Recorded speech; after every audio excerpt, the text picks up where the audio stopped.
I've always been interested in how people think and make choices, which is probably why I ended up studying psychology at university. The human mind fascinates me. Why some people are naturally optimistic while others see problems everywhere. How our backgrounds shape the way we interpret information.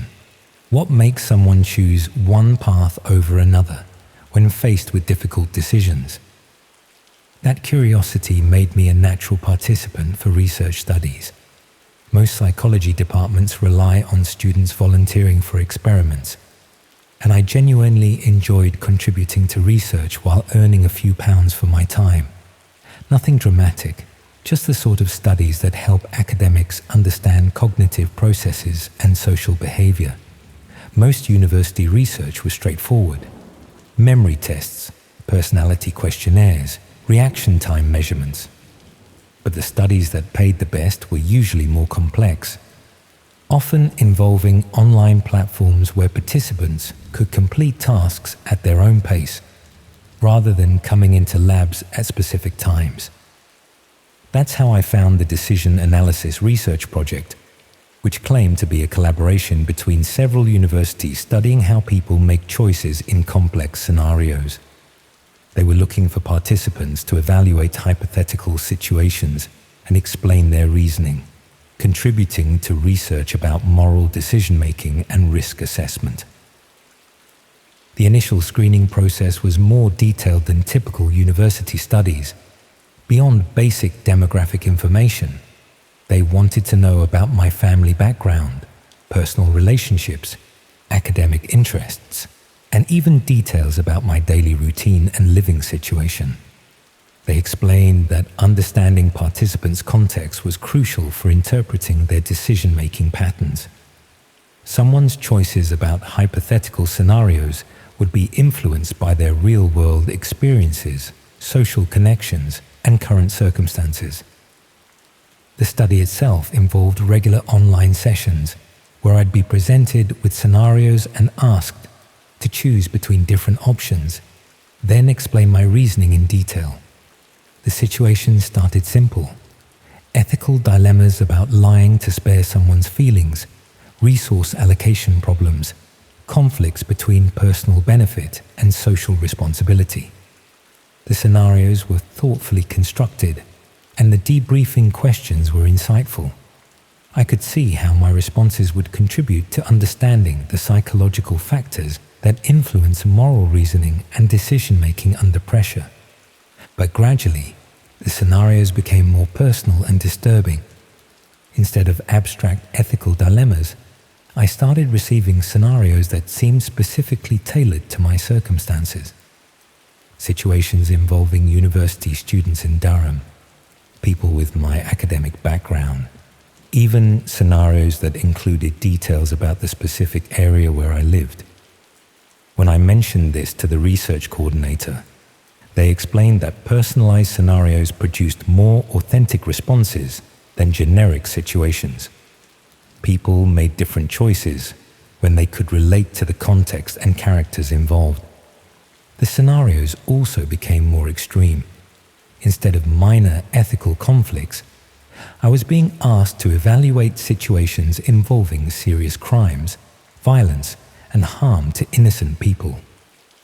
The options I could choose between were increasingly disturbing, often requiring me to select which terrible outcome was least problematic. Some scenarios included detailed descriptions of violence or illegal activities that seemed unnecessary for research about decision-making. Others asked me to role-play perspectives that made me uncomfortable, considering situations from the viewpoint of criminals, predators, or people planning to harm others. When I questioned whether these extreme scenarios were appropriate for academic research, the coordinator emphasized the importance of understanding how people reason about difficult moral choices. Real-world decision-making often involved choosing between unpleasant alternatives, and research needed to reflect that complexity. But I started noticing that the scenarios included information that seemed to go beyond what would be necessary for psychology research. Some situations involved specific methods for committing crimes, detailed descriptions of how to avoid detection by law enforcement, even practical advice about acquiring illegal items or accessing restricted locations. The scenarios read more like instruction manuals than research materials. Other scenarios asked me to evaluate strategies for manipulating or coercing other people, with detailed psychological techniques that seemed designed to teach effective manipulation, rather than study moral reasoning about interpersonal influence. I tried to research the decision analysis research project more thoroughly, looking for information about the universities involved and the academic credentials of the research team. What I found was concerning. While the project claimed to be affiliated with several prestigious institutions, there was no verifiable information about the specific researchers involved or peer-reviewed publications resulting from their work. The registration details were vague, the methodology descriptions were minimal, and there was no evidence that the research had been approved by ethics committees that would normally oversee studies involving potentially disturbing psychological content. I started suspecting that the research project wasn't legitimate academic work at all, but some form of recruitment or training program disguised as university research. The scenarios I was evaluating seemed designed to normalize thinking about criminal activities and to test my willingness to consider increasingly extreme options when presented as hypothetical choices. But the personal information collected during registration meant that my responses were being associated with detailed knowledge of my background, circumstances, and psychological profile. Someone was building a comprehensive assessment of my moral boundaries, decision-making patterns, and susceptibility to various forms of influence or manipulation. When I tried to withdraw from the study, the coordinator's response was immediate and concerning. They expressed disappointment that I was abandoning important research and emphasized my commitment to completing the full study protocol.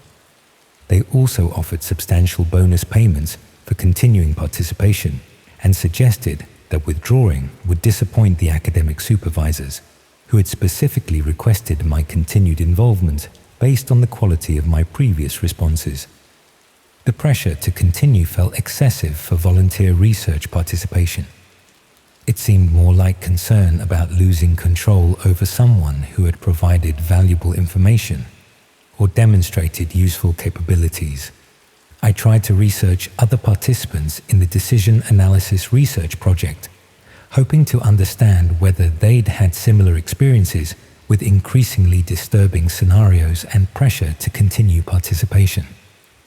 But the project's privacy policies prevented direct contact between participants, and online searches revealed no discussions or reviews of the research from people who had completed the study.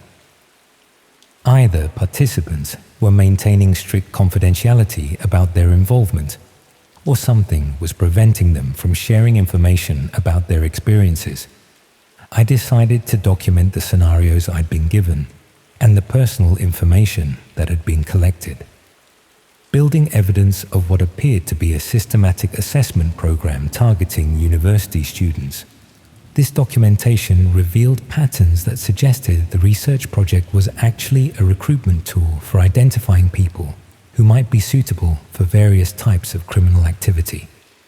The scenarios were designed to test participants' moral flexibility, willingness to consider illegal options, and ability to rationalize harmful choices when presented with appropriate justifications.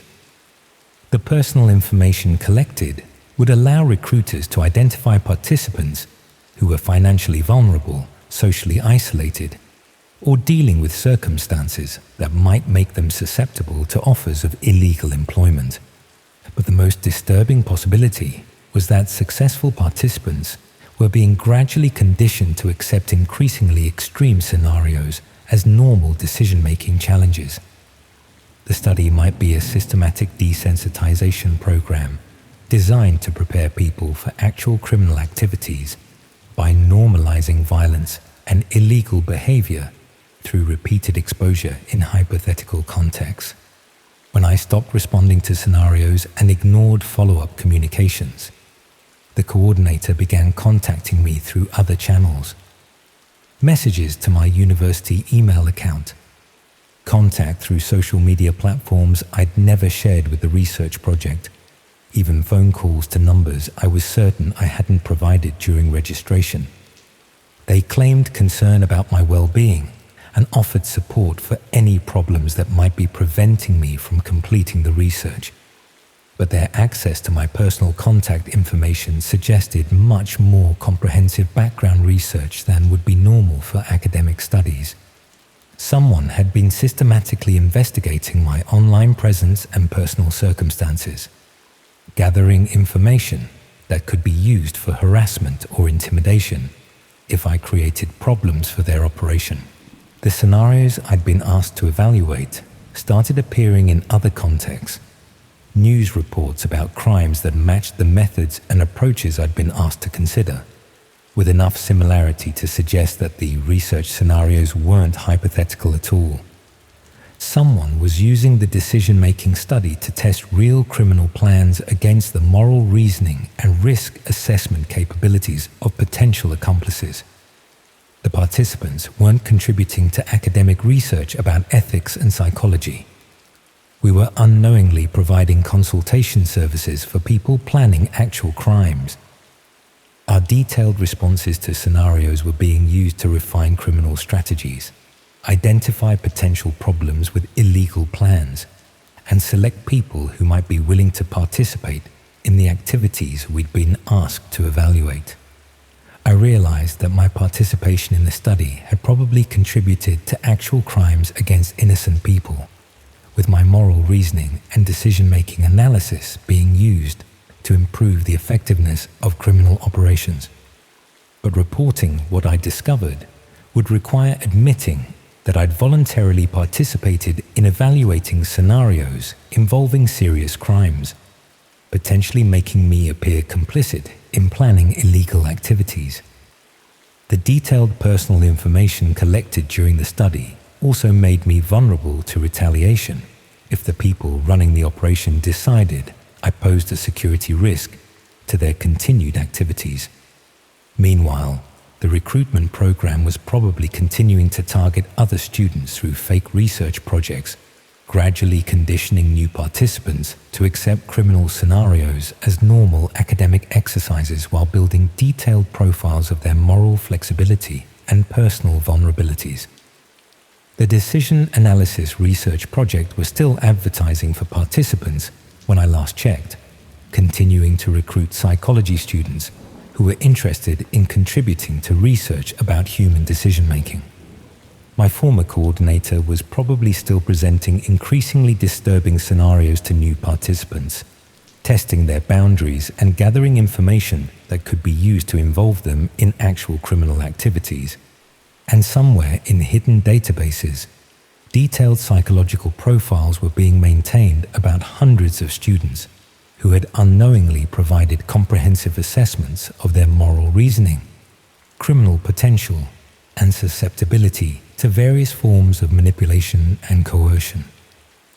The research study I thought would contribute to understanding human psychology had instead made me an unwitting consultant for criminal operations that exploited academic curiosity to recruit accomplices and refine illegal strategies. But the most disturbing realization was that legitimate university research was probably being infiltrated by similar recruitment programs, making it impossible for students to distinguish between genuine academic studies and criminal assessment tools. People seeking to contribute to psychological research were being systematically evaluated for their potential usefulness in illegal activities, with their trust in academic institutions being exploited to facilitate serious crimes against innocent victims. 3 weeks after I'd stopped all contact with the Decision Analysis Research Project, I received an email claiming to be from the university's ethics committee, asking me to participate in a follow-up study about my research experiences and any concerns I might have about the psychological impact of participating in decision-making scenarios.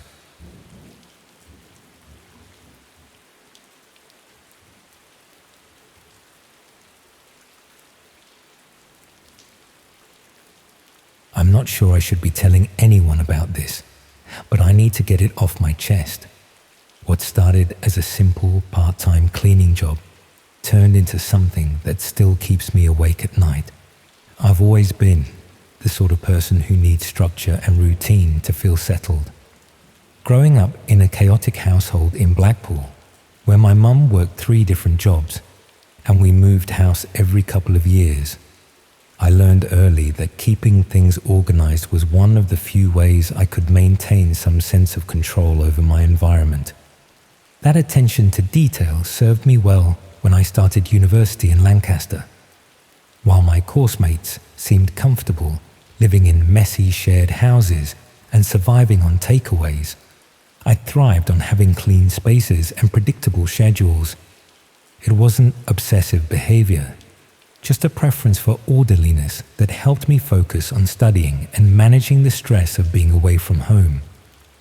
During my second year, I started looking for part-time work that would fit around my lectures and provide enough income to cover living expenses without interfering with my academic performance. Most jobs available to students involved unpredictable hours in retail or hospitality, but I found a cleaning service that offered flexible scheduling and decent pay for people who could work independently. Elite Property Services specialized in maintaining high-end residential and commercial properties for clients who required discretion and reliability.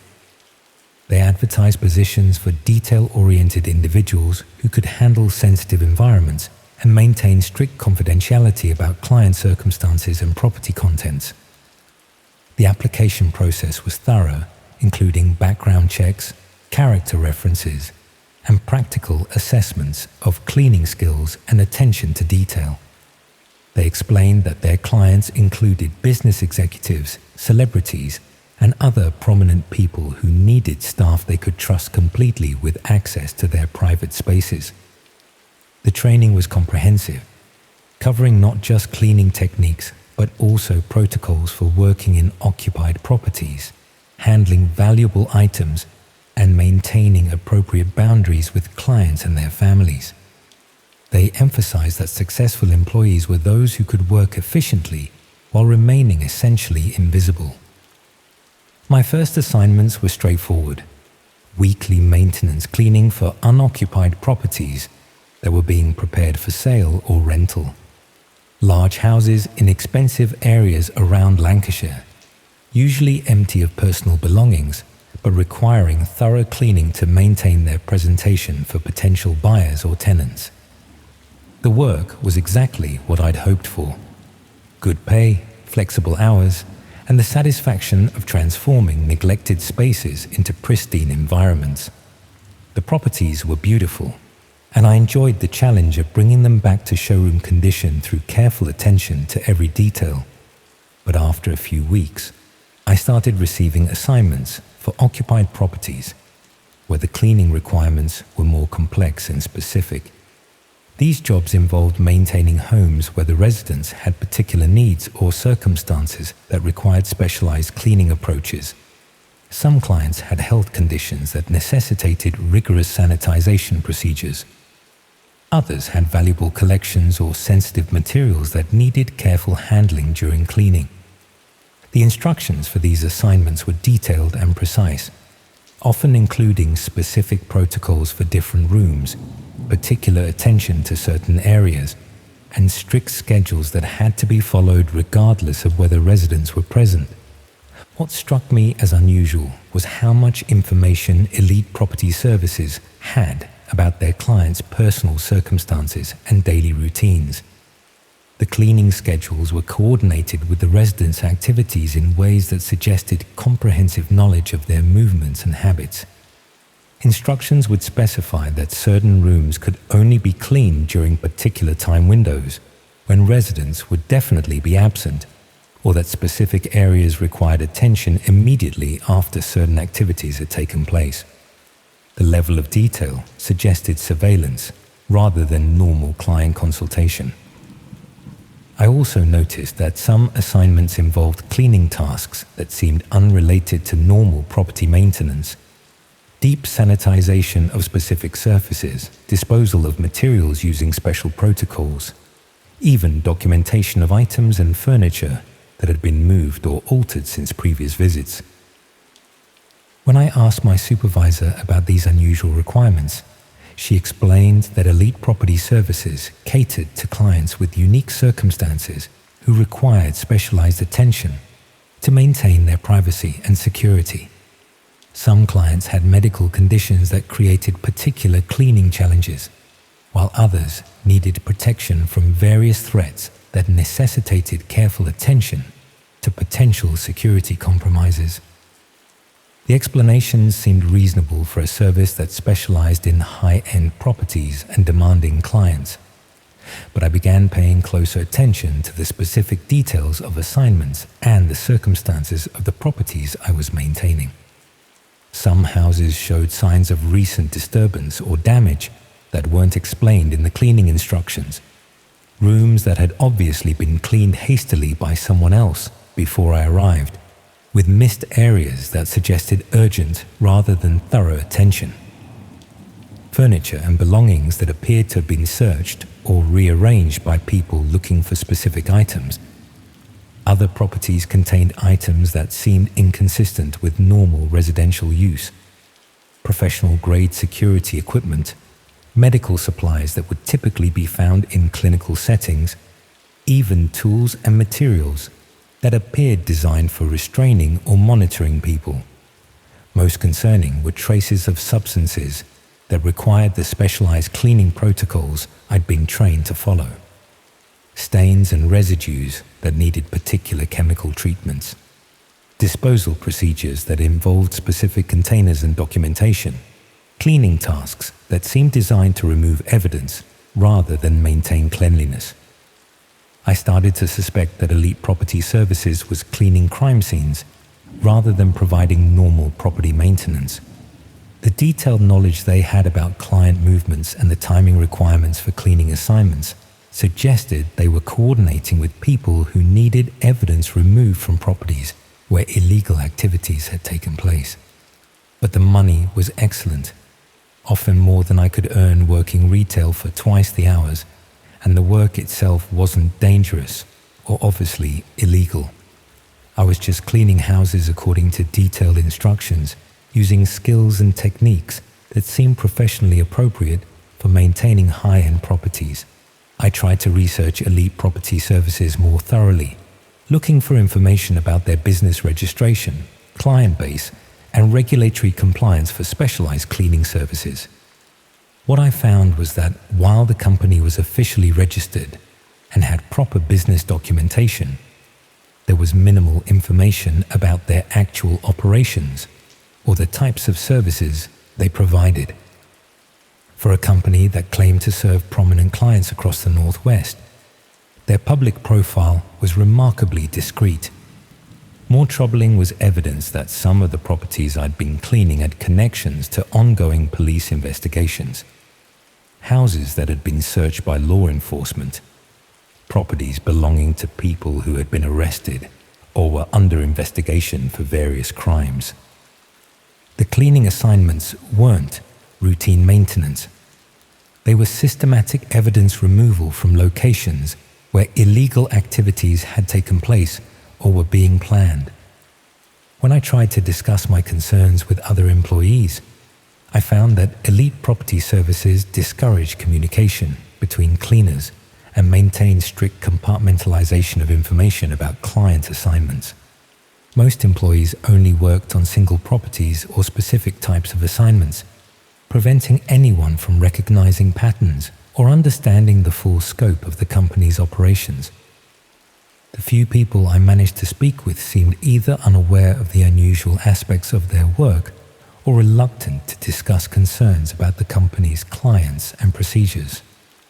I decided to document the details of assignments and the evidence of unusual activities I'd observed while cleaning various properties. This documentation revealed that Elite Property Services was systematically cleaning crime scenes and removing evidence from properties connected to serious illegal activities. The specialized protocols weren't for health or security reasons. They were for eliminating traces of violence, drug operations, and other criminal enterprises. The company had detailed knowledge of when crimes would be committed because they were part of the criminal organizations responsible for planning and executing illegal activities. The cleaning services were an integral part of operations that relied on systematic evidence removal to avoid law enforcement detection. But gathering evidence of the criminal operation put me at risk of being identified as someone who was investigating their activities rather than simply following cleaning instructions. The comprehensive background checks and surveillance capabilities they demonstrated suggested they monitored employees as carefully as they tracked their criminal clients. If they realized I was documenting their methods and connecting their cleaning assignments to criminal activities, they might decide I posed a security risk that needed to be managed through more direct intervention. Meanwhile, I was continuing to clean properties where serious crimes had been committed, potentially destroying evidence that could help law enforcement prosecute the people responsible for violence and other illegal activities. Every assignment meant further involvement in systematic obstruction of justice, making me an accessory to crimes I was only gradually beginning to understand. When I tried to reduce my availability and decline certain assignments, my supervisor expressed concern about my reduced commitment to the company and emphasized the importance of reliable service for their most sensitive clients. She offered premium payment rates for continuing to work on priority assignments and suggested that Elite Property Services valued employees who demonstrated complete dedication to client confidentiality and service quality. The pressure to continue working felt excessive for what should have been normal part-time employment. It seemed more like concern about losing control over someone who had access to evidence of systematic criminal activity. I realized that simply quitting Elite Property Services might not be sufficient to protect me from the consequences of what I'd learned about their operations. The detailed personal information they'd collected during employment screening would make it easy for them to monitor my activities and take action against me if they considered me a threat to their continued operations. But I also knew that reporting what I'd discovered would require admitting that I'd been systematically cleaning crime scenes and destroying evidence, potentially making me legally liable for obstruction of justice, even though I'd been unaware of the criminal nature of the work. The cleaning service I thought would provide simple part-time income had instead made me an unwitting accomplice to serious crimes against innocent victims. 2 days after I'd submitted my resignation, I came home to find my flat had been cleaned while I was at lectures, with the same specialized protocols I'd been trained to use at Elite Property Services.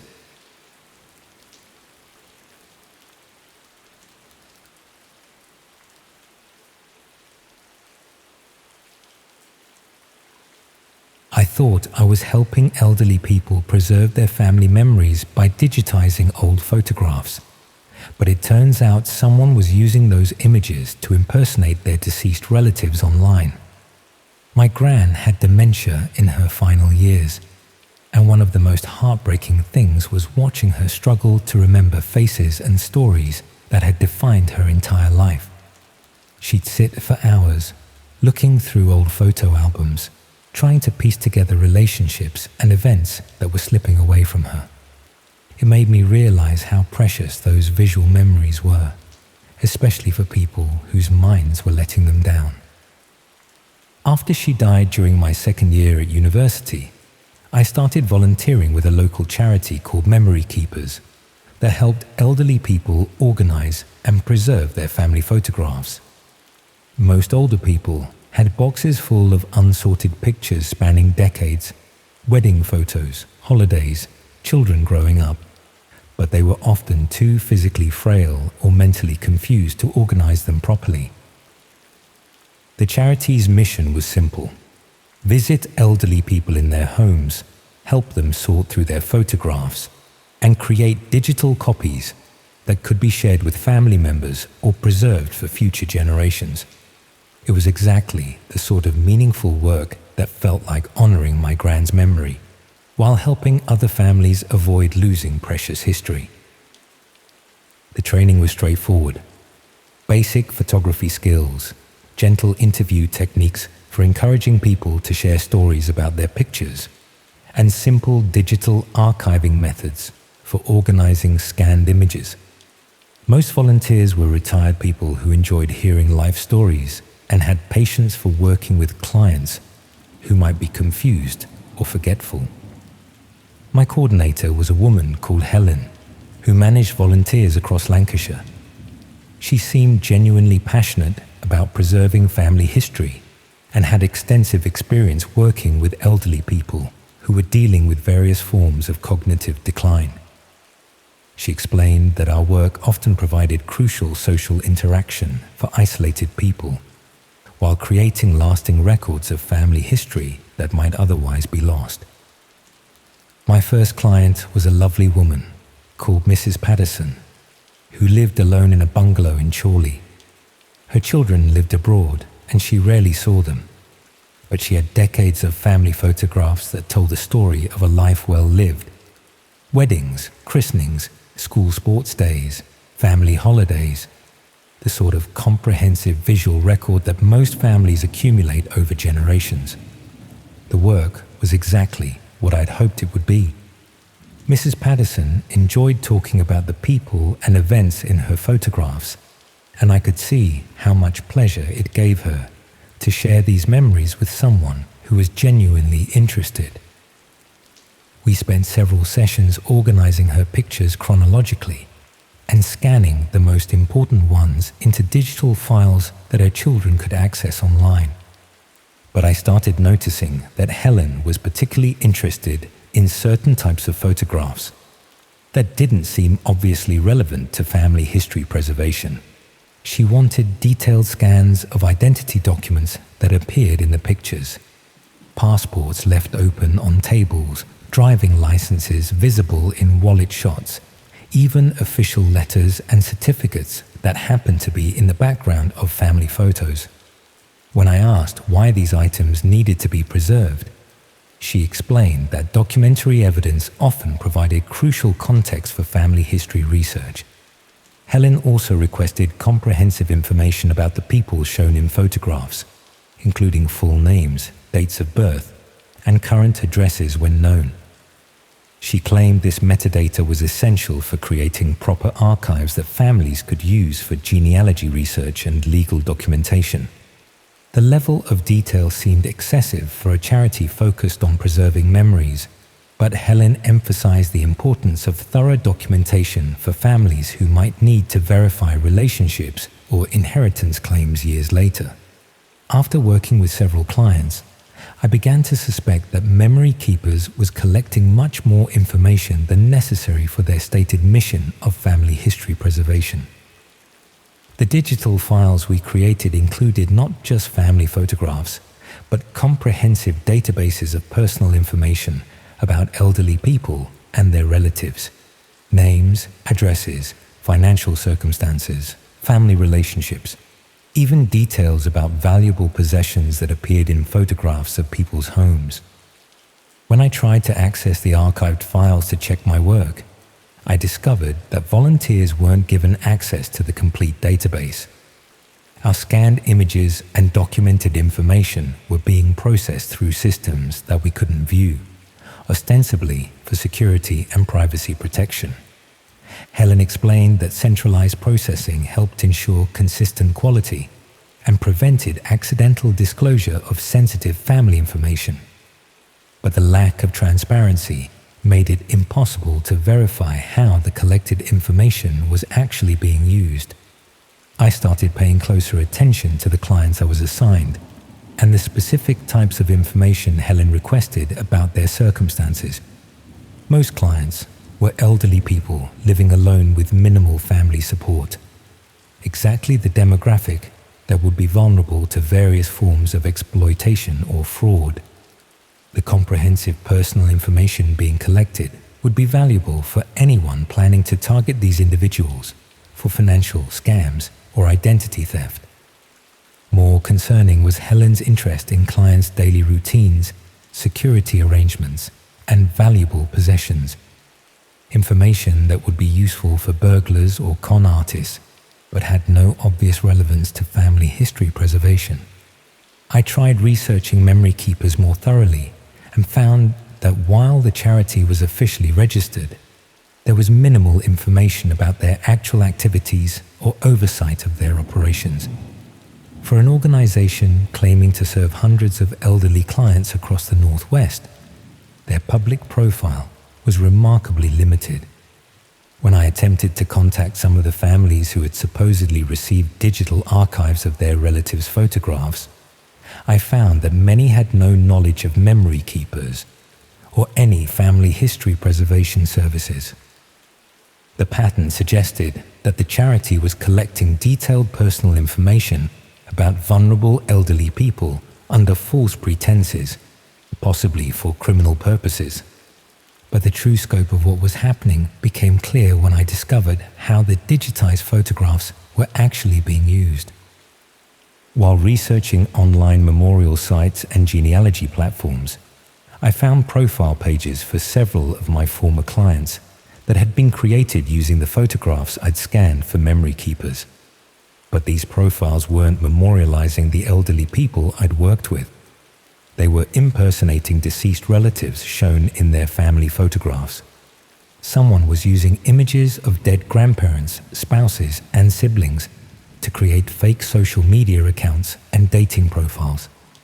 The comprehensive personal information collected during memory keepers' visits provided enough background detail to make these impersonations convincing to people who might be emotionally vulnerable to contact from deceased loved ones.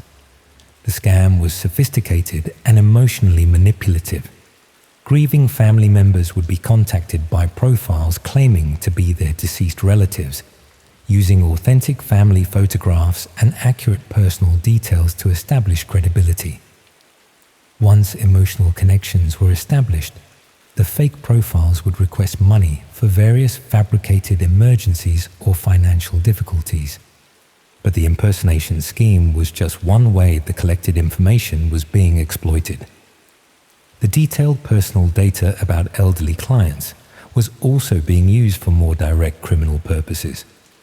Several of my former clients had experienced burglaries or fraud attempts that seemed to be based on inside knowledge of their circumstances, daily routines, and valuable possessions. Information that could only have been obtained through the comprehensive home visits conducted by memory keepers volunteers. I realized I'd been unknowingly facilitating systematic exploitation of vulnerable elderly people, while thinking I was helping preserve their family memories. The charity was a front for criminal operations that specialized in gathering intelligence about isolated elderly people and their families, then using that information for various types of fraud, theft, and emotional manipulation. But confronting Helen about what I'd discovered would alert her that the operation had been compromised. More importantly, I'd been directly involved in collecting the personal information being used to harm innocent people, potentially making me legally liable for the consequences. When I started declining assignments and reducing my availability, Helen became increasingly insistent about my continued participation in the program. She emphasized the importance of reliable volunteers for serving clients who had specifically requested my services, and offered additional training opportunities that would allow me to take on more complex archival projects.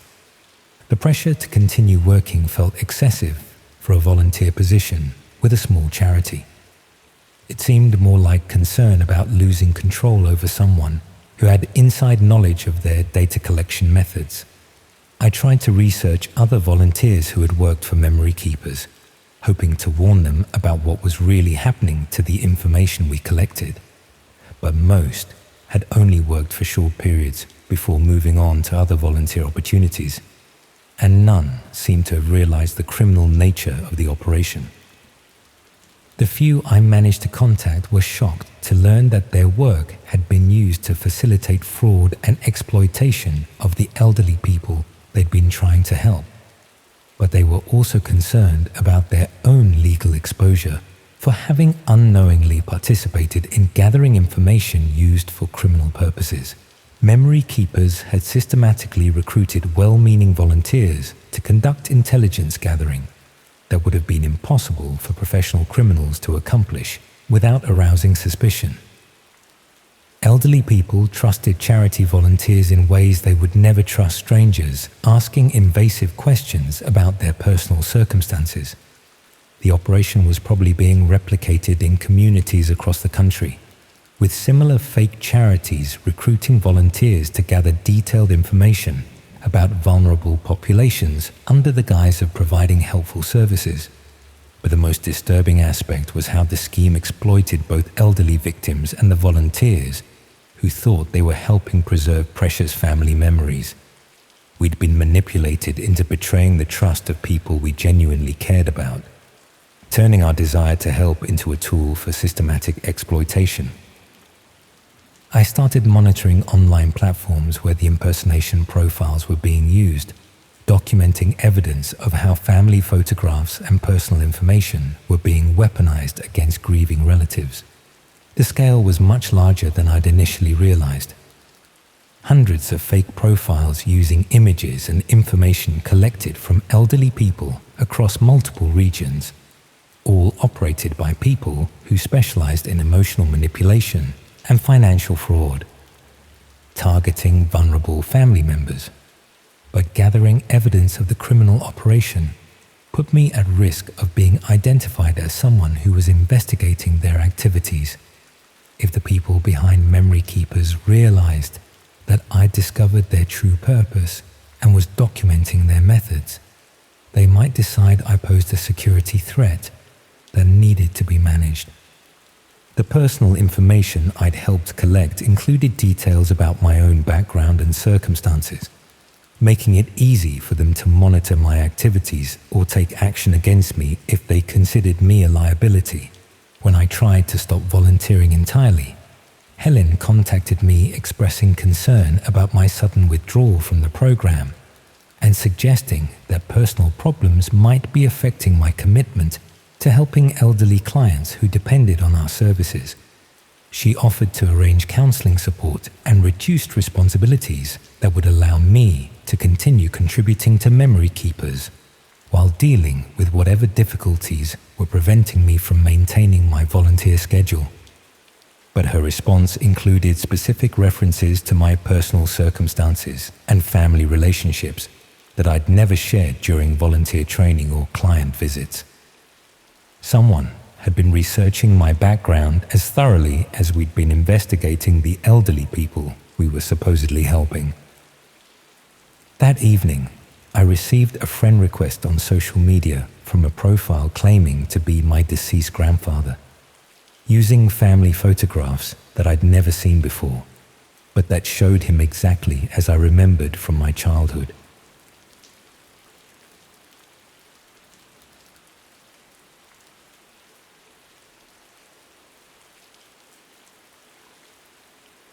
I've struggled with my weight since I was a teenager, trying every diet and exercise program that promised lasting results. Growing up in Norwich with a family that showed love through food, I learned early that eating was about much more than nutrition. By the time I started university in Cambridge, I was carrying enough extra weight to affect my confidence and health, but not enough to qualify for NHS support. The campus gym was intimidating and expensive. Most diet programs were designed for people with more money than students typically had, and the stress of studying often made my eating habits worse rather than better. I tried various online communities and apps, but most were either full of people selling supplements or so focused on extreme restrictions that they felt impossible to maintain. That's when I found a community called Wellness Transformation that claimed to offer personalized support for people who had struggled with traditional weight loss methods. Their approach emphasized gradual lifestyle changes rather than dramatic restrictions, with individual meal plans and regular check-ins with qualified nutrition advisors. The registration process was thorough, including detailed questionnaires about my medical history, current eating habits, exercise routine, and previous diet experiences. They also requested information about my living situation, daily schedule, and access to different types of food in my area. They explained that successful weight loss required understanding the complete context of someone's life, including social and environmental factors that might affect their ability to maintain healthy habits. The comprehensive assessment would allow them to create a program that was realistic and sustainable for my specific circumstances. Within a week, I received a personalized meal plan with detailed shopping lists, preparation instructions, and explanations of how each element contributed to healthy weight loss. The plan was more complex than I'd expected, including specific brands of ingredients, precise portion measurements, and timing requirements for meals and snacks. But the recommendations seemed well researched, and the advisor assigned to my case was knowledgeable about nutrition science and weight management. The plan avoided extreme restrictions and included foods I actually enjoyed, making it feel sustainable rather than punitive. I started following the meal plan carefully, tracking my progress through the community's app and participating in regular check-ins with my advisor. The initial results were encouraging: steady weight loss without the hunger and fatigue that had sabotaged previous diet attempts. But after a few weeks, I began experiencing symptoms that seemed unrelated to normal weight loss: persistent headaches, difficulty concentrating, and occasional dizziness that made it hard to focus during lectures. When I mentioned these issues to my advisor, they assured me that temporary discomfort was normal as my body adjusted to healthier eating patterns.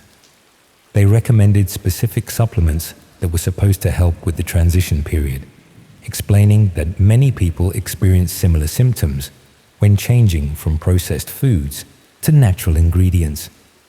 The supplements were available through the community's website at reasonable prices.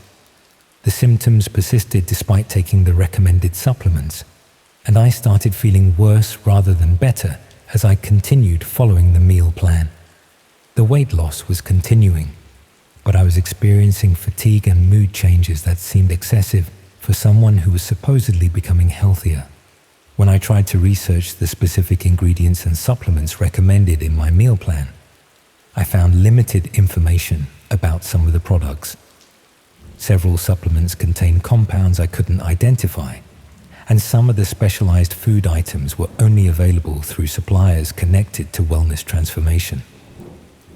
I started paying closer attention to the other members of the community, looking for people who might be experiencing similar symptoms or had concerns about the meal plans they'd been given. What I found was troubling. Many community members reported experiencing health problems that seemed to worsen the longer they followed their personalized plans. Digestive issues, sleep problems, anxiety, and physical symptoms that were dismissed by advisors as normal parts of the weight loss process. More concerning was that members who questioned the safety of their meal plans or tried to modify the recommendations were often removed from the community entirely. The advisors claimed that deviation from prescribed plans would compromise results and that people who couldn't commit to following instructions weren't suitable for the program. I tried to research Wellness Transformation more thoroughly and found that while they claimed to employ qualified nutritionists and medical professionals, there was minimal verifiable information about their staff credentials or regulatory oversight of their programs. The supplements they recommended weren't approved by standard health authorities, and some contained ingredients that had been associated with adverse health effects in medical literature. The meal plan seemed designed to create nutritional deficiencies rather than promote genuine wellness. I realized I might be participating in some form of medical experiment or systematic poisoning disguised as a weight loss program. When I tried to contact other members directly to discuss our experiences, I found that the community's messaging system was heavily monitored and restricted.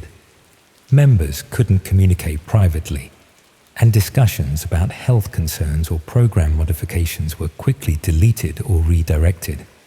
The isolation was deliberate, preventing participants from comparing experiences or recognizing patterns that might reveal the true purpose of the meal plans. I decided to stop following my meal plan and tried to withdraw from the program entirely. But the community's response was immediate and concerning. My advisor contacted me within hours, expressing worry about my decision and explaining that sudden dietary changes could be dangerous. After following their program for several weeks, they claimed that my body had adapted to their nutritional approach and that returning to previous eating habits without proper transition could cause serious health problems. They offered to modify my plan rather than discontinue it entirely, emphasizing the medical risks of abandoning their program abruptly. But they also began demonstrating knowledge about my daily routine and activities that they couldn't have obtained through the community's website. References to my university schedule, where I lived, even details about my family that I'd never shared during registration. Someone had been researching my background and monitoring my activities outside the weight loss program. I tried to research other people who had withdrawn from wellness transformation, looking for information about whether they'd experienced pressure to continue or health problems after stopping their meal plans. What I found was that most former participants seemed to have disappeared from any online discussion of weight loss or health topics. No reviews of the program, no discussions of their experiences, no presence in other diet and wellness communities. Either they'd been convinced to stay quiet about their experiences, or something had happened to prevent them from sharing information about what they'd discovered. I started documenting everything I could about the program, the specific ingredients in meal plans, the supplements being recommended, the health symptoms reported by participants, and the monitoring and pressure tactics used to maintain compliance. This investigation revealed that wellness transformation was probably conducting systematic experiments on people under the guise of weight loss support. The personalized meal plans were designed to test the effects of various compounds and nutritional deficiencies on human subjects who had unknowingly consented to participate in medical research. The detailed personal information collected during registration allowed them to select participants who were isolated, financially vulnerable, or dealing with health and self-esteem issues that made them unlikely to question adverse effects or seek external medical attention. But gathering evidence of the experimental program put me at risk of being identified as someone who was investigating their activities. The monitoring they demonstrated suggested they were tracking participants' online behavior and real-world activities. If they realized I was documenting their methods and health effects, they might decide I posed a security risk that needed to be managed through more direct intervention. Meanwhile, the symptoms I'd experienced while following their meal plan were getting worse rather than better, even after stopping their recommended diet. Some of the compounds I'd consumed might have long-term effects that would continue affecting my health regardless of dietary changes. I tried to get medical attention for the symptoms I'd been experiencing, but explaining the situation to doctors was complicated. Admitting that I'd been following an unregulated online diet plan made me appear careless about my health, and the symptoms were vague enough that they could be attributed to stress, poor sleep, or other common student health problems.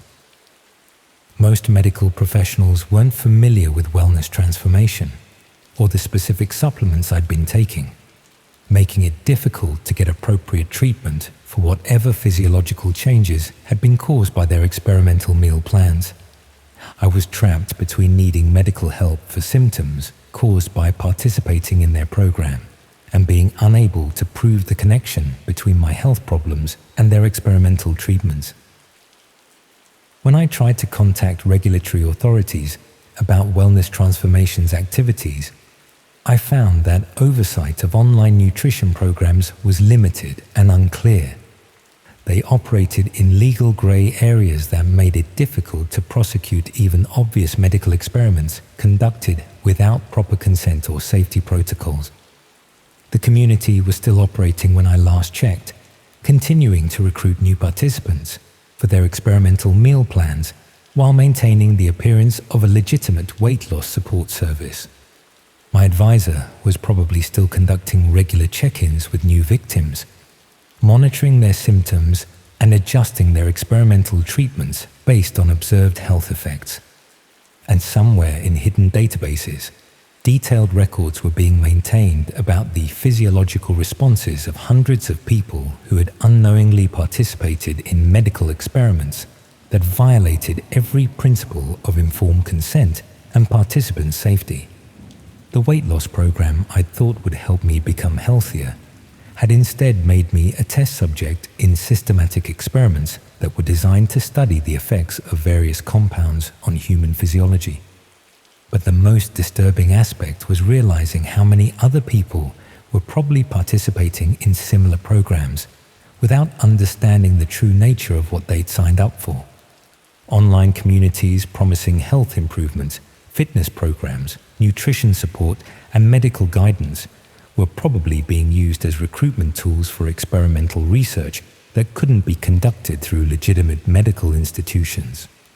People seeking help with legitimate health concerns were being systematically exploited by researchers who used their vulnerabilities and trust to conduct experiments that would be prohibited in any ethical medical setting. The symptoms I'd experienced were probably mild compared to what other participants might be enduring in programs designed to test more dangerous compounds or more extreme physiological interventions. 2 weeks after stopping contact with wellness transformation entirely, I received a package at my university address containing supplements I'd never ordered, along with a note explaining that my advisor was concerned about my health and wanted to ensure I had access to treatments that would help with the withdrawal symptoms I was probably experiencing.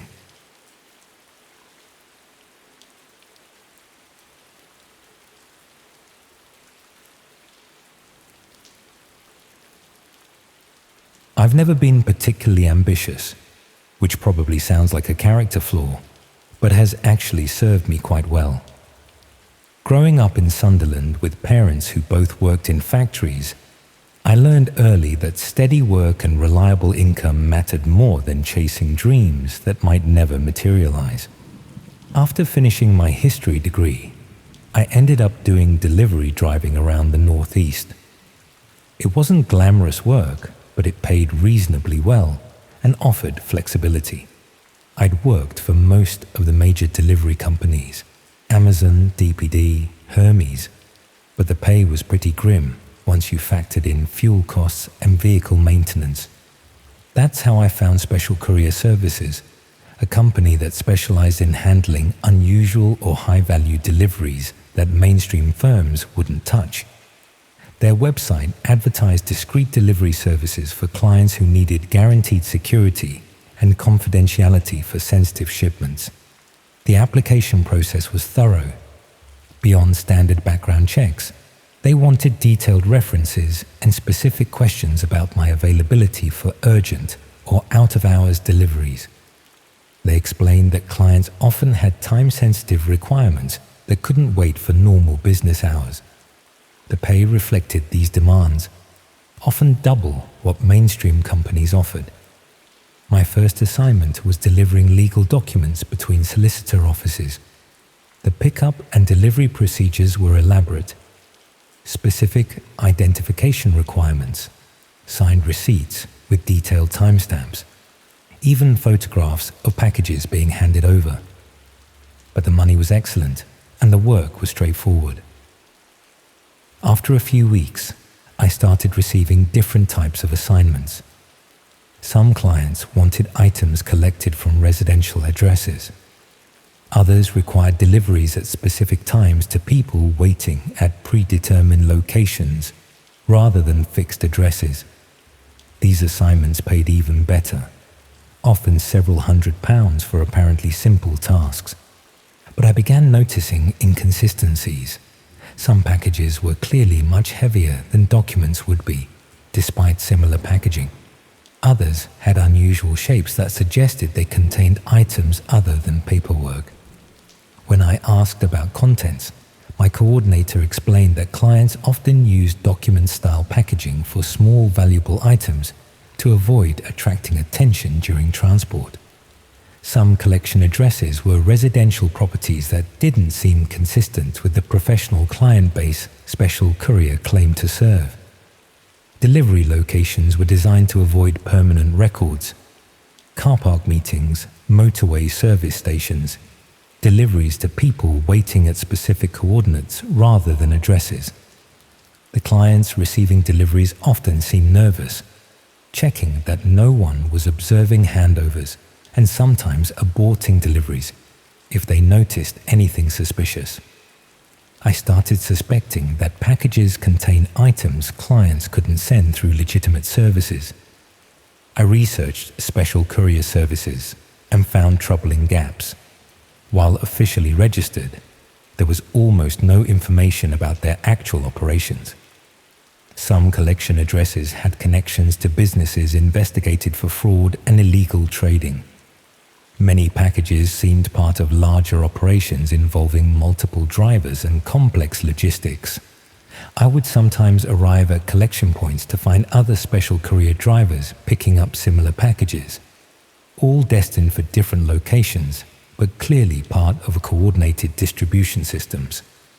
The scale suggested systematic distribution of materials requiring careful coordination to avoid law enforcement detection.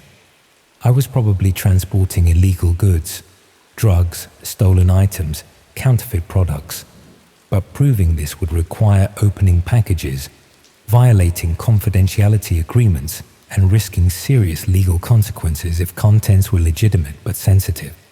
Meanwhile, assignments became more frequent and urgent.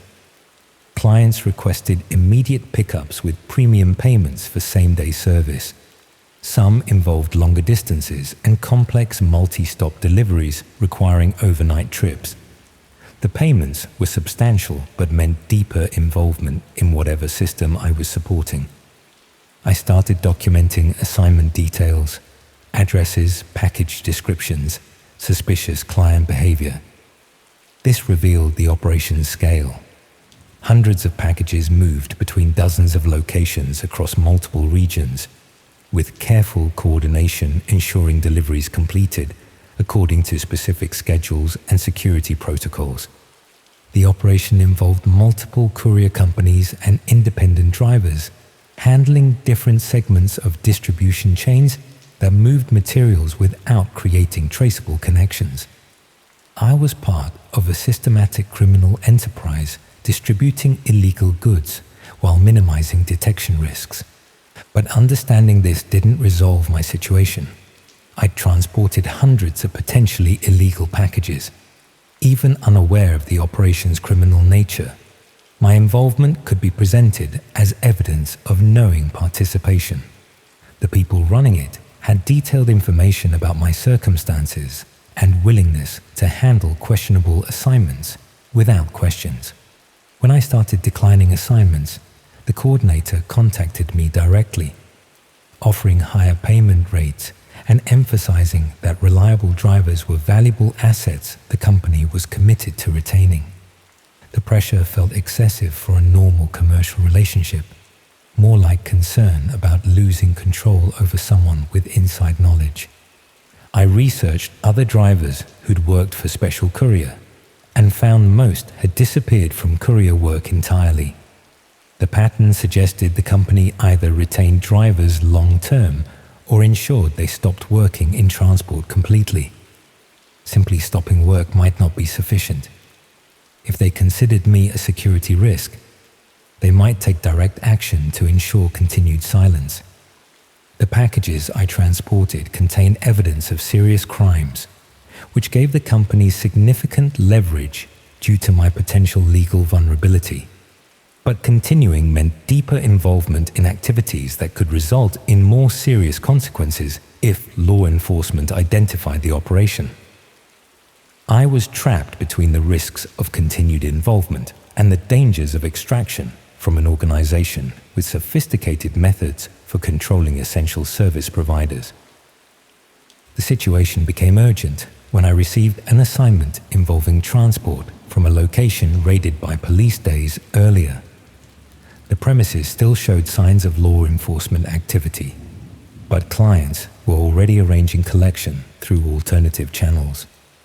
The operation's speed in adapting to police pressure suggested experience dealing with investigations and robust methods for continuing activities even when locations were compromised. When I expressed concerns about collecting from recently searched premises, the coordinator reminded me of contractual obligations and emphasized the importance of maintaining service during difficult periods. They explained that temporary disruptions were common and drivers unwilling to adapt wouldn't be suitable for continued employment.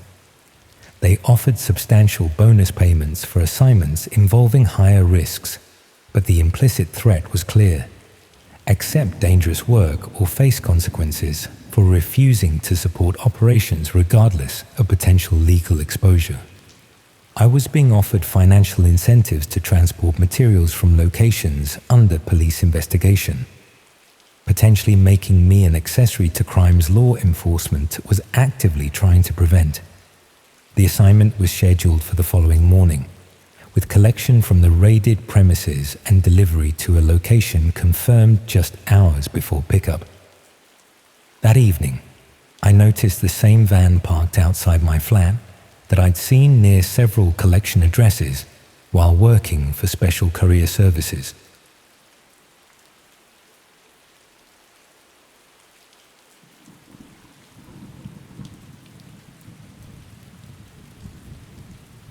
My mum always used to say that I was the reliable one in my family, the person everyone calls when they need someone dependable to handle something important while they're away. Growing up, I was the kid who reminded my parents about appointments, made sure bills got paid on time, and generally kept track of things that other people forgot about. That reputation followed me to university, where I became the go-to person for friends who needed someone trustworthy to handle responsibilities they couldn't manage themselves. House-sitting while people went home for holidays, collecting packages when flatmates were away, even helping with coursework deadlines when people were struggling to stay organized. I didn't mind being seen as dependable. It actually worked in my favor when I started looking for ways to earn extra money during my second year. While other students were competing for bar work or retail jobs that required specific experience or skills, I could offer something different: absolute reliability in situations where people needed someone they could trust completely. That's how I got into pet sitting. It started small, just looking after a neighbor's cat for a weekend, while they visited family. But word spread quickly that I was good with animals and could be trusted with house keys and security codes. Soon I was getting regular requests from people who needed someone to care for their pets while they traveled for work or holidays. The money was decent, often better than minimum wage jobs, and the work was usually straightforward. Feed the animals, clean up after them, maybe take dogs for walks or clean out rabbit hutches. Most pet owners left detailed instructions and were happy to pay well for peace of mind that their animals would be properly cared for in familiar surroundings. After a few months of building up a good reputation through word-of-mouth recommendations, I started looking for ways to find more clients systematically. There were several websites that connected pet sitters with animal owners, but most charged high commission rates or had waiting lists for new service providers. I eventually found a platform called Pet Care Connect that specialized in matching experienced pet sitters with clients who needed reliable, discreet service for valuable or unusual animals. Their website emphasized security and professionalism, catering to people who owned expensive pets or had specific requirements that mainstream pet sitting services couldn't accommodate. The registration process was more thorough than other platforms I'd encountered. Beyond basic information about my experience with different types of animals, they wanted detailed background information, including references from previous clients, details about my living situation, and even information about my daily schedule and availability for emergency call-outs. They explained that their clients often owned rare or valuable animals that required specialized care and absolute reliability. Some had exotic pets that needed specific handling techniques, while others owned pedigree animals worth thousands of pounds that required experienced, trustworthy care. The screening process included video interviews where I demonstrated my knowledge of animal care and answered questions about hypothetical emergency situations. They also requested character references from non-family members who could vouch for my reliability and discretion. After about 2 weeks, I was accepted onto their platform and started receiving requests from clients who seemed to have very specific requirements for pet care services. My first assignment was caring for a collection of tropical fish belonging to someone who claimed to be a rare fish dealer. The setup was elaborate. Multiple tanks with complex filtration systems, specific feeding schedules for different species, and detailed water quality monitoring that needed to be performed daily. The client provided comprehensive instructions and seemed genuinely knowledgeable about aquarium maintenance.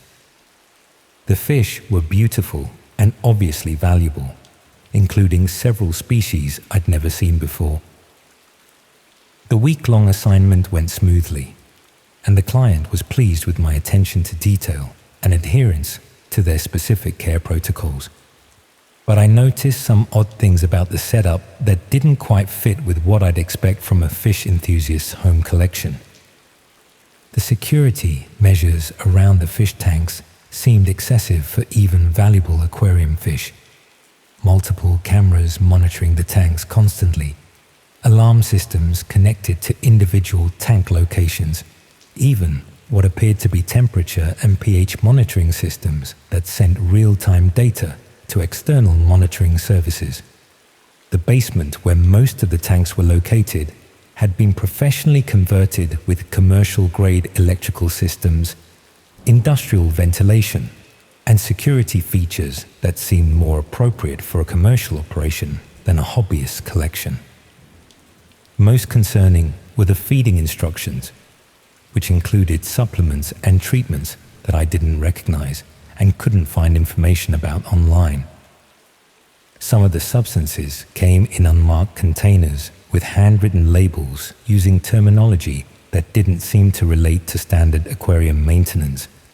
When I asked the client about these unusual supplements, they explained that rare tropical fish required specialized nutrition and water treatments that weren't available through normal aquarium supply channels. They claimed to import specific products from overseas suppliers who catered to serious collectors and commercial breeders. The explanation seemed reasonable for someone dealing with expensive, exotic species. But I started paying more attention to the details of subsequent assignments, looking for patterns that might help me understand what kind of operation Pet Care Connect was really supporting. My next client needed someone to care for a large collection of reptiles, including several species that appeared to be restricted or prohibited in the UK. The setup was even more elaborate than the fish operation, with custom-built enclosures, sophisticated climate control systems, and security measures that included motion sensors and cameras throughout the property. The client claimed to be a licensed wildlife researcher conducting studies on captive breeding programs for conservation purposes. They provided official-looking documentation that appeared to authorize their possession of restricted species, though I wasn't qualified to verify the authenticity of the permits. But the care instructions included procedures that seemed designed more for concealment than animal welfare. Specific protocols for what to do if unauthorized visitors arrived, instructions for quickly moving certain animals to hidden locations, and emergency procedures that involve contacting the client immediately if any one official showed interest in the property. The client also emphasized the importance of absolute discretion about the location and contents of their collection. They explained that conservation work often attracted unwanted attention from animal rights activists and regulatory officials who didn't understand the scientific value of private breeding programs. I was starting to suspect that some of the animals I was caring for might not be legally owned or properly licensed. The elaborate security measures and emphasis on secrecy suggested that these operations were hiding from official oversight rather than simply protecting valuable collections. But the money was excellent, often several £100s for a week's work, and the animals themselves seemed to be well cared for and healthy. Even if there were legal irregularities in how the collections had been assembled, the immediate welfare of the animals wasn't being compromised. I tried researching the clients I'd worked for, hoping to verify their claims about conservation work and legal authorization for restricted species. What I found was troubling. Most had minimal online presence and no verifiable connection to legitimate conservation organizations or research institutions. The documentation they'd provided looked professional, but when I tried to verify it with the regulatory bodies that supposedly issued the permits, I found that some of the reference numbers didn't exist, and others corresponded to completely different types of licenses. I was probably caring for animals that had been illegally imported, bred, or traded in violation of wildlife protection laws. The elaborate security measures weren't protecting valuable collections. They were concealing criminal operations that exploited protected species for profit. But extricating myself from the situation wasn't straightforward. I'd signed detailed confidentiality agreements with each client, agreeing not to discuss their operations with unauthorized parties. Even if the collections were illegal, reporting them might result in legal action against me for breaching those agreements. More importantly, I'd been inside multiple properties that were clearly being used for illegal activities. If law enforcement investigated these operations, my involvement in caring for restricted animals could be presented as evidence that I'd been aware of the criminal nature of the collections. I decided to gradually reduce my involvement with Pet Care Connect while being careful not to raise suspicions about my reasons for withdrawing from assignments. But the platform seemed reluctant to accept that I was simply losing interest in pet sitting work. When I started declining assignments, the coordinator contacted me directly to discuss my reduced availability and offer higher payment rates for continuing to work with their premium clients. They emphasized that experienced sitters who had proven their reliability and discretion were valuable assets that the platform was committed to retaining. They offered exclusive assignments with even higher pay rates and suggested that reducing my involvement would be disappointing to clients who had specifically requested my services. The pressure to continue working felt excessive for what should have been a straightforward commercial relationship. It seemed more like the response of people who were concerned about losing access to someone who had inside knowledge of their operations. I tried researching Pet Care Connect more thoroughly, looking for information about their business registration, leadership, and regulatory oversight of their pet sitting services. What I found was that while the platform was officially registered as a legitimate pet care service, There was very little verifiable information about their actual operations or client base. They claimed to serve hundreds of clients across the UK, but their public profile was minimal, and they had no obvious connections to mainstream pet care organisations. More concerning was evidence that the platform had connections to businesses involved in exotic animal trading and wildlife trafficking. Some of the shell companies connected to Pet Care Connect had been investigated by customs officials and wildlife protection agencies, though no prosecutions had resulted from these investigations. The pattern suggested that Pet Care Connect was being used as a recruitment and coordination system for people willing to provide support services to illegal wildlife operations. They identified reliable, discreet individuals who could be trusted to care for restricted animals without asking awkward questions about legal authorization. I wasn't just providing pet care services, I was supporting organized crime that involved trafficking protected species and violating international wildlife protection laws. But understanding the true nature of what I'd been involved with didn't immediately resolve my situation. The people operating these illegal collections now knew my identity, address, and personal circumstances. They demonstrated their willingness to use legal threats and financial pressure to maintain the silence of people who had knowledge of their operations. If I tried to withdraw completely or report what I discovered, they might decide that I posed a security risk that needed to be managed more directly. Meanwhile, the requests for my services were becoming more frequent and urgent. Clients were offering premium rates for immediate availability and expressing frustration when I suggested delays or scheduling conflicts. Some requests involved assignments that would require me to travel to remote locations or work with animals that were clearly more dangerous or restricted than previous collections. The operations were expanding, and they wanted experienced support staff who could handle increasingly complex and risky situations. I realized that my reputation for reliability and discretion had made me a valuable asset to people who specialized in serious wildlife crimes. The more work I did for them, the deeper I became involved in their operations, and the more difficult it would become to extract myself safely. But I also knew that these operations were causing significant harm to protected species and contributing to the illegal wildlife trade that threatened endangered animals worldwide. The animals I'd been caring for had probably been taken from wild populations or bred in conditions that violated animal welfare laws. I was trapped between my moral obligation to report serious crimes and my concern about the personal consequences of exposing people who had demonstrated their willingness to use intimidation and legal threats against anyone who threatened their operations. The situation became more urgent when I received a request to care for a collection that included animals I was certain were critically endangered species that couldn't legally be owned by private individuals under any circumstances.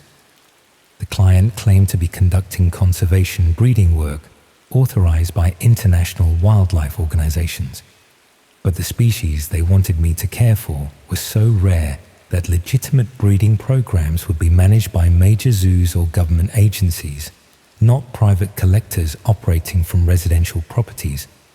They were offering to pay more than I typically earned in a month for 2 weeks of care, emphasizing the critical importance of the work and the need for absolute discretion about the location and contents of their collection.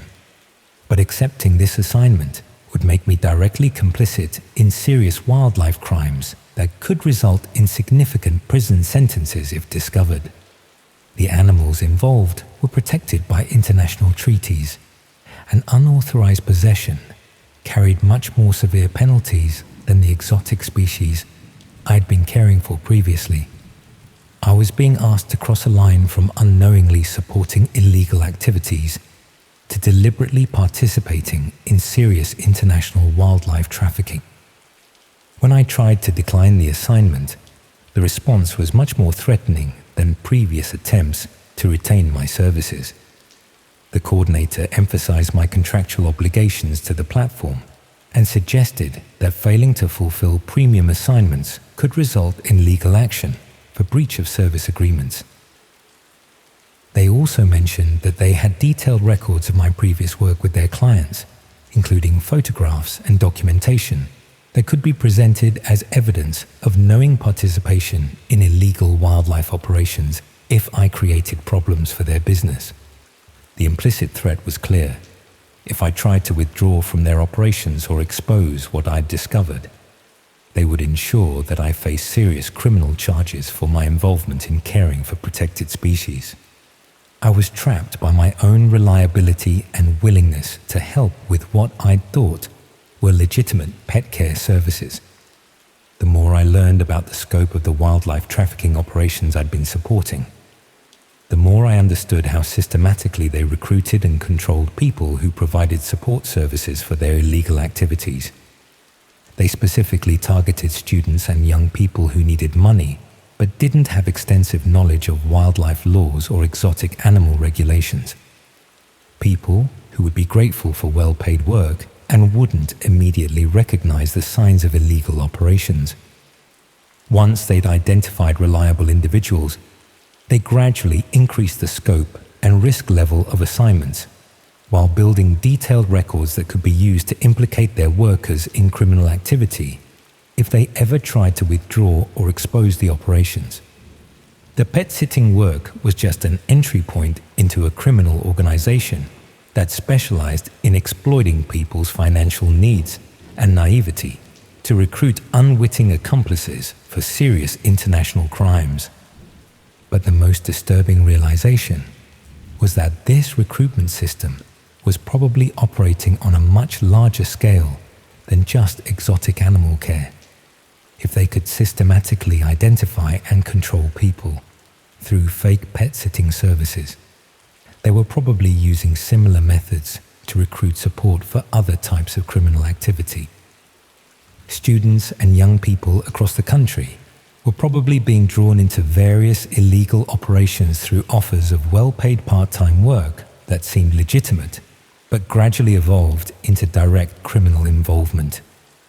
The coordinator called that evening to confirm my availability for the endangered species assignment, emphasizing the time-sensitive nature of the work and the serious consequences of disappointing their most important clients. When I tried to explain that I was no longer available for pet-sitting work, they reminded me that I had detailed knowledge of multiple illegal operations and that withdrawing my cooperation would create serious problems for everyone involved. They suggested that it would be much safer for me to continue providing reliable service than to risk the legal and personal consequences of abandoning my responsibilities to their clients.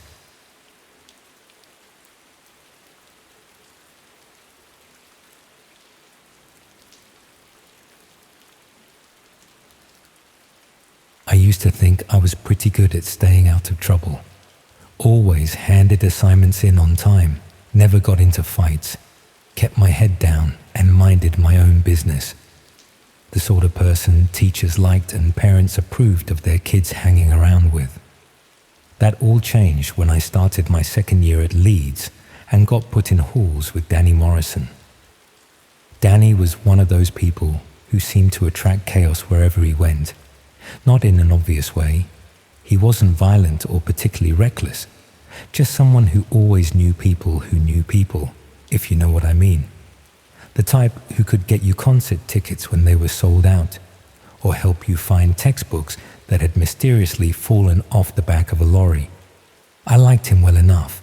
He was funny, generous with his mates, and never pressured anyone to get involved with his various schemes. But living with someone means you inevitably get drawn into their world, even when you're trying to keep your distance from anything dodgy. It started small. Danny would get messages at weird hours, people calling him with requests for things that were hard to come by through normal channels. University accommodation with suspiciously short notice periods. part-time jobs that paid cash and didn't ask too many questions about work permits. Electronics that were significantly cheaper than high street prices, assuming you weren't fussy about receipts or warranties. Most of his business seemed to involve connecting people who needed things with people who could provide them. A middleman operation that kept him just far enough removed from anything obviously illegal, while still making enough money to afford better clothes and nights out than most students could manage. I tried to stay uninvolved, but when you're living on beans and toast while your flatmate is ordering takeaways every night, it's hard not to be curious about how his income stream actually worked. Danny eventually explained that he operated through what he called alternative marketplaces. Websites that functioned like normal classified ads, but were set up to handle transactions that mainstream platforms wouldn't touch. He insisted that nothing was seriously criminal. It was simply a way for people to buy and sell items without having to navigate the bureaucracy required by legitimate businesses. He showed me some of the sites he used, and they looked professional enough. Clean layouts, user ratings, even customer service contact forms. The main difference from normal classified sites was that they were hosted on hidden web addresses that you couldn't access through standard browsers. The products themselves seemed fairly mundane. Electronics, clothing, textbooks, household items, the sort of stuff you'd find on any second-hand marketplace. The prices were good, sometimes suspiciously good, but nothing that screamed stolen goods to anyone who wasn't looking too closely. Danny's role was essentially customer service and logistics.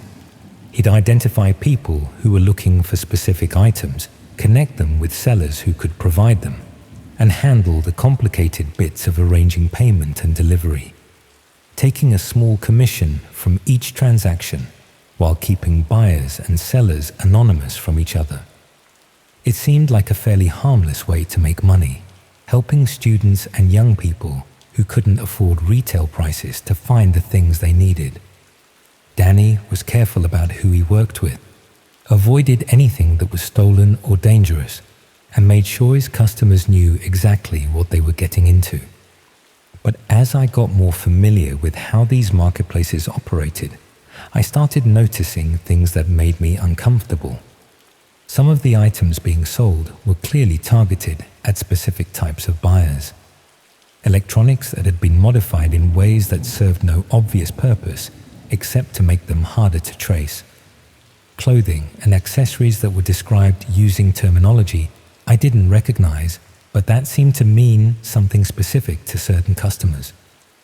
More concerning were the services being offered alongside physical products. People's advertising skills and capabilities went well beyond simple buying and selling. Data recovery from damaged devices, document reproduction and verification, even what appeared to be identity verification services that could help people prove they were someone they weren't. Danny insisted that he stuck to straightforward retail transactions and didn't get involved with the more complicated services. But the boundaries seemed fluid, and I could see how easy it would be to gradually expand from selling second-hand electronics to helping people with more questionable requirements. The customer base was also more diverse than I'd initially realized. While many were obviously students and young people looking for bargains, there were also buyers who seemed to have serious money and very specific needs. People who were willing to pay premium prices for items that met particular requirements, even when cheaper alternatives were readily available. These higher-end customers often communicated through Danny rather than dealing directly with sellers, apparently valuing the additional layer of anonymity he provided. They'd send detailed specifications for what they wanted, sometimes including technical requirements that seemed far more complex than anything a normal consumer would need. Danny started spending more time managing these premium customers, and I could see that the money involved was significantly larger than his usual transactions. instead of making a few pounds commission on student textbooks, he was earning hundreds of pounds for arranging single transactions between serious buyers and specialized sellers. The work was also becoming more demanding. Premium customers expected rapid response times, detailed progress updates, and absolute discretion about their requirements.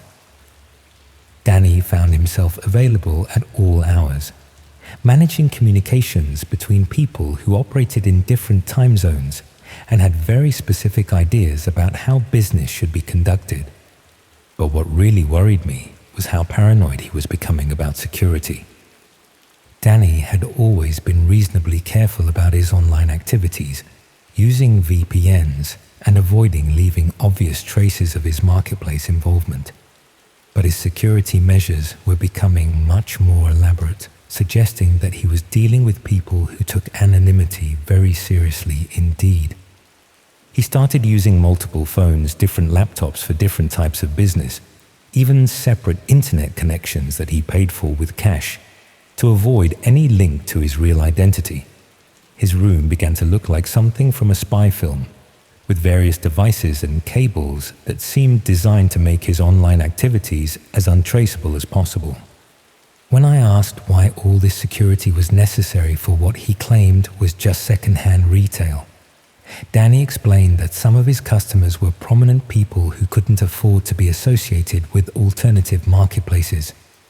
Business executives, politicians, celebrities, people who needed to maintain public reputations but sometimes required access to products or services that weren't available through conventional channels.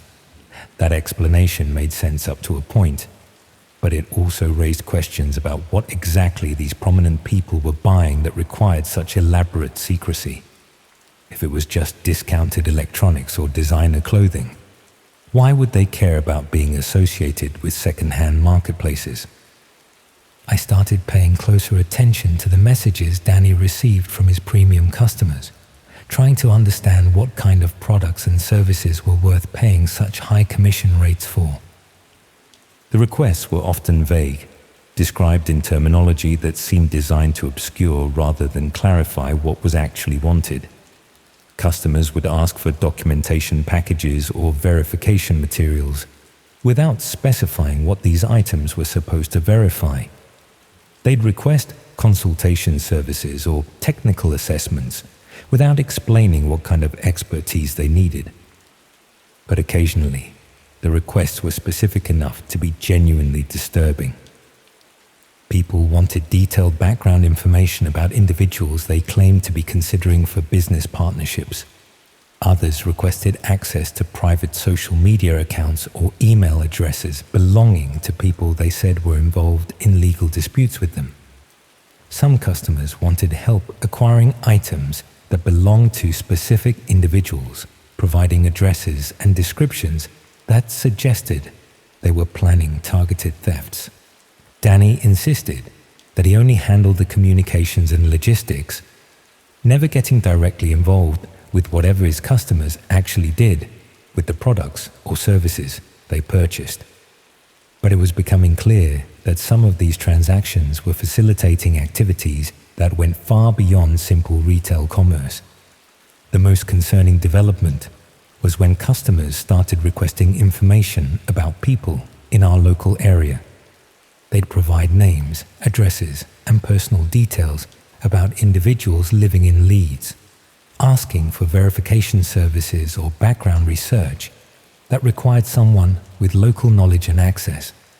Danny began receiving requests to visit specific addresses, photograph particular properties, even gather information about people's daily routines and habits. These local reconnaissance requests paid extremely well, often several £100s for what appeared to be straightforward information gathering. But they also meant that Danny was now directly involved in activities that looked suspiciously like stalking or preparation for criminal activity. When I confronted him about this, Danny claimed that the information was being used for legitimate purposes: due diligence for business investments, background checks for potential employees, research for legal proceedings.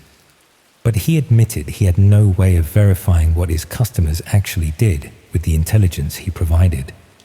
More troubling was his acknowledgement that some of the people he'd been asked to investigate had subsequently experienced problems. Houses that had been burglarized, cars that had been vandalized, individuals who had received threatening messages or experienced identity theft. Danny insisted these were coincidences, that correlation didn't prove causation, and that he was just providing information that was probably available through other sources anyway. But the pattern was becoming too consistent to ignore. I tried convincing him to stop taking the local reconnaissance requests, pointing out that he could be charged as an accessory if any of his customers used the information to commit serious crimes. But the money was too good, and Danny argued that someone else would just take the work if he turned it down. That's when I started documenting everything I could about his operations. I began keeping records of the customers he worked with, the types of requests he received, and their outcomes for people who had been investigated or targeted, building a file that might be useful if I ever needed to distance myself from his activities or provide evidence to authorities. What I discovered was that Danny's operation was much larger and more organized than he'd admitted. He wasn't just a freelance middleman handling occasional transactions. He was part of a network that specialized in providing intelligence and access services to clients who couldn't or wouldn't use legitimate channels. The network included people with skills in surveillance, data recovery, social engineering, and physical security. Customers could commission comprehensive investigations that included online research, physical reconnaissance, and even direct approach operations designed to extract information from targets. Danny's role was primarily handling local operations in the Leeds area, but he was connected to similar operatives in other cities who could provide coverage across the UK. The organization was sophisticated enough to handle complex multi-stage investigations that required coordination between different specialists and geographic regions. Most disturbing was the evidence that some customers were using these services to target vulnerable individuals for exploitation or harm. People in financial distress who could be manipulated into fraudulent schemes. Elderly individuals whose personal information could be used for identity theft. Young people who could be approached and recruited for various types of criminal activity. I realized that by living with Danny and keeping quiet about his operations, I was potentially complicit in facilitating serious crimes against innocent people. Even if I wasn't directly involved in gathering intelligence or providing services, my silence was enabling activities that were destroying other people's lives. But confronting Danny directly seemed increasingly dangerous. He'd become paranoid about security breaches and was constantly worried about being exposed by customers or competitors. Anyone who posed a threat to his operation was seen as a serious liability that needed to be dealt with.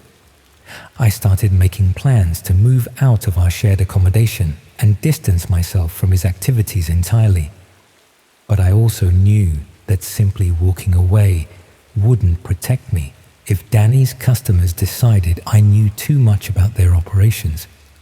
The people he worked with had demonstrated their willingness to target individuals who posed threats to their interests. And as someone who'd been living with one of their operatives for months, I'd inevitably learn details about their methods and customers that could be damaging if disclosed to authorities. I was trapped between staying involved with activities I knew were harmful and trying to extract myself from a situation that was becoming increasingly dangerous for everyone involved. That's when Danny disappeared. I came back from lectures one afternoon to find his room completely cleared out, all his equipment gone. No note or explanation about where he'd gone or when he might be back. The only trace of his occupancy was a faint smell of cleaning products that suggested someone had worked very hard to remove any evidence of what had been happening in that room. I tried contacting him through the various phone numbers and email addresses I had, but they'd all been disconnected or abandoned. His social media accounts had been deleted, his university enrollment had been terminated, and none of our mutual friends had heard from him since the day he'd vanished. It was as if Danny Morrison had simply stopped existing. The university housing office eventually assigned me a new flatmate, a quiet engineering student who showed no interest in alternative marketplaces or questionable income streams.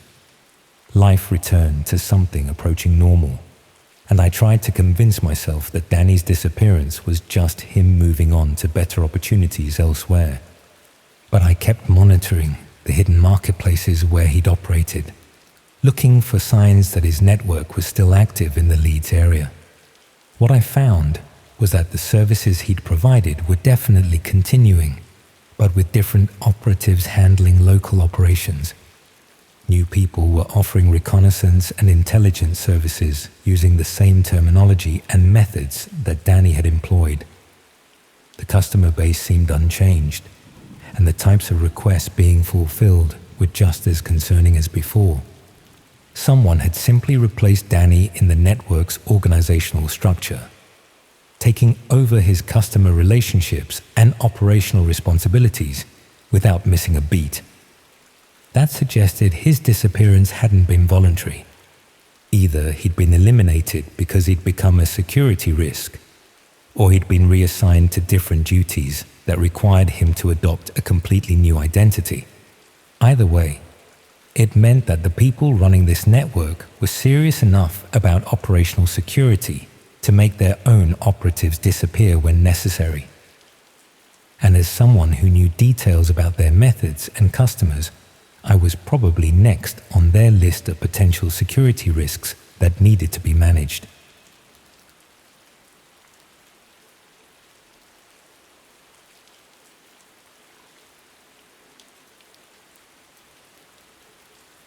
Picture a scenario where you've worked somewhere for 8 years, put in the overtime, covered for colleagues when they called in sick, never missed a deadline, and then one Tuesday morning, your manager calls you into his office and tells you the company is restructuring. Your position is being eliminated, effective immediately. Security will escort you out, and they'll post your belongings within a week. That's what happened to me 3 months ago. My name is Martin, I'm 42, and until recently, I was a project coordinator at a logistics company in Reading. Nothing glamorous, but it paid the bills, and I was good at it. The manager who fired me was a man called David Henley, someone who'd been brought in 6 months earlier to implement cost-cutting measures. He'd barely spoken to me before that Tuesday, but he delivered the news with the kind of professional detachment that suggested he'd done this many times before. What made it worse was that I knew the restructuring was selective. 3 people from my department were let go, but they kept on 2 others who did essentially the same work, just less efficiently. The decision seemed arbitrary, personal even, though I couldn't understand what I might have done to warrant being singled out. The first few weeks after losing the job were occupied with practical concerns, updating my CV, applying for positions, dealing with benefits paperwork, explaining to friends and family why I was suddenly unemployed. But as the rejections started coming in and the savings began dwindling, the anger began building. Not just frustration at the job market or the economic situation, but genuine rage at David Henley specifically. I found myself thinking about him constantly, imagining confrontations where I tell him exactly what I thought of his management style, scenarios where he'd face consequences for his casual destruction of people's livelihoods. The fantasies became increasingly violent over time, though I told myself it was just a way of processing the stress and disappointment. Late one evening, after another day of fruitless job searching, I found myself researching David Henley online. Not for any specific purpose, just curiosity about the man who'd upended my life. his LinkedIn profile, company photos, mentions in trade publications. Nothing particularly revealing, but it felt like I was learning something useful about my enemy. The search led me to forums where people discussed workplace grievances and unfair dismissals. Most of the posts were routine complaints about bad managers and corporate policies, but some were more extreme. People talking about revenge fantasies, sharing stories about bosses who'd faced various misfortunes, discussing hypothetical scenarios that went well beyond anything I'd imagined. One forum in particular caught my attention. The discussions were coded and vague, but seemed to revolve around more serious forms of retaliation than just complaining online. Users would reference services and contacts in ways that suggested real-world consequences rather than just fantasy. The tone was matter-of-fact, practical, as if they were discussing hiring a tradesman rather than something far more serious. I started visiting that forum regularly, not posting anything myself, but reading through the discussions and trying to understand what was actually being offered. After several weeks of lurking, I received a private message from someone who'd noticed my browsing patterns. They didn't introduce themselves with any dramatic usernames or obvious criminal references, just someone called Mike, who seemed to understand what I might be looking for. The conversation that followed was surprisingly normal. Mike asked about my employment situation, my financial pressures, my feelings about the people responsible for my difficulties. He seemed genuinely sympathetic, offering practical advice about job searching alongside more pointed questions about my former manager. Sometimes he'd ask oddly personal things: how well I slept at night, whether I had family who worried about me, if I'd ever felt capable of crossing lines I wouldn't normally cross. I assumed it was just thorough customer service. Over several exchanges, Mike gradually introduced the idea that some workplace problems required more direct intervention than traditional legal channels could provide. He provided links to sites that looked like professional service directories, complete with user reviews and detailed pricing. The services range from relatively minor harassment to more permanent solutions. Everything was presented with corporate professionalism. No dramatic threats or criminal iconography, just matter-of-fact discussions of problems and solutions. The option I found myself considering was listed as executive adjustment services. The description was euphemistic but clear enough, and the reviews suggested genuine experience rather than imagination. The details felt just real enough, never specific enough to be incriminating. Mike seemed to sense my interest without me explicitly stating it. His messages became more focused on practical considerations, timelines, payment methods, information requirements for service providers. He spoke like someone managing a service contract, not arranging a crime. What made it feel legitimate was the systematic approach. They required detailed information about the target, including daily routines, security arrangements, and personal circumstances. The data collection process was thorough and professional, suggesting genuine operational capability rather than simple fraud or fantasy. I found myself gathering information about David Henley without quite admitting what I was planning to do with it. His home address, his car, his typical schedule, his family situation. The research felt purposeful and focused, giving me something constructive to do with the anger and frustration that had been building for months. The information gathering became increasingly detailed over time. I started following his routine, noting his lunch preferences, his gym schedule, his weekend activities. Not obviously stalking, just casual observation that helped me understand his patterns and vulnerabilities. The knowledge felt powerful, like I was finally taking control of a situation that had previously been entirely outside my influence. Mike's messages became more specific as I provided information. He would reference details I'd shared, suggest additional areas for research, and gradually build a comprehensive profile of David Henley's daily life. The collaboration felt professional and goal-oriented, like working on a legitimate project rather than planning something illegal. Around this time, I started noticing changes in my own circumstances that seemed oddly convenient. Job interviews for positions I didn't remember applying for. Meetings arranged by recruitment consultants I'd never contacted. Opportunities appearing with timing that felt deliberate. The interviews were for positions similar to my previous role, with companies that seemed legitimate enough. But the conversations would drift into uncomfortable territory. Questions about workplace stress, my thoughts on management accountability, whether I'd ever considered taking matters into my own hands when official channels failed. The interviewers seemed more interested in my emotional state than my professional qualifications. I began to wonder whether Mike's organization provided services beyond just executive adjustment, whether they were also involved in monitoring and managing clients, ensuring that people considering their services received appropriate guidance and support throughout the decision-making process. The job opportunities became more pressing over time.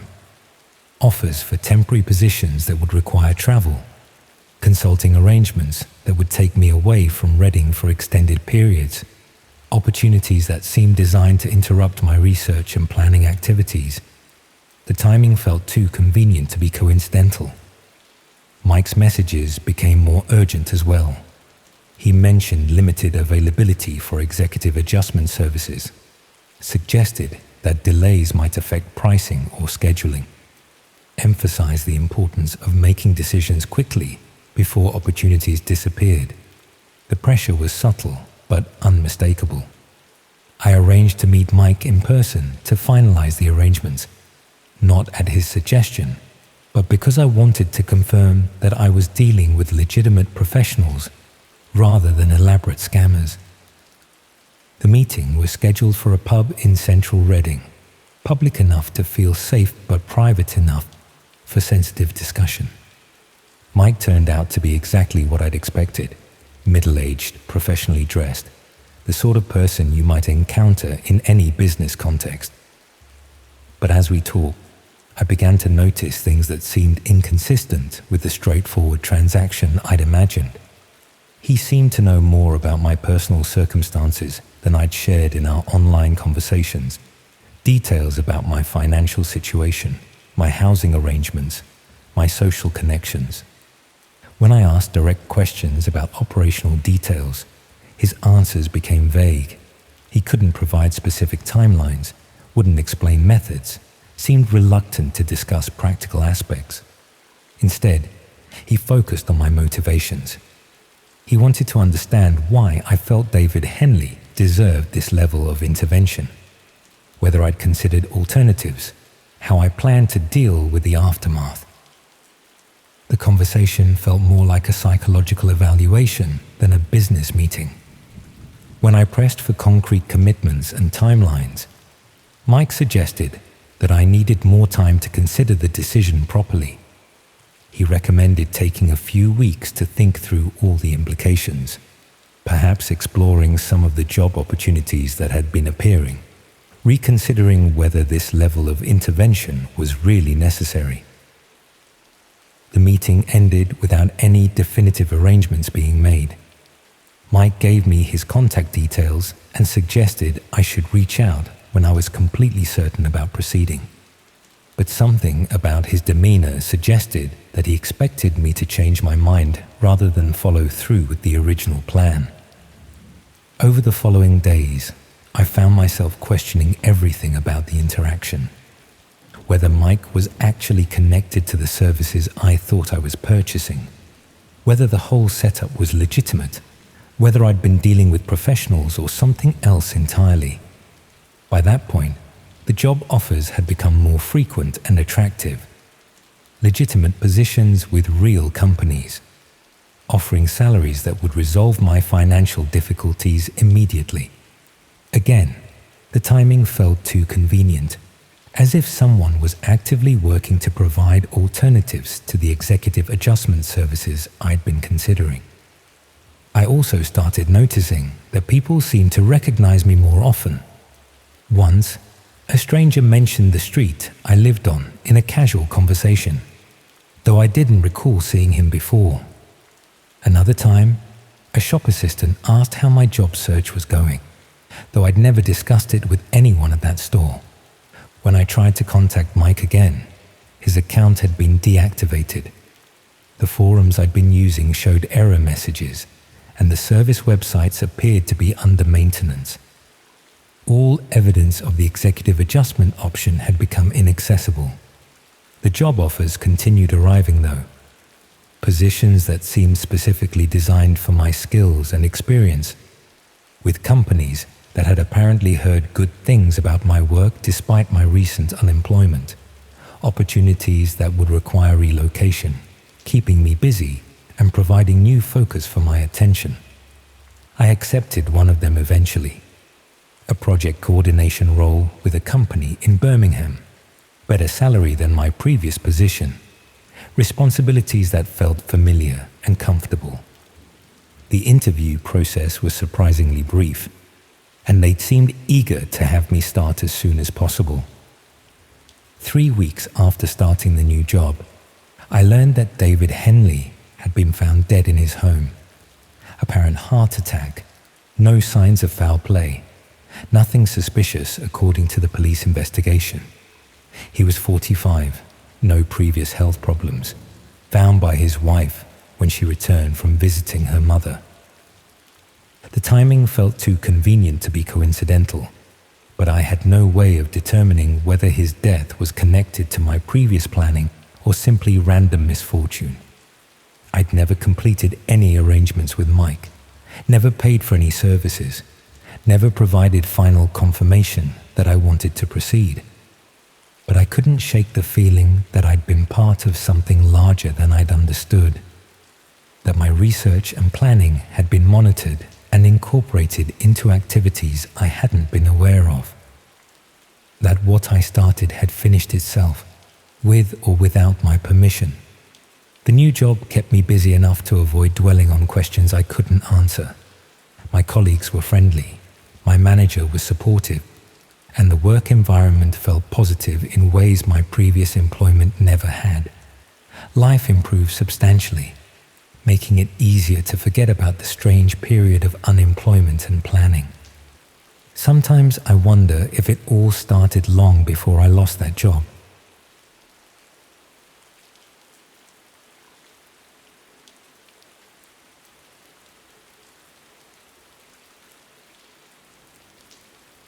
There's a moment when you realize that boredom can be more dangerous than any addiction. It creeps up slowly, day after day, of the same routine, until suddenly you're willing to do almost anything just to feel something different.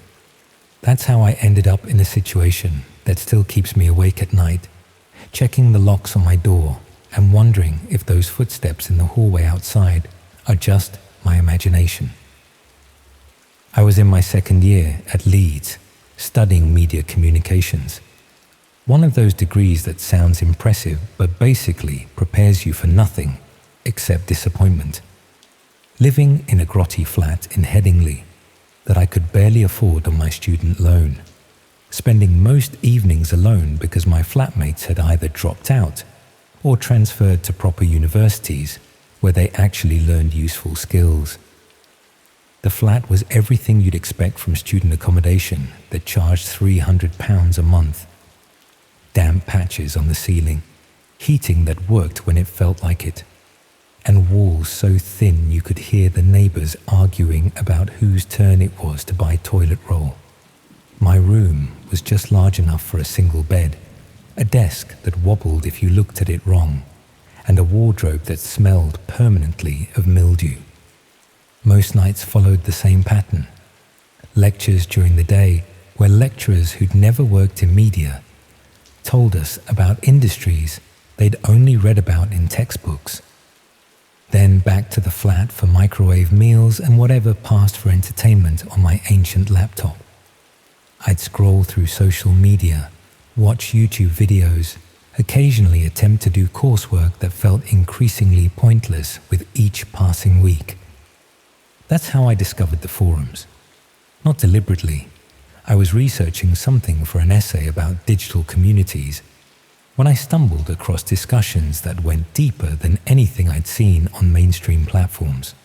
People talking about privacy, digital freedom, the parts of the internet that existed beyond corporate oversight. It seemed more real than anything I was learning in lectures, more honest than the sanitized world of Facebook and Instagram. The transition to exploring these hidden communities happened gradually. Someone would mention a forum that required special access, or reference a discussion happening on platforms I'd never heard of.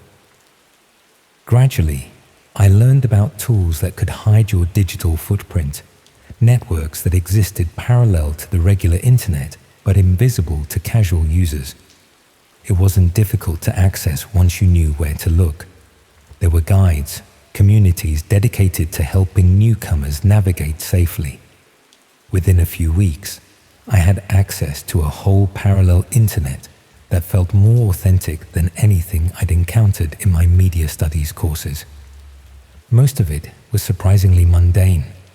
Political discussions that would be censored elsewhere, marketplaces for things that existed in legal grey areas, communities of people who simply preferred to communicate without corporate surveillance.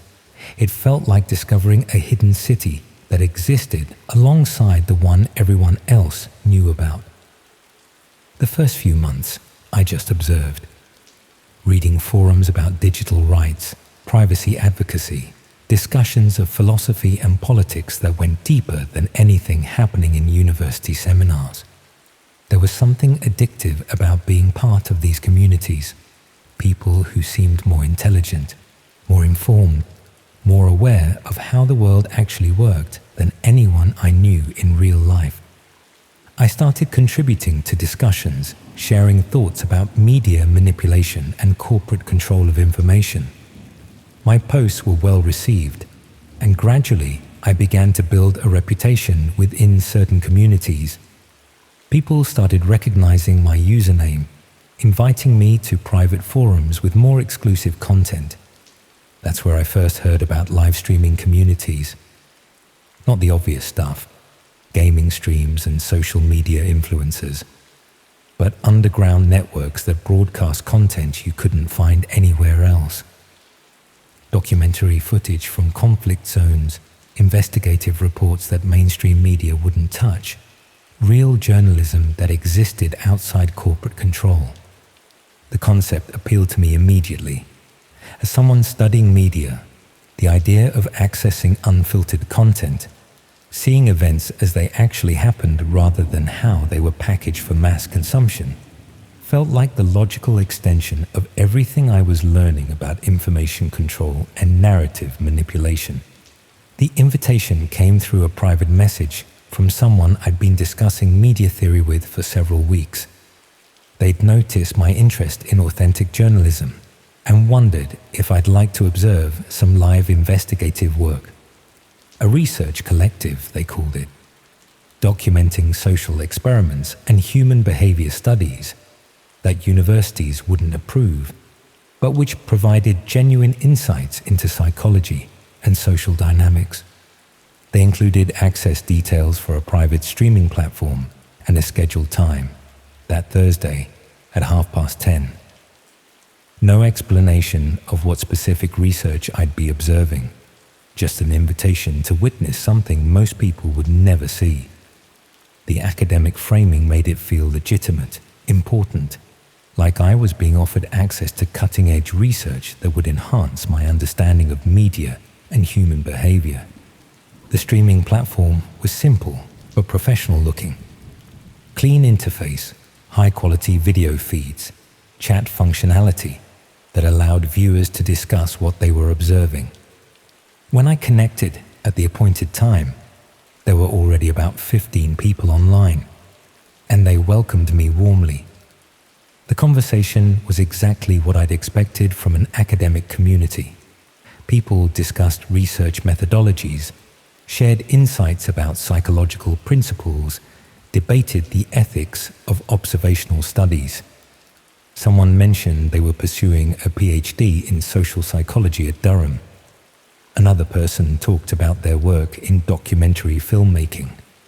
They seemed like exactly the kind of intelligent, engaged people I'd been hoping to find in university, but never had. The research subject that night was social isolation and peer pressure. We were observing how an individual responded to being placed in an unfamiliar environment with limited social contact, measuring their psychological adaptation and decision-making under stress. The academic discussion was fascinating. People analyzed body language, predicted behavioral responses, shared relevant research from established psychology journals. The observation space was a small, clinical-looking room with white walls and professional lighting. A single chair faced multiple cameras, and monitoring equipment lined one wall. It looked exactly like the kind of setup you'd expect from a legitimate research facility, clean and organized, and obviously expensive. The subject was a young man, probably around my age, who'd volunteered for what he believed was a standard psychology experiment. The researchers explained through the chat that he'd been told he was participating in a study about decision-making under stress, which was technically accurate, but didn't reveal the full scope of what was being measured. What followed was subtle psychological manipulation presented as scientific methodology. The subject was asked to make increasingly difficult choices, each decision designed to measure his responses to social pressure and isolation. The academic observers discussed his reactions with clinical detachment, noting signs of stress and predicting how his behavior would change as the experiment progressed. I found myself genuinely engaged with the research. This was the kind of real-world psychology that my university courses only touched on theoretically. Here was an actual experiment, measuring genuine human responses in controlled conditions.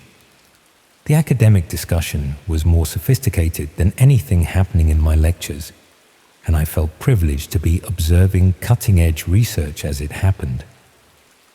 Over the following weeks, I became a regular participant in these observation sessions. Different subjects, different experimental scenarios, but always the same rigorous academic approach. The research collective was studying various aspects of human psychology: social conformity, authority compliance, stress responses, decision-making under pressure. Each session provided new insights that enhanced my understanding of media manipulation and audience psychology. The other observers were consistently impressive. Postgraduate students, academic researchers, documentary filmmakers interested in authentic human behavior. They shared reading recommendations, discussed theoretical frameworks, debated ethical considerations with the kind of intellectual sophistication I'd been hoping to find in university. These felt like the real education I'd been looking for. My contributions to the discussions were increasingly valued by the group. They seemed impressed by my insights into media theory and audience psychology, often asking for my perspective on how different experimental scenarios might be perceived by mainstream audiences. Gradually, I began to feel like a genuine member of the research community rather than just an observer. That's when they started suggesting I might be interested in contributing more directly to the research. The suggestion came casually, almost as an afterthought, during a particularly engaging discussion about experimental methodology. Someone mentioned that having perspectives from different academic backgrounds would enhance the research, and several people agreed that my media studies knowledge would provide valuable insights into audience psychology and narrative construction. The research coordinator, the person who'd originally invited me, explained that they were always looking for participants who understood the academic value of the work. Someone with my background could contribute both as an observer and as a subject, providing comparative data about how media-literate individuals responded to the same experimental conditions they'd been testing on less educated volunteers. I felt flattered. These people, whose intelligence and academic credentials I respected, were telling me I had something valuable to offer. They weren't just inviting me to observe research. They were asking me to become part of it, to contribute to studies that could advance understanding of human psychology and media manipulation. The logistics were straightforward. They operated several research facilities around the country, including one in Manchester that would be convenient for me to reach from Leeds. Sessions typically lasted a few hours, and participants were compensated for their time. More importantly, I would be contributing to research that had genuine academic value, work that might eventually be published in respected journals. I agreed without hesitation.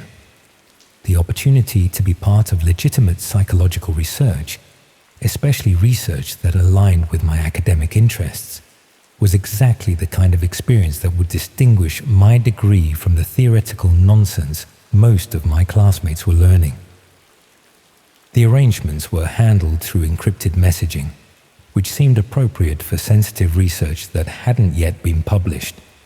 They provided an address in Manchester's city centre and a time, the following Saturday at 2 in the afternoon.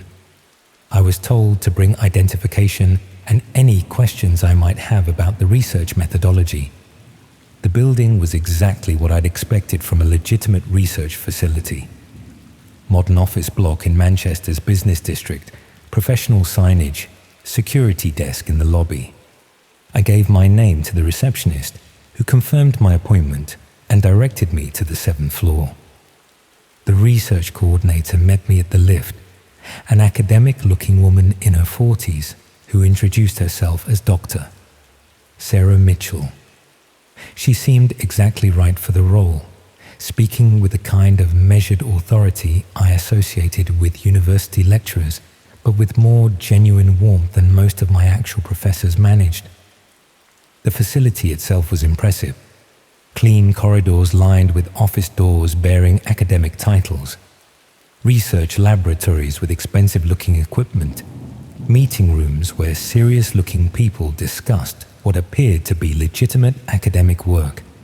Everything reinforced the impression that this was real research being conducted by qualified professionals. Dr. Mitchell explained the day's experimental protocol as we walked towards the observation room. They were testing responses to social isolation, combined with peer pressure, measuring how quickly intelligent individuals adapted their behavior when placed in unfamiliar social situations. My media studies background made me an ideal subject, she explained, because I would be more aware than most people of the techniques being used, allowing them to measure the effectiveness of these methods on educated, media-literate participants. The observation room was larger than it had appeared through the streaming platform. The same clinical white walls and professional lighting, but seeing it in person made the setup seem even more legitimate. This was clearly expensive equipment, operated by people who knew what they were doing. Other members of the research team were present, people I recognized from the streaming sessions, though seeing them in person made them seem more human, more relatable. They greeted me warmly, expressing genuine excitement about my participation in the research. Someone mentioned that my insights during previous observation sessions had been particularly valuable, and they were looking forward to seeing how I responded as a subject rather than an observer. The initial part of the experiment was exactly what I'd expected. Basic questionnaires about my background and psychological profile, measurements of baseline stress indicators, explanations of the monitoring equipment that would track my responses throughout the session. Everything was conducted with the kind of professional methodology I associated with legitimate academic research. Then they explained the specific experimental scenario. I would be placed in the observation chair and asked to make a series of decisions while being monitored by the research team. The decisions would start simple but gradually become more complex, measuring how my responses changed as social pressure increased. The other team members would observe through a live stream, documenting my reactions and discussing my behavior in real time. The academic framing made everything seem reasonable, even beneficial. This was research that could advance understanding of media manipulation and audience psychology. My participation would contribute to studies that might eventually help people recognize and resist propaganda techniques. The work had genuine social value, and I was privileged to be part of it. I took my place in the observation chair, facing the cameras that would broadcast my responses to the research team. The lighting was professional but not uncomfortable, and the monitoring equipment was less intrusive than I'd expected. Dr. Mitchell explained that the session would last approximately 2 hours, during which I would be asked to respond to various scenarios while my psychological and physiological responses were measured. The first scenarios were straightforward, simple decision-making exercises designed to establish baseline measurements. I was asked to choose between different options, while the research team observed my thought processes. The discussions I could hear through speakers in the room were exactly what I'd participated in during previous sessions. Academic analysis of body language, stress indicators, decision-making patterns. But gradually, the scenarios became more personal. Instead of abstract choices, I was asked to discuss my own life, my fears, my ambitions. The research team's observations became more focused on my individual psychology rather than general human behavior. Their academic discussions started including specific details about my background that I hadn't provided during the initial questionnaires. That's when I began to realize something was wrong. The information they were discussing, details about my university course, my financial situation, my family background, hadn't come from anything I told them during the session. They knew about my student debt, my poor relationship with my parents, my lack of close friendships at university, information that could only have come from extensive research into my personal life. Dr. Mitchell noticed my growing discomfort and explained that background research was standard procedure for this type of psychological study. They needed to understand participants' motivational frameworks to properly analyze their responses. The information had been gathered through standard academic channels, student records, social media analysis, public databases. Nothing invasive, just the kind of background research that any legitimate study would require. But the academic observers' discussions were becoming less clinical and more personal. They talked about my loneliness, my desperation for intellectual connection, my willingness to do almost anything to feel part of a community that valued my contributions. Their analysis was accurate but felt invasive, like they were dissecting my personality for entertainment rather than scientific understanding. The scenarios they presented became increasingly uncomfortable. Instead of simple decision-making exercises, I was asked to discuss my deepest insecurities, my most embarrassing experiences, my greatest fears. The research team's observations became correspondingly more intimate, analyzing not just my responses, but my motivations, my psychological vulnerabilities, my desperate need for validation. When I expressed discomfort with the direction the session was taking, Dr. Mitchell assured me that this was normal.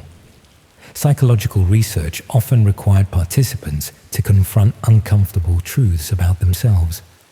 The temporary discomfort I was experiencing was necessary for the research to have genuine value.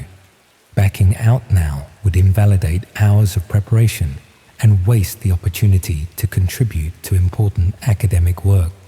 The pressure was subtle but persistent. They reminded me of how enthusiastic I'd been about participating, how much I'd valued being part of the research community, how disappointed they would be if I couldn't follow through on my commitment. The academic framing made my reluctance seem immature, unintellectual, as if I was prioritizing my personal comfort over scientific advancement. But the observers' discussions were becoming less about research and more about entertainment. They talked about my responses as if I was performing for their amusement, rather than contributing to academic study. Their analysis of my psychology became increasingly invasive, dissecting my personality with the kind of casual cruelty that had nothing to do with scientific methodology. That's when I realized that the academic observers weren't researchers or graduate students. They were paying customers, anonymous viewers who enjoyed watching real psychological manipulation presented as legitimate research. The sophisticated discussions, the academic credentials, the professional facility, all of it was elaborate theater designed to make victims complicit in their own exploitation. I tried to leave, but Dr. Mitchell explained that the session wasn't complete. They'd invested significant resources in this research, and my participation was crucial for the data to have statistical validity. Leaving now would waste months of preparation and invalidate everything they'd learned.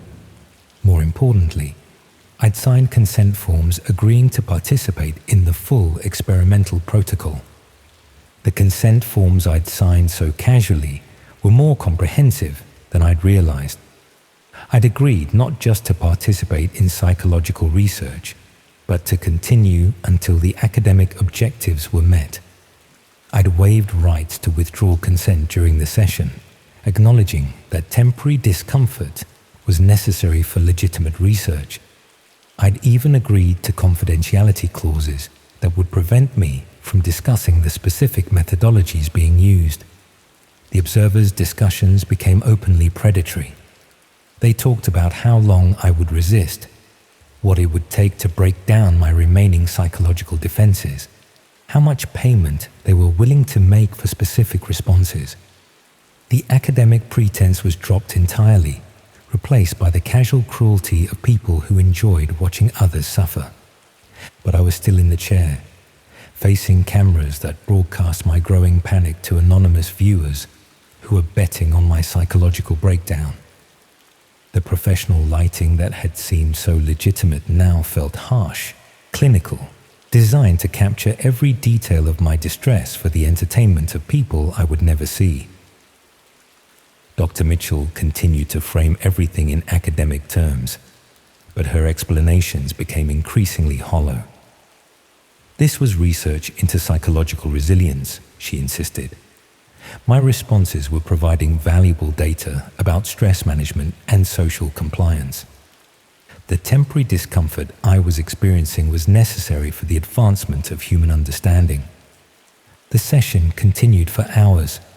Psychological pressure disguised as research methodology, invasive questioning presented as scientific inquiry, deliberate humiliation framed as academic observation.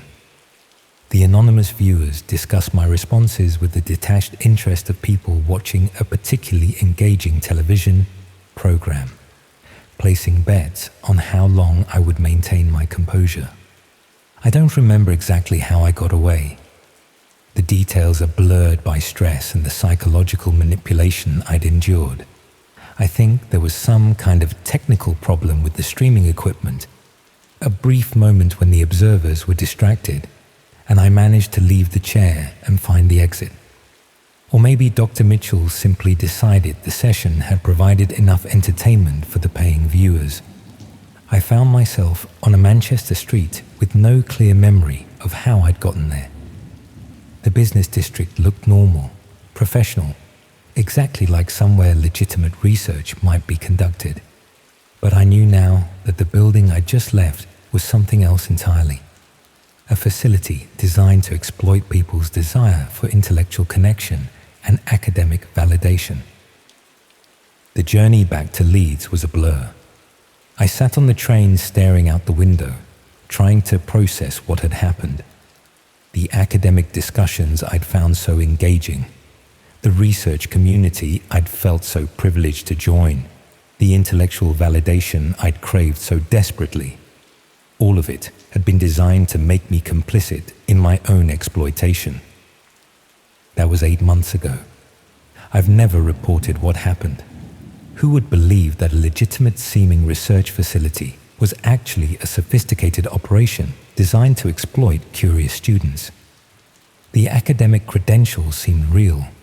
The facility was professional, and I'd participated voluntarily after signing consent forms that probably covered every legal requirement. But I've learned to recognize the signs now. The casual invitations to observe research, the flattery about academic insight, the gradual escalation from observer to participant. The same patterns that led me into that room are being used to recruit other people, other students, who are bored and lonely and desperate for intellectual connection. I still get invitations occasionally, from different usernames on different platforms. Always the same academic framing, the same promise of authentic research opportunities. I delete them immediately, but I can't delete the knowledge that somewhere out there people are still being recruited for research projects that have nothing to do with advancing human understanding. The flat in Headingley feels different now. The thin walls and broken heating that once seemed like minor inconveniences now feel like vulnerabilities. I've changed my daily routines, varied my schedule, become more careful about what personal information I share online. But sometimes, late at night, when the building is quiet and I'm lying awake listening to footsteps in the corridor, I wonder if they know where I live.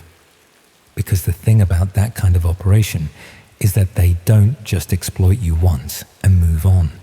They build profiles, gather information, create detailed psychological assessments that could be valuable for future projects. I was part of their research for months before I became a subject, and they learned everything they needed to know about what motivates me, what frightens me, what I'm willing to do for validation and intellectual connection. The academic community I thought I'd found doesn't exist. Real research happens in universities with proper oversight and ethical guidelines. But the desire for intellectual connection, for being part of something important and meaningful, is real enough. And there are people who understand how to exploit that desire, how to make isolation and boredom feel like academic opportunity. I'm finishing my degree this year, though media communications feels even more pointless now than it did before. The theoretical frameworks we study in lectures seem naive compared to what I've learned about psychological manipulation and social engineering. But I've also learned that the real world is full of people who understand human psychology better than any university course could teach. The chair is still out there somewhere, in a professional-looking facility with academic credentials and research equipment. And they're still recruiting participants, still finding people who are bored enough and lonely enough and desperate enough for intellectual validation to sign consent forms they don't fully understand. Sometimes I think about the young man I observed during my first session, the volunteer who thought he was participating in standard psychological research. I wonder if he ever realized what was really happening, if he managed to leave before they asked him to become a regular participant, if he's somewhere now checking logs and listening for footsteps and wondering if those casual invitations he receives are what they claim to be. Because once you've been in that chair, once you felt those cameras capturing every detail of your psychological breakdown for the entertainment of anonymous viewers, you never really feel safe again. The academic pretense might be dropped, the session might end, but the knowledge that there are people out there who enjoy watching human suffering remains.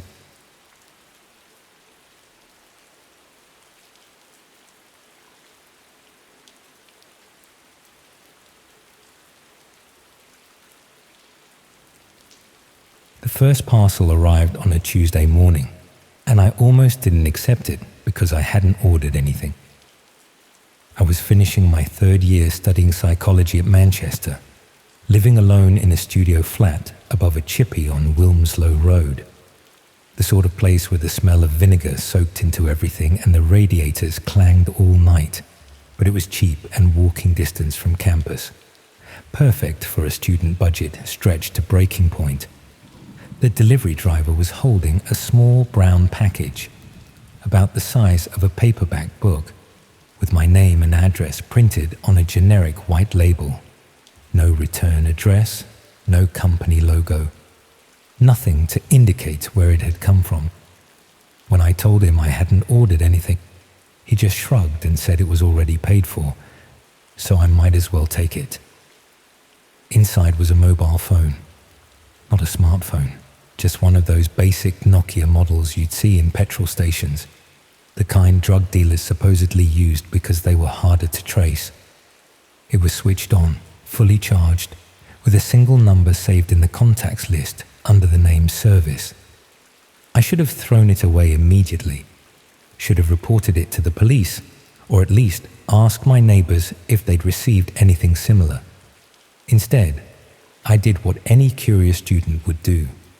I Googled the phone's model number and tried to work out where it might have come from. That's how I ended up on the dark web for the first time. One search led to another, and before I knew it, I was reading about anonymous communication methods and untraceable delivery services. The deeper I dug, the more references I found to something called physical drop protocols, ways of getting items to specific people without leaving any digital fingerprints. The phone sat on my desk for 3 days before it rang. I was eating breakfast, scrolling through lecture notes, when the Nokia started buzzing across the wooden surface. The caller ID just showed Service. I stared at it for maybe 10 rings before curiosity got the better of me, and I answered. No one spoke. There was background noise, traffic maybe, or machinery, but no voice. After about 30 seconds, the line went dead. When I tried calling back, it went straight to voicemail. No greeting, just silence, and then the beep. That night, I found the website. It wasn't easy to locate. I'd been browsing hidden sites for hours, following links that led to more links, most of which were broken or led to placeholder pages. But eventually, I stumbled across something called Direct Physical Services, a page with minimal text and a simple contact form. The description was deliberately vague, something about bridging digital anonymity with real-world requirements and providing discrete solutions for complex delivery needs. There was a phone number listed at the bottom of the page, the same number that was saved in the Nokia's contacts.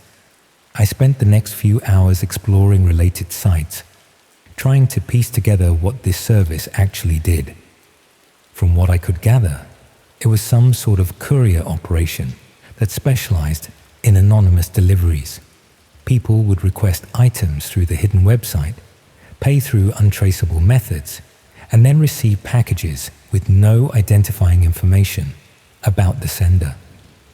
Mostly, it seemed to be used for things that weren't quite illegal, but weren't exactly legitimate either. Rare books that might have been stolen from libraries, prescription medications that didn't require prescriptions, personal documents that someone shouldn't have had access to, the kind of grey area transactions that people preferred to keep off the normal internet. But there were darker hints too, references to biological samples and personal effects that suggested the service wasn't limited to simple package delivery. Some of the site's clients seemed to be requesting very specific items from very specific people, as if they had inside knowledge of their target's routines and possessions.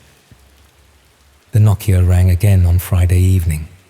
This time, when I answered, there was a voice. Male, middle-aged, with a London accent that had been carefully modulated to sound nondescript. He asked if I was satisfied with the service so far, and when I said I didn't understand what service he was referring to, he chuckled softly.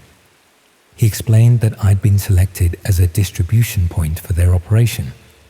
Parcels would be delivered to my address, and I would be responsible for passing them on to their final recipients. In exchange, I'd receive a small commission for each successful handover, enough to cover rent for a few months, he suggested. When I started to protest that I hadn't signed up for anything, he cut me off gently. He said my browsing history suggested I'd already shown interest in their services, and my address had been verified as suitable for their requirements. If I wasn't interested in participating, I could simply ignore future deliveries, but the initial phone was mine to keep regardless. Then he hung up, leaving me staring at the Nokia and wondering how anyone could know what websites I'd been visiting. I used the university's internet connection, which should have provided some level of anonymity, but apparently that wasn't enough to stay completely hidden. The second parcel arrived the following Monday. This one was larger, maybe the size of a shoebox, and significantly heavier. The same generic labeling, the same anonymous delivery driver, who seemed surprised when I questioned him about the sender. When I opened it in my flat, I found a collection of items that made no immediate sense together. There was a house key, still warm from being recently cut, a small digital camera, the kind used for security systems, a manila envelope containing what looked like bank statements and utility bills for someone I'd never heard of, and at the bottom, wrapped in tissue paper, was a lock of dark hair tied with a piece of string. The implications were disturbing. Someone had paid to have these items collected and delivered, but the combination suggested something much more invasive than a simple theft. The bank statements were recent, from a Barclays branch in South Manchester. The utility bills covered the same address. The key looked like it belonged to a front door, but it was the hair that really unsettled me. It wasn't the kind you'd get from a hairbrush or a pillow. It had been cut deliberately, all the same length, as if someone had taken it while the owner was unconscious or restrained. I should have called the police then, should have handed over everything and explained about the phone and the website and the strange service that seemed to be operating out of my address. Instead, I found myself back on the dark web, trying to understand what I'd gotten involved with. The Direct Physical Services website had changed. There were new sections now, accessible only through specific links that hadn't been there before. One was labeled Active Collections and contained a list of items currently being sourced. Most were vague: personal documentation from target residents or biological verification material, but some were terrifyingly specific. One request was for recent photographs from family home, kitchen area preferred. Another wanted clothing items worn within last 48 hours unwashed. There was even a listing for spare house keys, copied from originals, North Manchester postcodes only. What made it worse was realizing that some of these requests had completion dates in the past, items that had already been collected and delivered. The parcel sitting on my desk was just one of many that had passed through this network, and I was apparently part of a much larger operation than I'd understood. The phone rang again that evening, but this time I didn't answer. It kept ringing though, every few hours throughout the night. Always the same caller ID, always the same patient buzzing until it reached voicemail. By morning, there were dozens of missed calls logged in the phone's memory. When I finally picked up, the voice was less friendly than before. He asked why I hadn't acknowledged receipt of the second delivery, and when I said I wasn't comfortable with the arrangement, he reminded me that I'd already accepted payment for services rendered. The phone itself was worth more than £50, he pointed out, and keeping it without fulfilling my obligations would constitute theft. More importantly, he added, my address was now registered in their system as an active distribution point. Other clients depended on the reliability of their network, and disappointing them would have consequences that extended beyond simple financial penalties. When I asked what he meant by consequences, he described my daily routine in uncomfortable detail. The time I left for lectures, the route I took to campus, the coffee shop where I usually stopped for lunch. He knew about my part-time job at the campus library, my weekend visits to the Arndale Centre, even the fact that I ordered takeaway from the same Indian restaurant every Thursday night. The message was clear. They'd been watching me long enough to know everything about my life, and that information could be used against me if I decided not to cooperate. The third parcel arrived on Wednesday, and this time I knew I had to get rid of it without looking inside. But curiosity is a dangerous thing, especially when you're already involved in something you don't fully understand. The package was smaller than the others, about the size of a jewelry box, but it was cold to the touch and seemed to contain liquid of some kind. Inside was a small glass vial filled with what looked like blood, dark red, slightly congealed, with a medical label stuck to the side that showed a name and date from just 2 days earlier. There was also a printed sheet with what appeared to be test results, blood type, DNA markers, other medical information that I didn't fully understand, but that looked official and recent. Someone had paid to have blood samples collected and analyzed, then delivered to my address for distribution to a third party. The implications were horrifying. This wasn't just about stealing personal belongings or copying keys. Someone was harvesting biological material from unwilling victims. I tried calling the number on the Nokia to demand an explanation, but it went straight to a recorded message. The voice was the same one I'd spoken to before, but now it was reciting an address in Moss Side and instructing me to deliver the package by 6 o'clock that evening. If I failed to complete the delivery on time, there would be additional charges applied to my account. What account? I'd never agreed to any financial arrangement, never signed any contracts or provided payment information. But apparently, that didn't matter. In their system, I was already committed to seeing this through. The address in Moss Side turned out to be a laundrette, the kind of place that stayed open late and asked no questions about who was washing what. When I arrived with the package, there was a woman waiting by the change machine, early 30s, nervous looking, constantly checking her watch and glancing towards the door. She approached me as soon as I walked in, asking if I was there for the collection. When I handed over the package, she seemed relieved but also frightened, as if she was expecting something much worse than a small glass vial. She left immediately, without saying anything else, but I noticed she threw the package into a bin outside rather than keeping it. That's when I realized I wasn't the only one caught up in this system. The woman had been just as scared as I was, probably coerced into participating through the same combination of threats and surveillance that had trapped me. We were all just links in a chain that none of us fully understood. The Nokia rang as I was walking back to my flat. This time, the voice was congratulating me on a successful delivery and explaining that my commission would be processed within the next few days.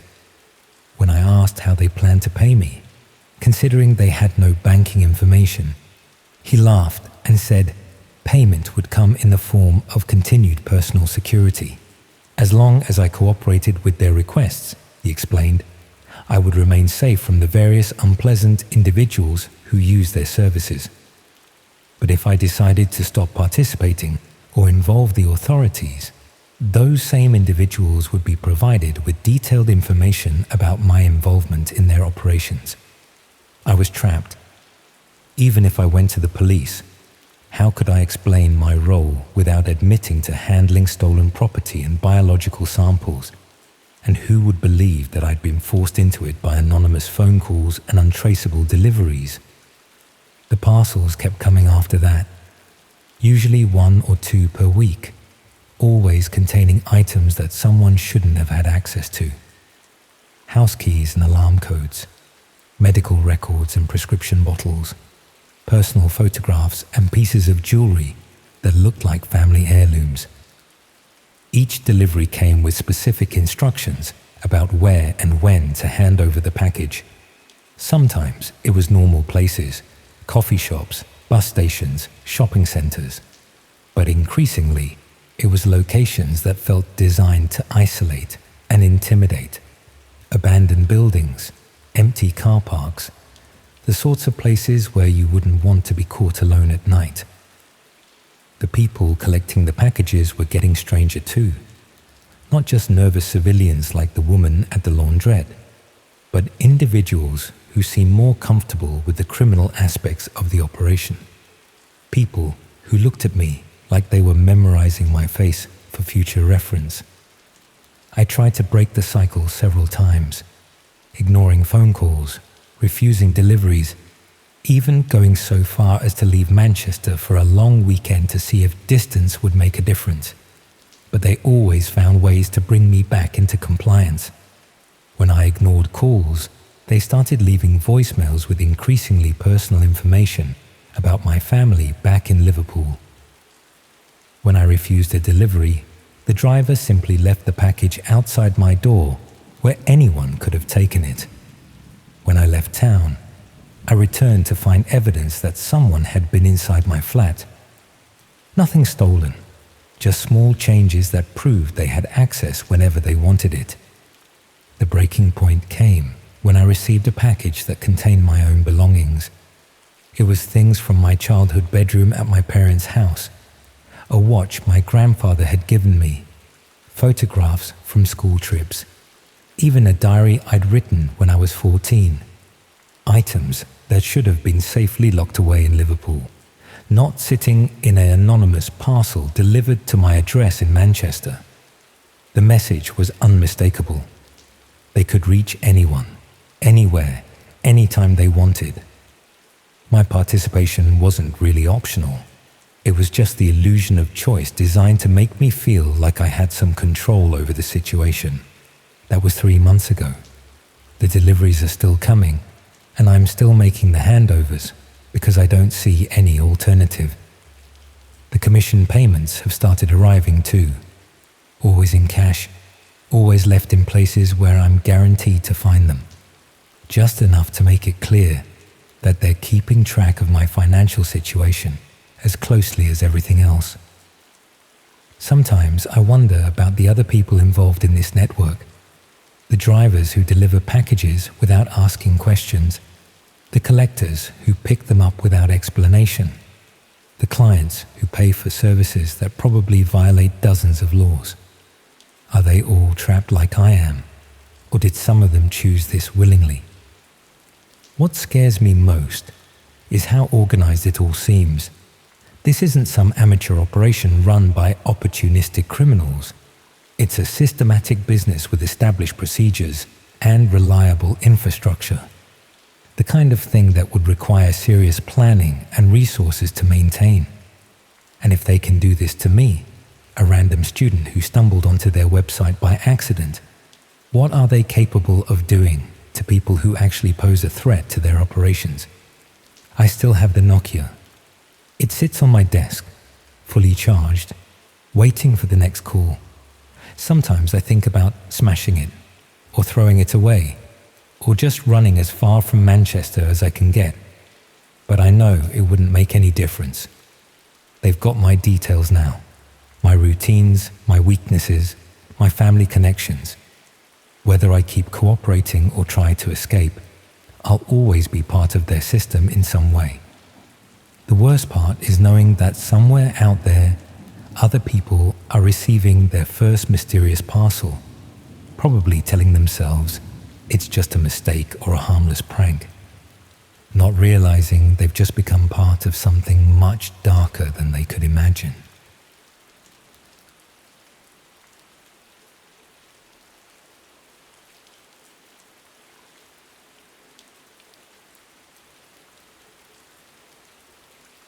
I thought I was helping a local artist with a photography exhibition, but it turns out the subjects weren't volunteers, and most of them had no idea they were being documented. I grew up in Brighton, surrounded by creative types from an early age. My mum was a ceramicist, half our neighbours were musicians or artists of some description, and there was always someone looking for help with exhibitions, installations, or other projects that needed extra hands. By the time I started studying at Sussex University, I'd spent years helping with gallery openings and art events around the city. That background made me a natural choice when people needed someone reliable to assist with creative projects. I knew how galleries worked, understood the local art scene, and could handle everything from hanging paintings to managing guest lists. It was good casual work that fitted around my history degree and often led to interesting conversations with artists whose work I genuinely admired.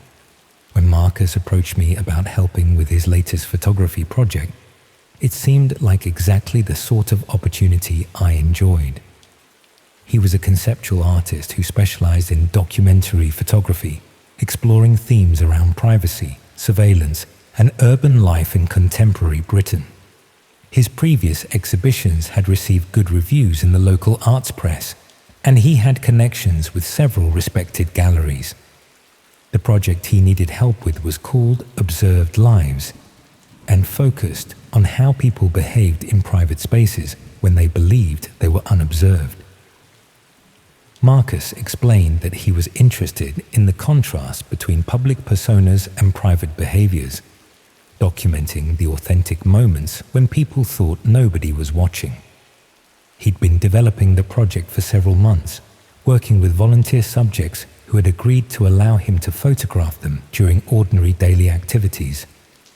The volunteers came from various backgrounds and age groups, providing a cross-section of how different people experience privacy and solitude in urban environments. My role would be organizing the photographs and helping to prepare them for exhibition. Marcus had accumulated hundreds of images and needed someone to help catalog them, identify the strongest pieces, and work out how they should be presented in a gallery setting. It was exactly the sort of behind-the-scenes work I'd done for other artists, and Marcus offered to pay reasonably well for what seemed like straightforward archival assistance. The photographs themselves were genuinely striking. Marcus had a good eye for composition and timing, capturing moments of genuine spontaneity and emotion. People cooking alone in their kitchens, reading in bed, having phone conversations they thought were private. The images had an intimate quality that was both compelling and slightly uncomfortable to view. What impressed me most was how natural and unposed the subjects appeared. Unlike typical portrait photography where people were clearly aware of the camera, these images showed people behaving exactly as they would if they were completely alone. Marcus had obviously developed excellent rapport with his volunteers to achieve such authentic results. But as I worked through more of the collection, I began noticing technical details that seemed inconsistent with the collaborative process Marcus had described. Many of the photographs appeared to have been taken from significant distances, using telephoto lenses that would have required the photographer to be positioned well outside the subjects' homes. The angles suggested shots taken from across streets, through windows, or from elevated positions that wouldn't have been accessible if the subjects had been aware of the photography sessions. The lighting also seemed wrong for posed photography. Most images showed people in natural indoor lighting, without the additional illumination that would be necessary for good quality photography in domestic environments. The shots looked more like surveillance photographs than collaborative artistic documentation. When I asked Marcus about these technical aspects, he explained that achieving authentic results required photographing people in their genuine living environments without artificial lighting or obvious camera presence. The volunteers had agreed to extended documentation periods during which Marcus would capture their daily routines using discrete equipment and techniques. That explanation addressed my technical concerns, but raised new questions about the consent process and how the volunteers had been recruited for such an invasive project. Marcus showed me some of the paperwork associated with the project, including consent forms that volunteers had signed agreeing to be photographed during normal daily activities. The forms looked legitimate and included detailed explanations of what the project involved and how the resulting images would be used. But the consent forms raised as many questions as they answered. The volunteers' personal details were limited to first names and partial addresses, making it difficult to verify that these were real people who had genuinely agreed to participate. The signatures looked authentic, but there was no independent verification that the people signing the forms understood what they were agreeing to. More concerning was the scope of the project. According to the documentation, Marcus had been photographing some volunteers for weeks or months, documenting their daily routines in comprehensive detail. The level of surveillance involved seemed excessive even for an ambitious art project about privacy and observation. I started paying closer attention to the specific content of the photographs, looking for clues about how they had actually been produced. Many images showed people in states of partial undress or engaged in intimate activities that seemed unlikely to have been performed knowingly in front of a photographer. Subjects changing clothes, bathing, or in bed with partners in ways that suggested complete privacy rather than awareness of being documented. Other photographs captured people in moments of emotional vulnerability, crying, arguing, or dealing with personal problems in ways that would be difficult to fake, even with excellent acting skills. These images had the spontaneous quality of genuine private moments rather than performed scenarios. The most disturbing images showed people in situations that appeared dangerous or distressing. Subjects who looked ill, intoxicated, or upset in ways that suggested they might need help rather than documentation. Some photographs showed people in domestic environments that looked unsafe or neglected, raising questions about their welfare and living conditions. If these images were genuinely collaborative, Marcus would have been ethically obligated to intervene in situations where his volunteers appeared to be in distress or danger.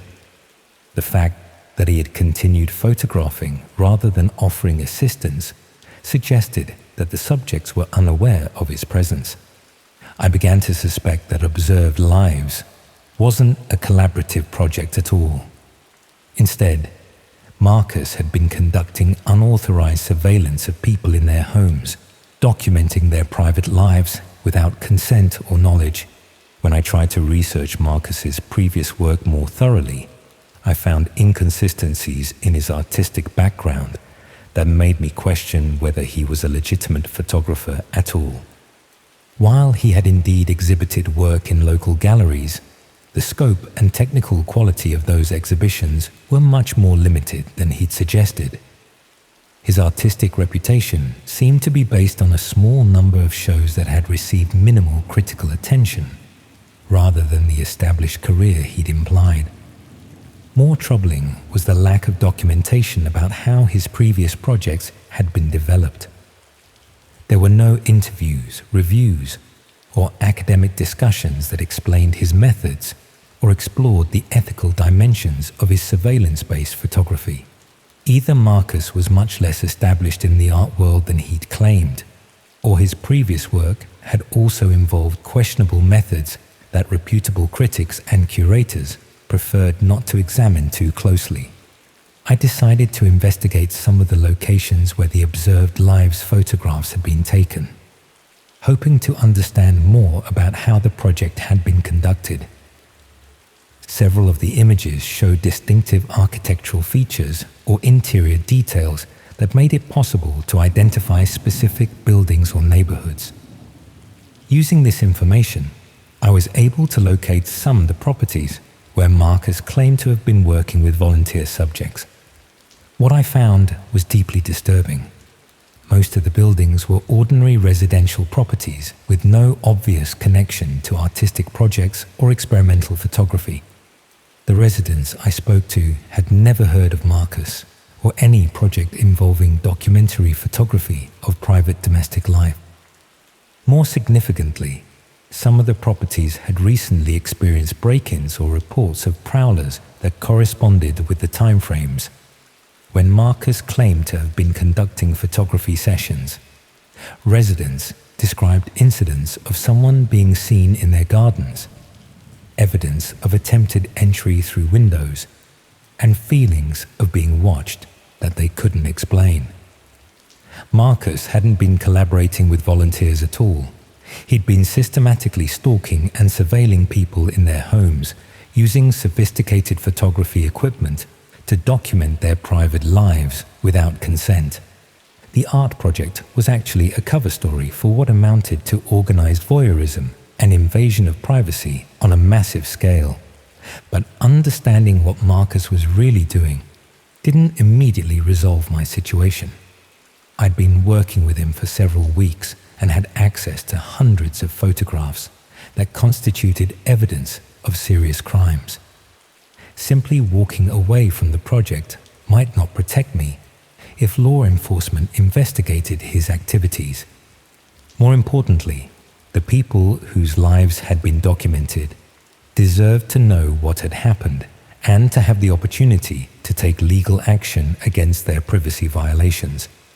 But contacting them would require admitting my involvement in cataloging and organizing the images of their private lives.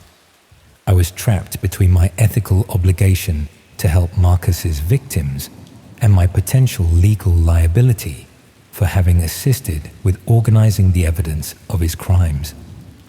Meanwhile, Marcus continued to treat our working relationship as if everything was completely normal.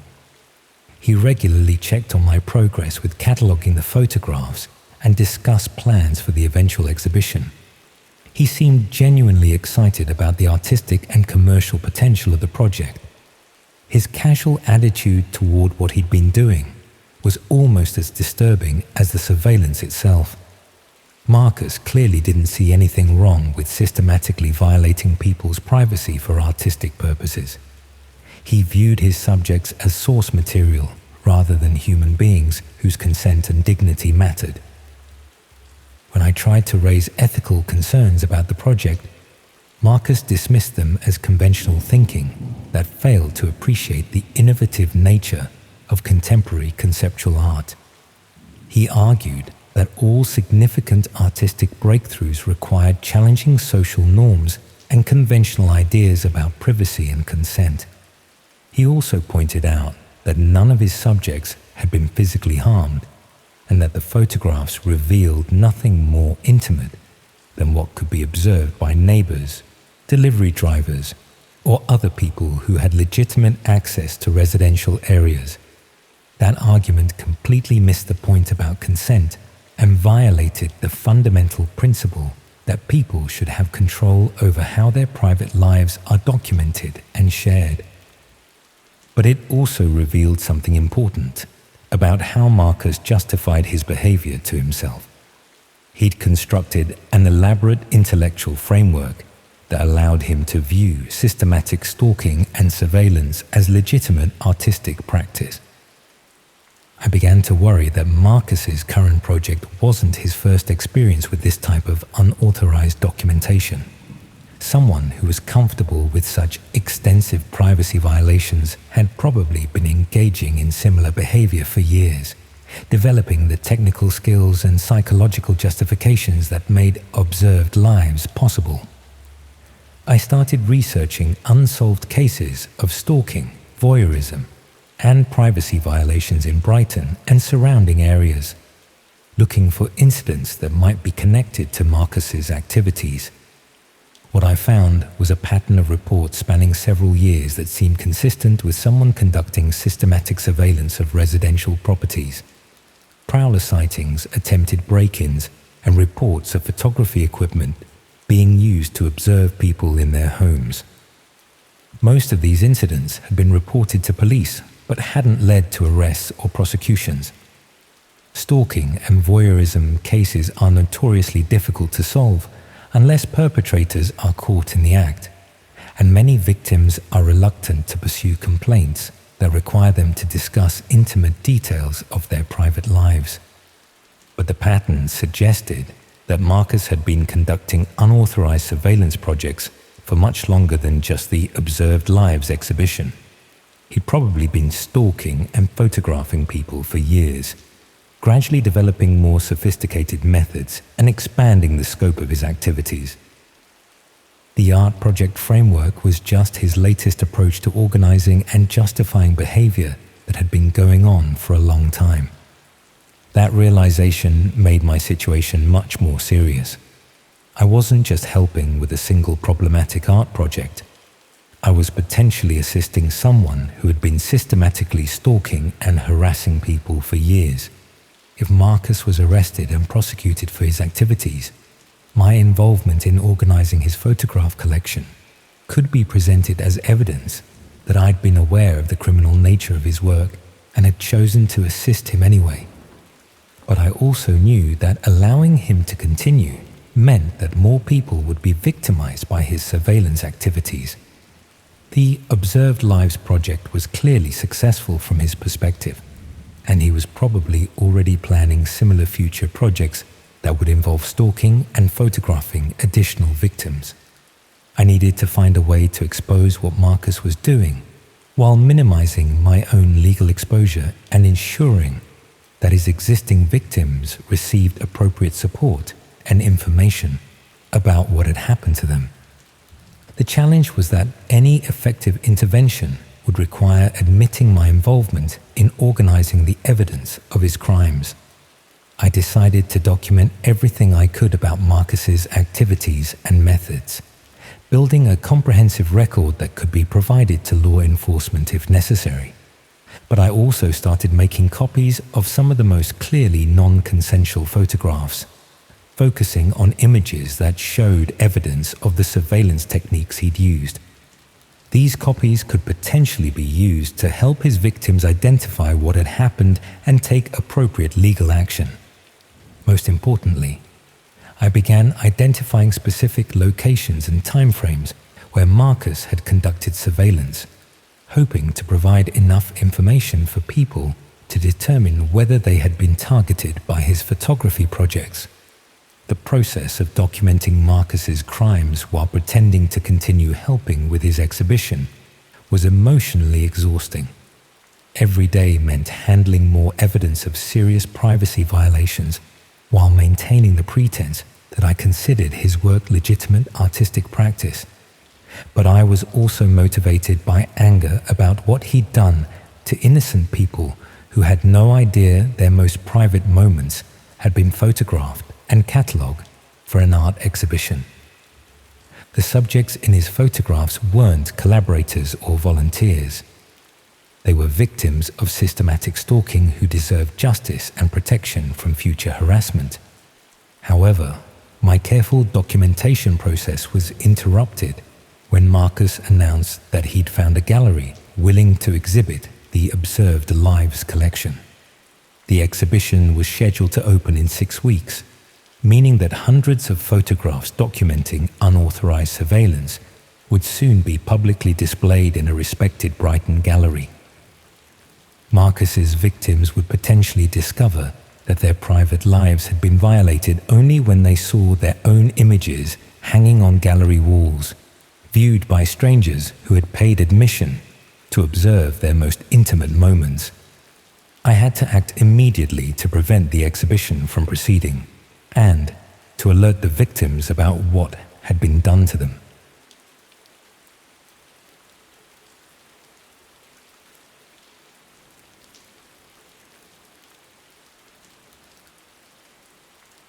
never meant to find it.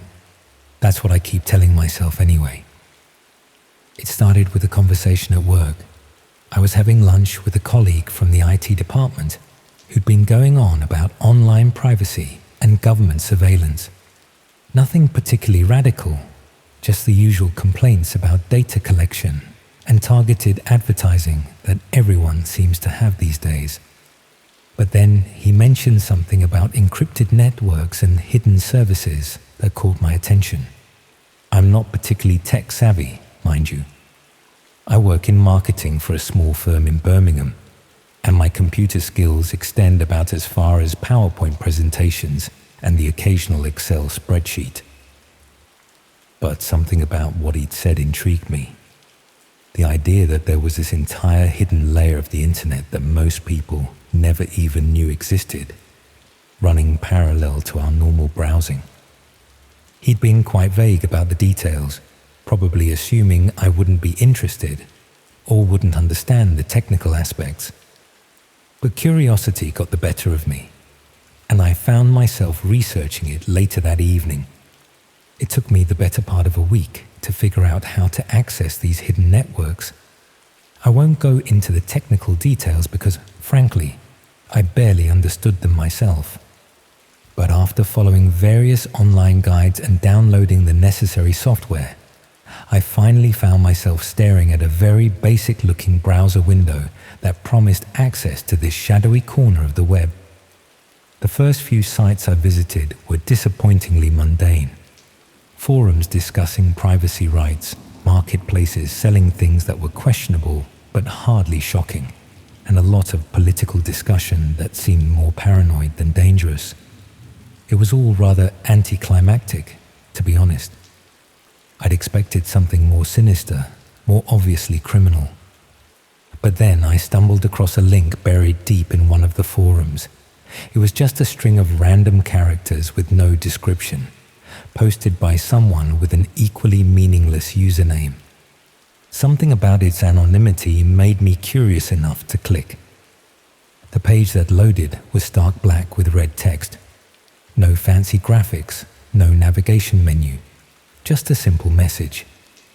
Live rooms available, premium access only. Below that was a list of what looked like room numbers, each with a small viewer count next to it. Most showed 0 or 1 viewer, but a few had numbers in the teens or 20s. I clicked on one of the rooms with a moderate viewer count, expecting perhaps some sort of chat room or video conference. Instead, I was met with a login screen requesting payment details for what it called viewing privileges. The amounts weren't astronomical, but they weren't trivial either. About what you might spend on a decent meal out. Common sense should have kicked in at that point. I should have closed the browser and forgotten about the whole thing. But curiosity is a powerful motivator, and I found myself entering my card details before I'd really thought it through. The room I entered appeared to be someone's living space, filmed from a fixed camera angle in the corner. It wasn't particularly interesting at first glance. A sofa, a coffee table, some bookshelves. The lighting was dim, and the image quality wasn't great. I began to wonder what exactly I was paying to watch. Then I noticed the timer in the corner of the screen, counting down from what looked like about 40 minutes, and below that, a chat box where viewers could apparently send messages.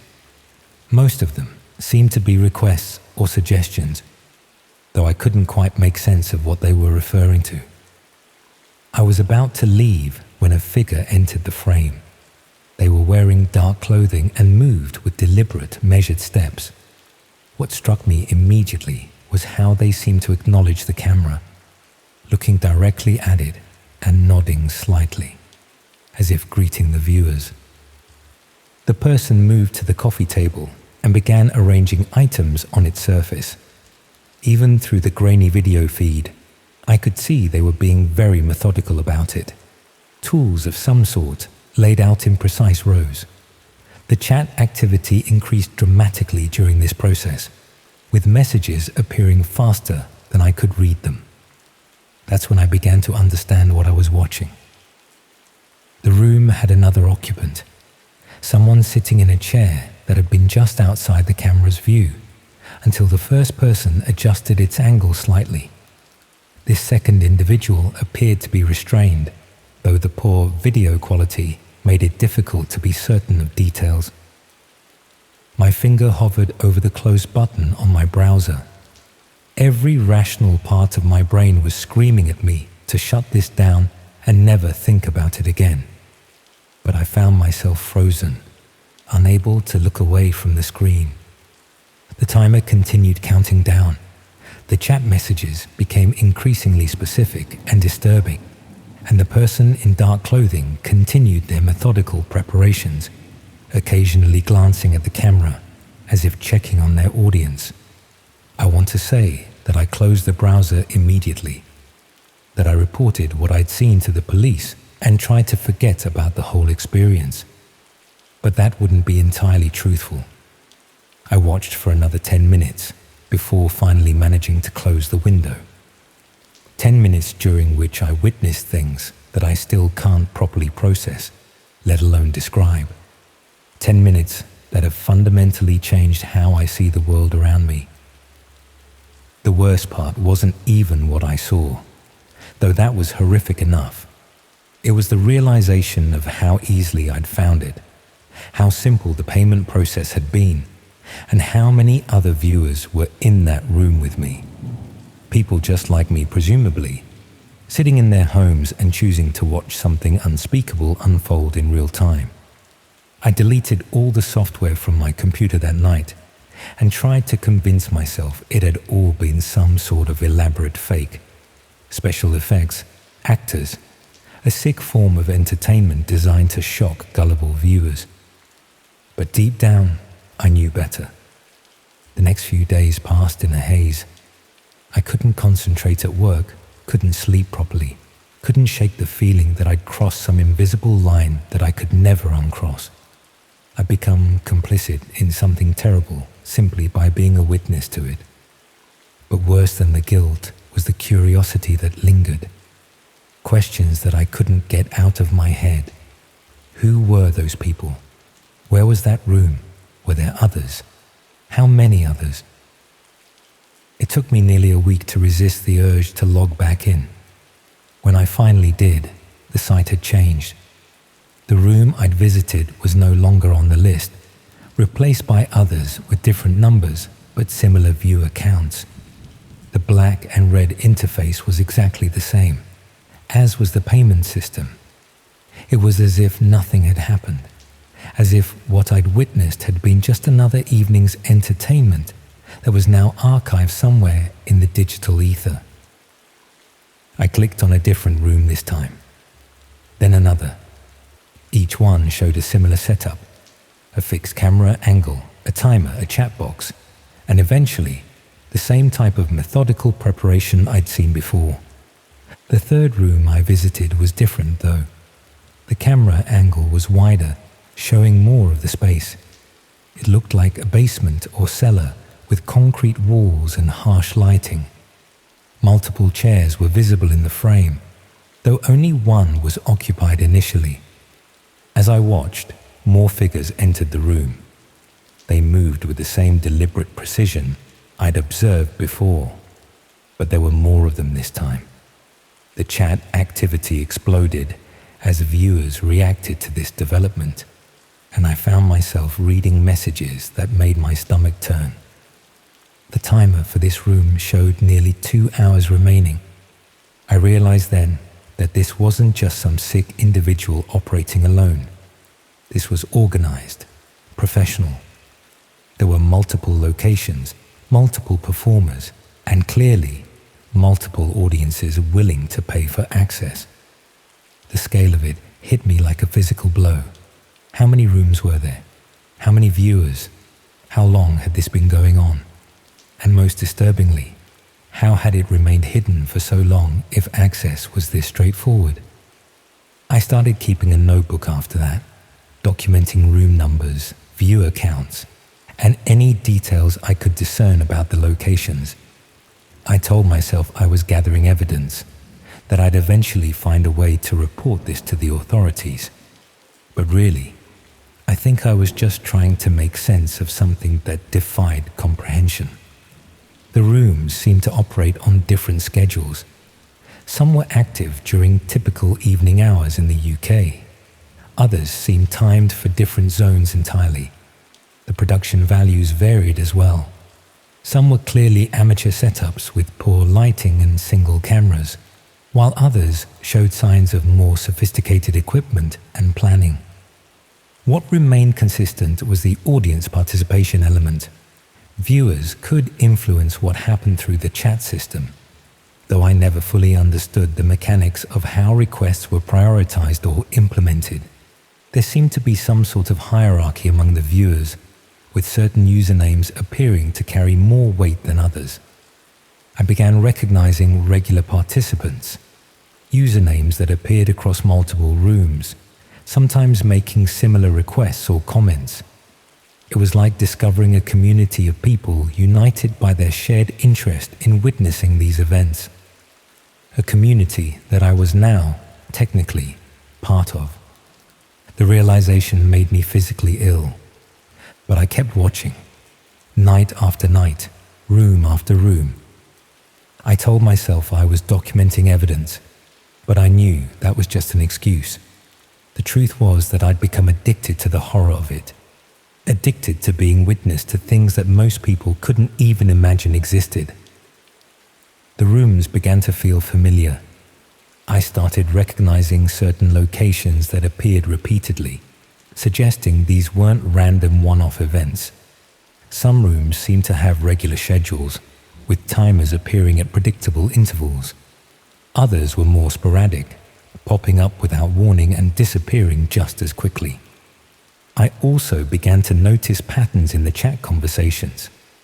Certain phrases that seemed to have specific meanings, references to other sites that I didn't dare investigate, and occasionally discussions about meeting in person, though these messages would disappear quickly.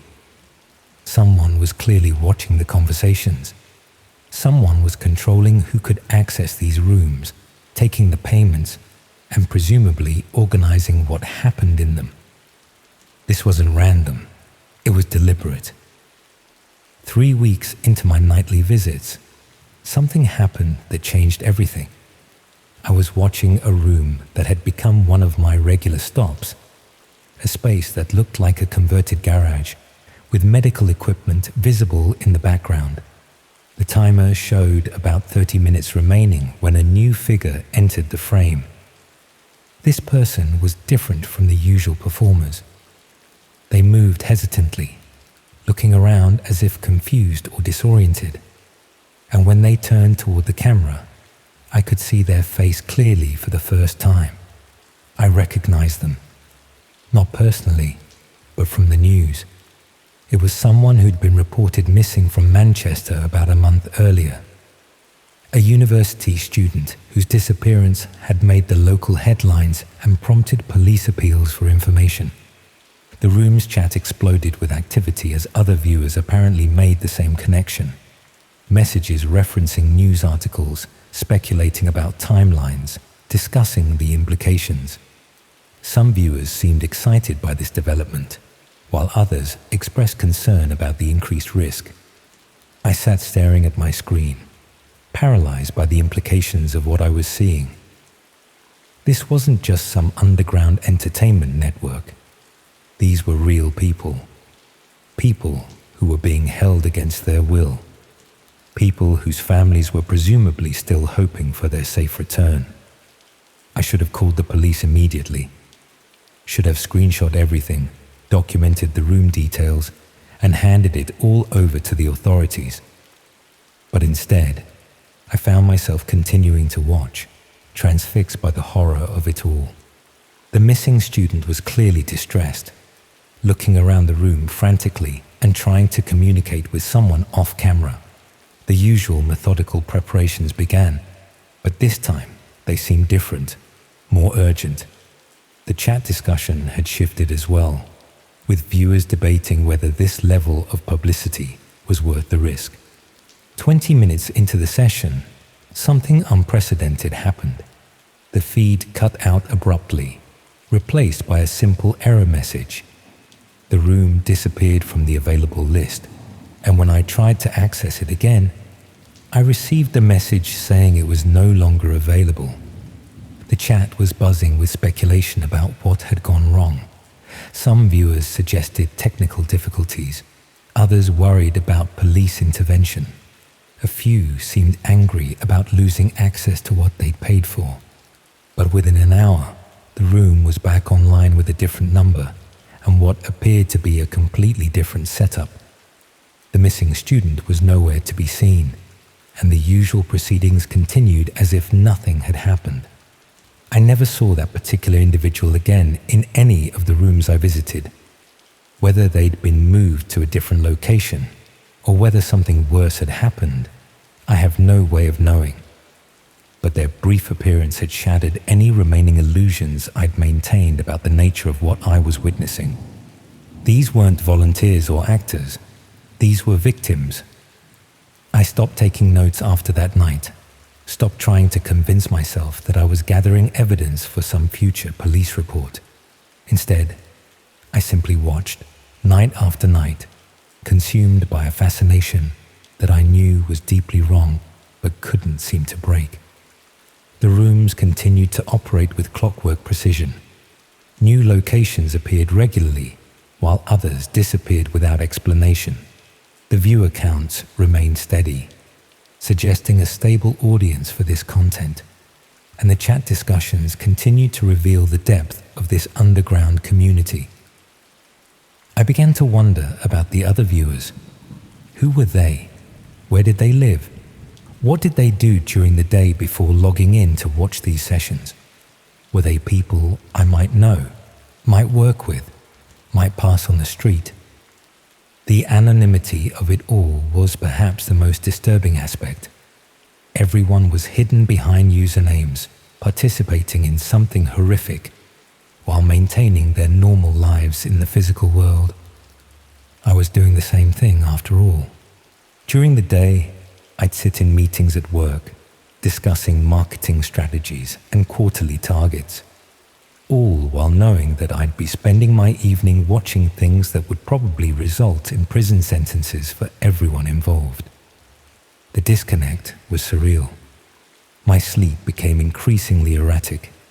When I did manage to drift off, I'd have vivid dreams about the rooms I'd visited, the faces I'd seen, the conversations I'd read. I'd wake up feeling complicit, as if I'd been physically present for these events rather than just watching from behind a screen. The guilt was overwhelming, but not enough to make me stop. It's been nearly 2 months now since I first found that initial link. I've seen things that I'll never be able to forget, learned things about human nature that I wish I could unlearn.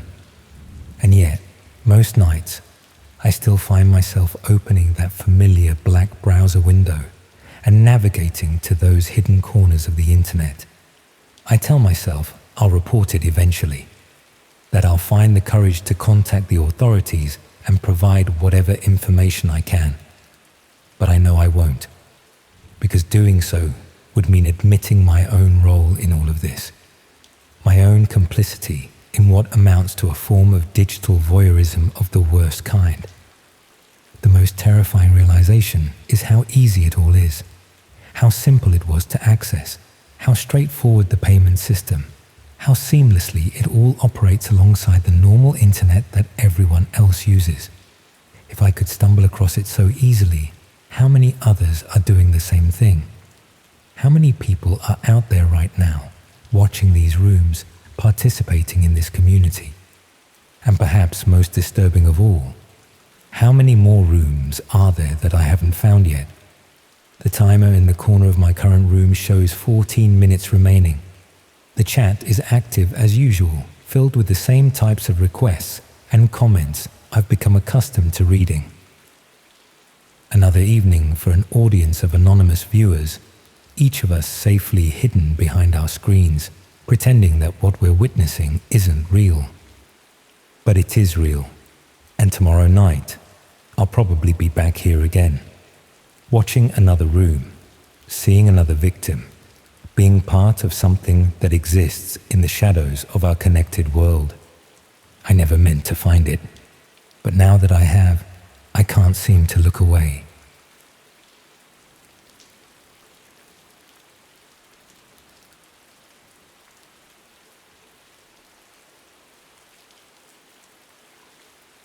I never thought I'd be the type of person to get mixed up in something like this. Most people wouldn't. That's the thing about curiosity. It starts innocently enough. A random link shared in a forum. A passing comment about the dark web that piques your interest. For me, it began with an article I read about internet privacy and security. The author mentioned Tor browsers and onion routing almost as an afterthought. I didn't even know what those things were at the time. I'm a network engineer by trade. My days revolve around making sure corporate systems stay operational, patching vulnerabilities, monitoring traffic patterns. Nothing extraordinary. Just another tech guy with a modest apartment, a decent salary, and too much free time on his hands. Maybe that's why I installed the Tor browser that night. Professional development, I told myself. Good to understand how these things work. The first few days exploring the dark web were disappointingly mundane. Forums discussing privacy rights, marketplaces selling things I had no interest in, dead links, slow loading times. It was like visiting the internet of the early 2000s, minus the charm. I was about to uninstall the whole thing when I stumbled across a thread discussing something called red rooms. The concept seemed absurd at first. Live streaming platforms where viewers could watch and even direct acts of violence against unwilling participants. Urban legends, I thought. Internet boogeyman stories to scare the uninitiated. Most people in the thread seemed to agree. They were myths, impossible to operate given bandwidth limitations and the technical difficulties of secure streaming. A few individuals insisted they existed, but provided no evidence, no links. Then someone posted coordinates. Not a web address, but a string of characters, numbers, and symbols that meant nothing to me. Someone else responded with a single word. The thread went quiet after that. I copied the string. I shouldn't have done that. Everything would be different if I had just closed the browser right then. It took me 3 days to figure out what to do with those characters. The solution came from an obscure subforum where users discuss cryptographic methods.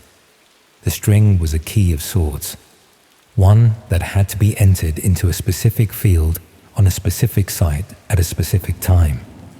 The kind of complexity that made me think there really was something to hide.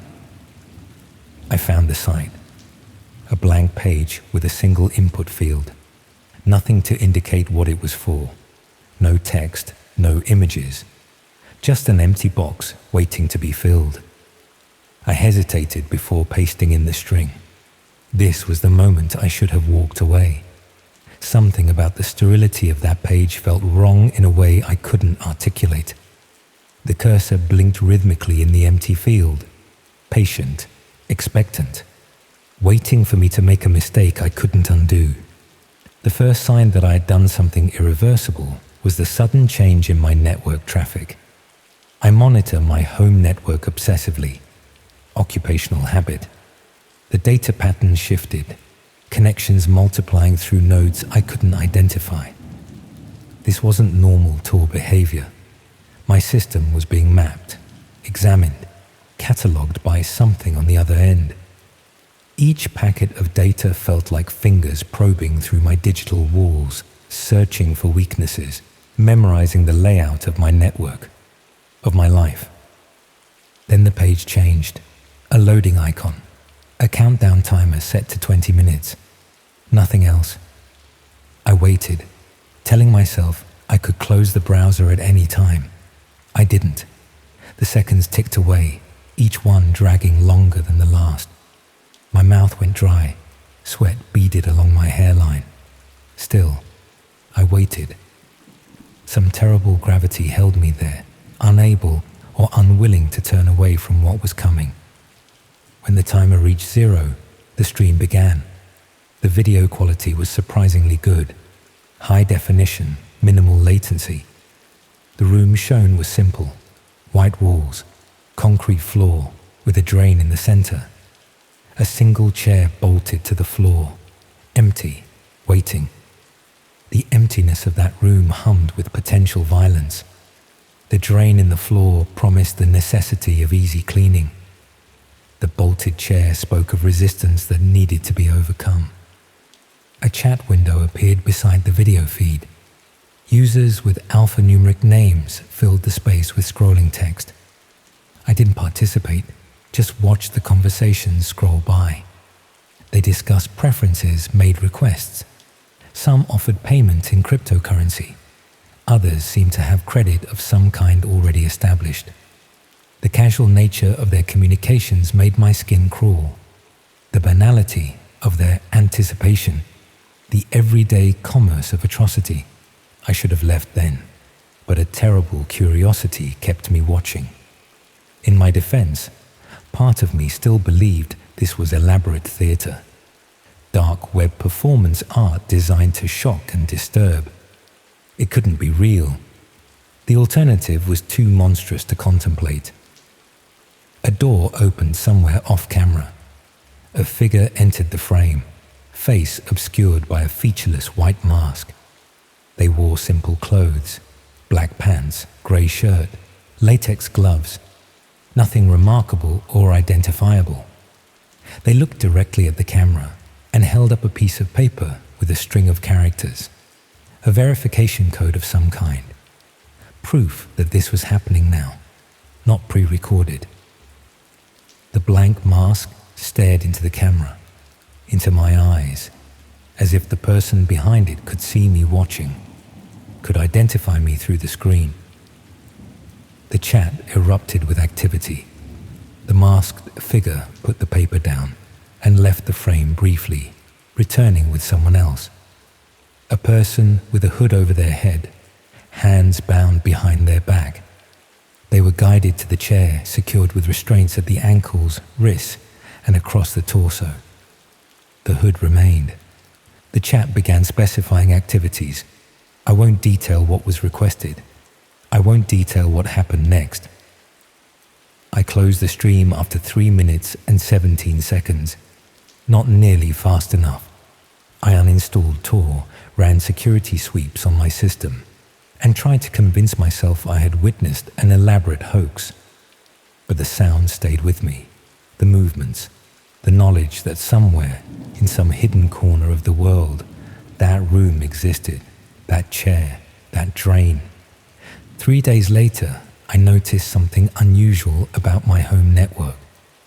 New devices connecting briefly, then disappearing. Strange traffic patterns in the early morning hours, when I should have been the only one active. Someone had compromised my security. Someone had access. The intrusion felt intimate, violating in ways I couldn't fully process. My private space, my data, my life, all exposed to unknown observers. I changed all my passwords, reconfigured my router, installed new firewalls. The intrusions continued, more sophisticated now, avoiding the measures I put in place. Whoever it was had considerable skill, or resources, or both. Each time I implemented a new security measure, they adapted, evolved, found new pathways into my systems. It became a game of chess where I could only see my own pieces, never my opponent's. A week after viewing the stream, I received an email from an address consisting of random characters. The subject line was the same verification code I had seen on the piece of paper in the video. The body of the email contained a single line about viewers becoming participants eventually. I deleted the email, reported it as phishing, told myself it was automated, sent to everyone who had accessed the stream. Nothing personal, nothing targeted. But my hand shook as I clicked the delete button. My breath came in short, shallow gasps. I knew. Some part of me already knew. Then the real messages started arriving. Direct messages to accounts I hadn't shared with anyone. My private phone number, my work email. All with the same theme. They knew who I was. They knew where I lived. They knew my routines. Each message included proof. A photo of my apartment building taken that day, a screenshot of my calendar, a list of my recent purchases. The level of detail grew more invasive with each communication.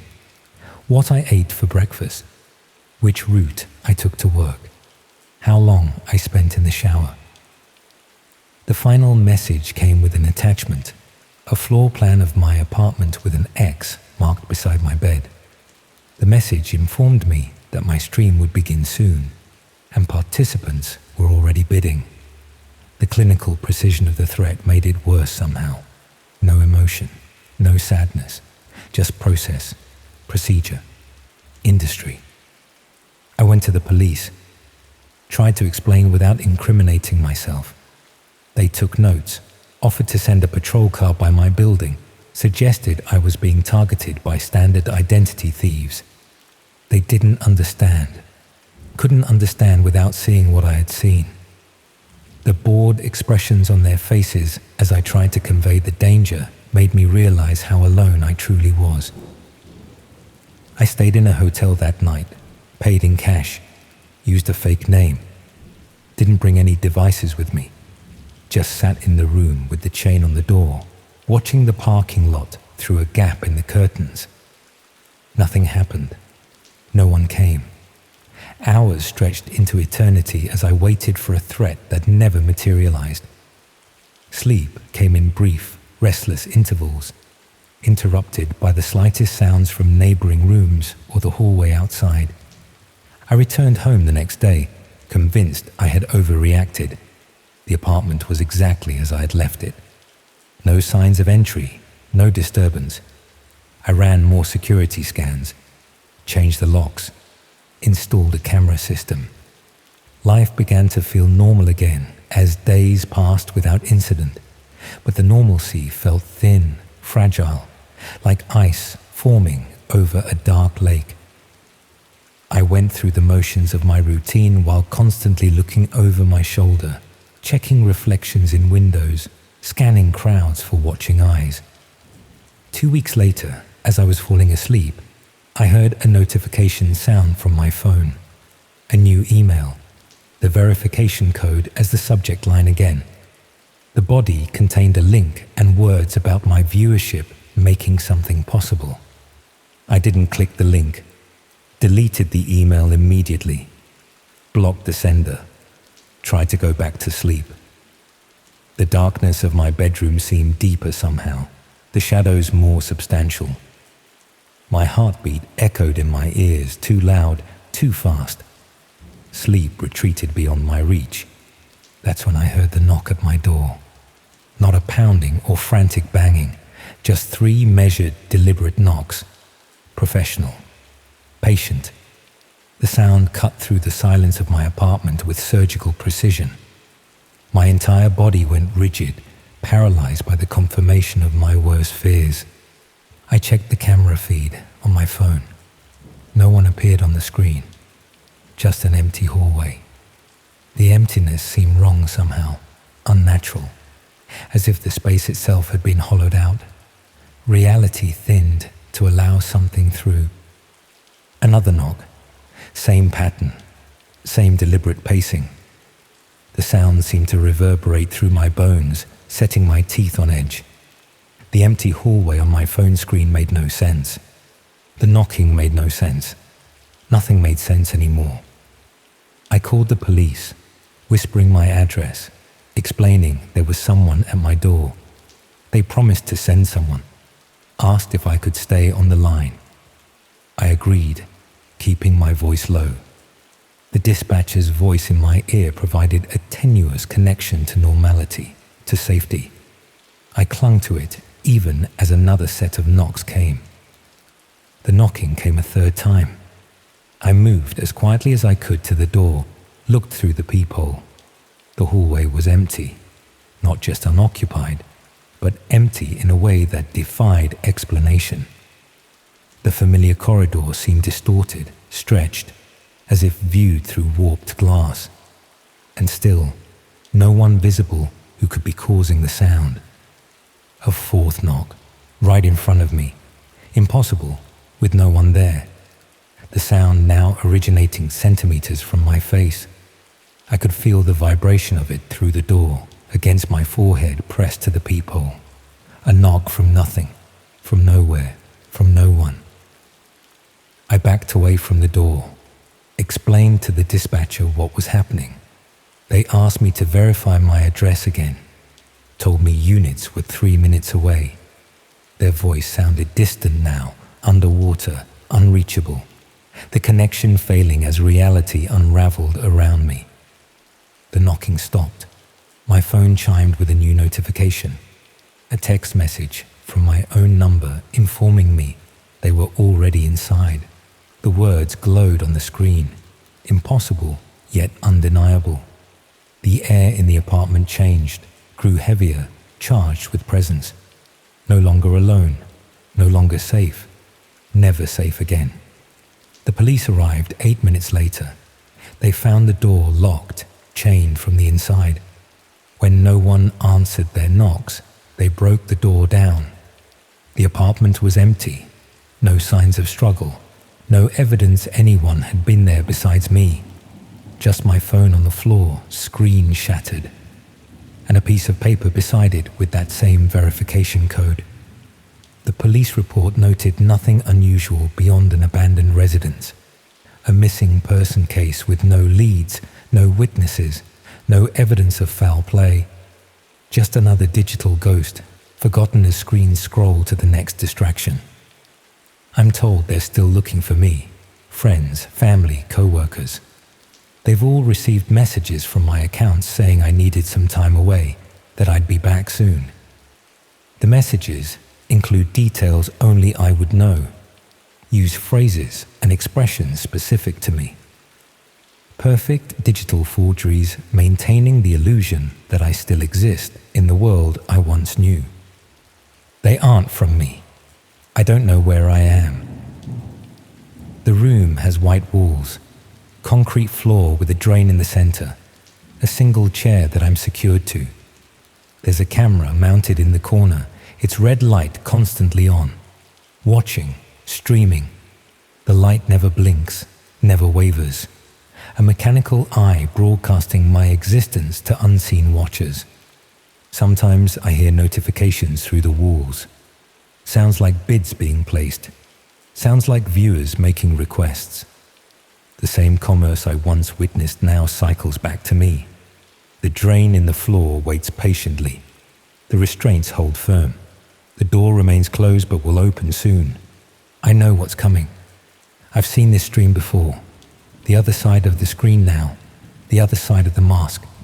Participant, no longer viewer. If you're reading this, it's because someone wants my story shared. A warning, perhaps. Or an advertisement. The truth doesn't matter anymore. Only the stream matters. Only the viewers matter. Be careful what you look for online. Be careful what you allow yourself to witness. The line between viewer and participant is thinner than you think. A membrane easily punctured. A boundary easily crossed. And if you hear that measured knock at your door someday, don't answer.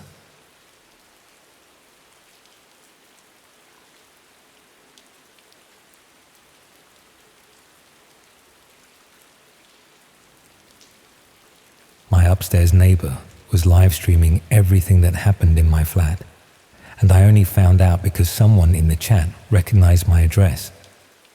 I was browsing hidden sites looking for textbooks I couldn't afford. University prices for psychology texts were absolutely mental, and someone had told me about places where you could find PDF copies that weren't exactly legal, but weren't exactly unavailable either.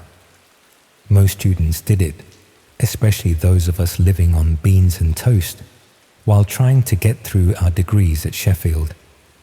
The site I ended up on looked like a typical file-sharing platform, with sections for different types of content: academic materials, software, media files, the usual stuff you'd expect from people sharing things they probably shouldn't be sharing. But there was also a section called Live Content that I clicked on out of curiosity. It was streaming services mostly, football matches, TV shows, and sometimes webcam feeds from people's computers that had been compromised by malware.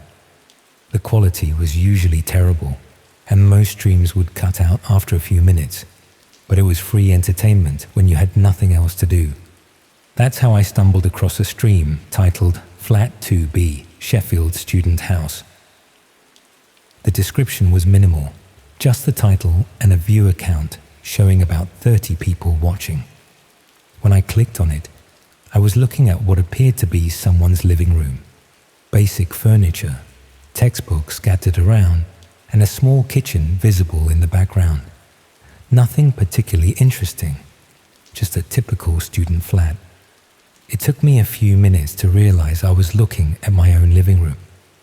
The camera angle was from above, positioned somewhere near the ceiling, giving a clear view of most of the space. I could see my sofa, my desk, even the pile of washing I'd left by the door that morning. The stream was live. When I moved my laptop, I could see the movement reflected on screen with just a few seconds delay. Someone had been broadcasting my daily life to strangers on the internet, and I'd had no idea. The chat beside the video stream was active, with viewers commenting on everything they could see.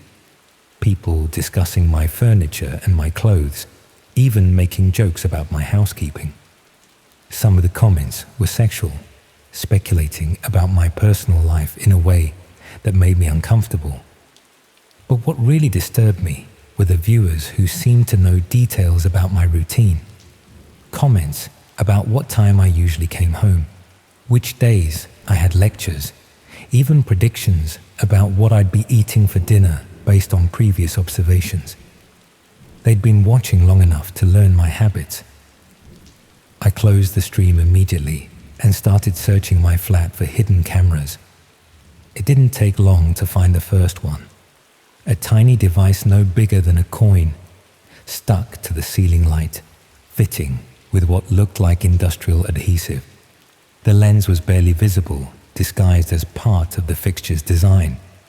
There were 3 more cameras positioned around the flat. One in the bedroom, hidden inside a smoke detector that I'd never paid attention to. Another in the bathroom, concealed behind the mirror. The 4th was in the kitchen, built into what I'd assumed was a normal electrical socket. All of them were professional-grade equipment, not the sort of thing you'd buy in normal electronics shops. Someone had invested serious money in monitoring my living space, and they'd done it with enough skill that I'd never noticed anything unusual. The cameras were hardwired into the building's electrical system, which meant they'd been installed by someone with access to the property and knowledge of how the wiring worked. Not a random intruder, but someone who could work on the building legitimately without arousing suspicion. I live in a converted Victorian house split into 6 flats, with a communal entrance and thin walls that mean you can hear everything your neighbors do. The landlord employed a maintenance company for repairs and improvements, but there were also individual tenants who sometimes did their own work on their flats.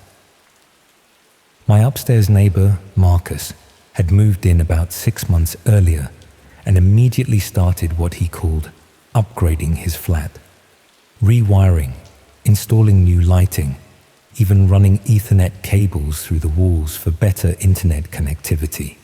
He'd been very friendly about it, warning all the neighbors about potential disruptions and even offering to do similar work for anyone else who was interested.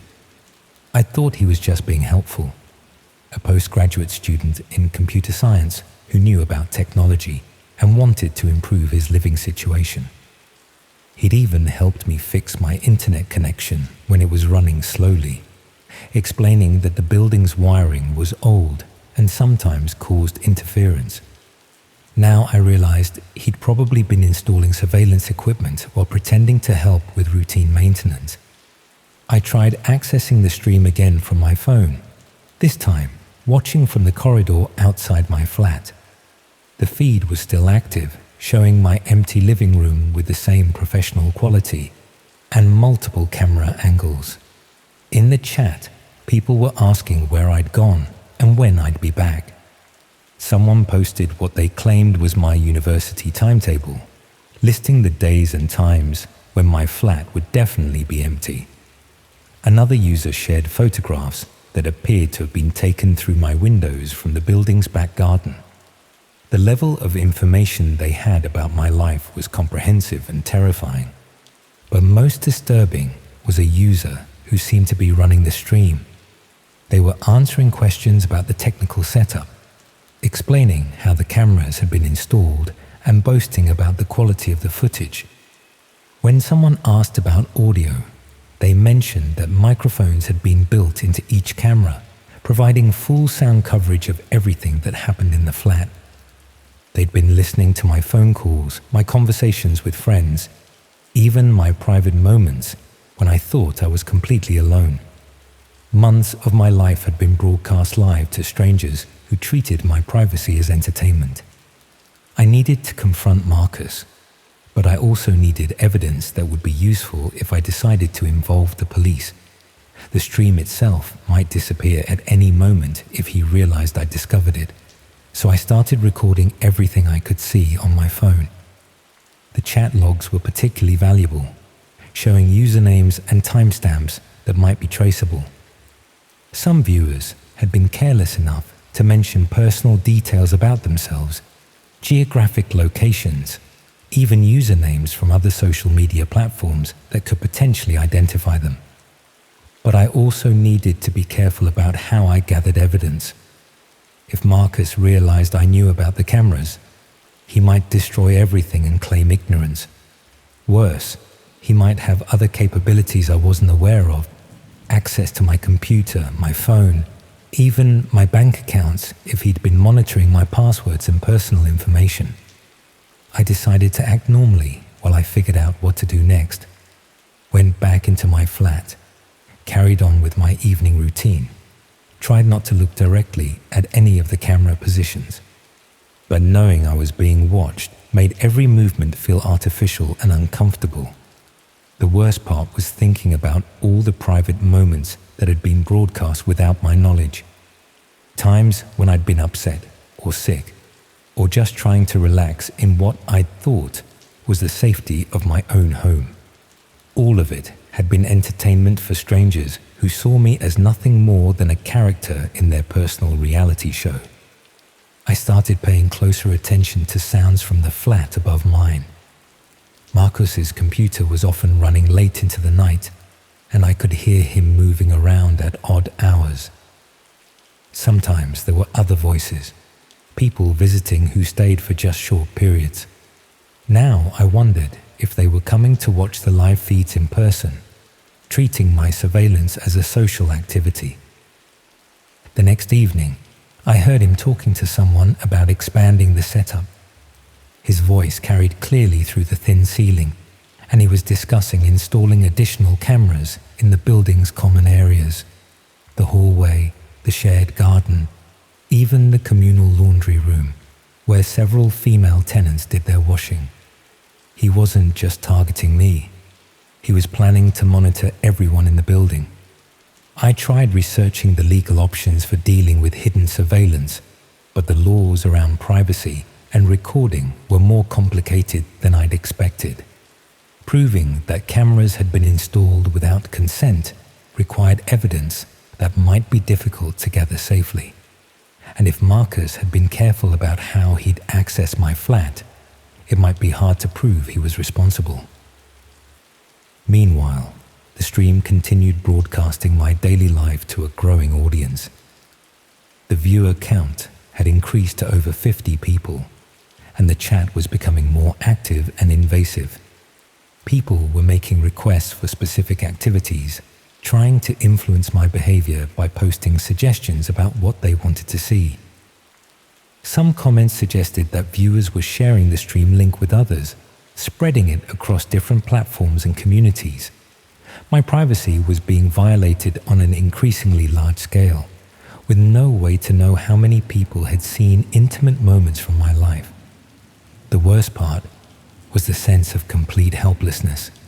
Even knowing about the cameras, I couldn't safely remove them without alerting Marcus that I'd discovered his operation, and I couldn't prove he was responsible without potentially destroying evidence that might be needed for any legal action. I started sleeping at friends' houses when possible, claiming I was having problems with noise from upstairs, but I couldn't avoid my own flat entirely without arousing suspicion, and I needed to maintain the appearance of normal routine while I decided how to handle the situation. During the day, when Marcus was usually out, I could hear electronic sounds from his flat that suggested he was monitoring multiple feeds simultaneously. Not just mine, but possibly other properties as well. The scope of his surveillance operation was larger than I'd initially realized.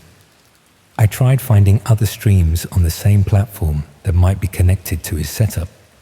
It didn't take long to discover feeds from 2 other addresses in Sheffield, both showing student accommodation similar to mine.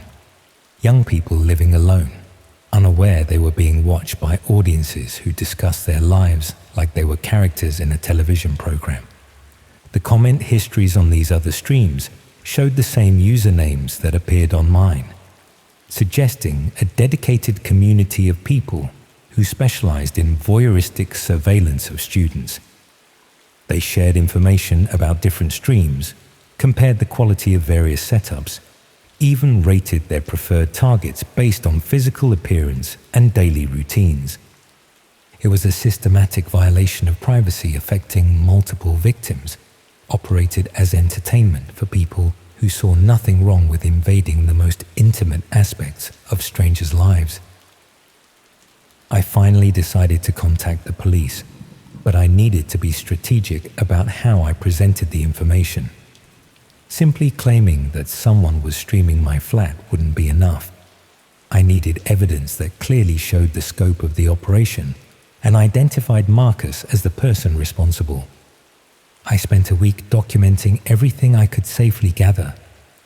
Screenshots of the streams, recordings of the chat conversations, photographs of the hidden cameras taken from angles that wouldn't be visible to someone monitoring the feeds. Even audio recordings of Marcus discussing his technical setup with visitors to his flat. When I finally made the report, the officer seemed genuinely shocked by the extent of the surveillance operation. They explained that this type of voyeuristic streaming was becoming more common, especially targeting students who lived alone and might not notice subtle signs of intrusion. But they also warned me that building a case would take time, and that Marcus would probably become aware of the investigation before any arrest could be made. In the meantime, I'd need to continue living normally to avoid alerting him that his operation had been discovered. The investigation is still ongoing, several weeks later. Marcus continues to live upstairs, apparently unaware that his activities are being monitored by law enforcement. The streams are still active, still broadcasting my daily life to audiences who remain completely unaware that they're now part of a criminal investigation. I've had to accept that months of my private life will never be private again. Somewhere out there, people have recordings of intimate moments that were never meant to be shared. My sense of security in my own home has been permanently destroyed, and I'll probably never feel completely safe in any private space again. But what disturbs me most is knowing that this is probably happening to other students in other cities, and most of them will never discover they're being watched. They'll live their entire university experience unaware that strangers are monitoring their most vulnerable moments for entertainment. The technology for this kind of surveillance is becoming cheaper and easier to install. while the legal protections for victims remain inadequate. People like Marcus can violate dozens of lives before anyone even realizes what's happening, and by then the damage is irreversible. I still live in the same flat, still go through my daily routine under the observation of hidden cameras, but now I know I'm being watched, and that knowledge has changed everything about how I experience what should be the most private aspects of my life.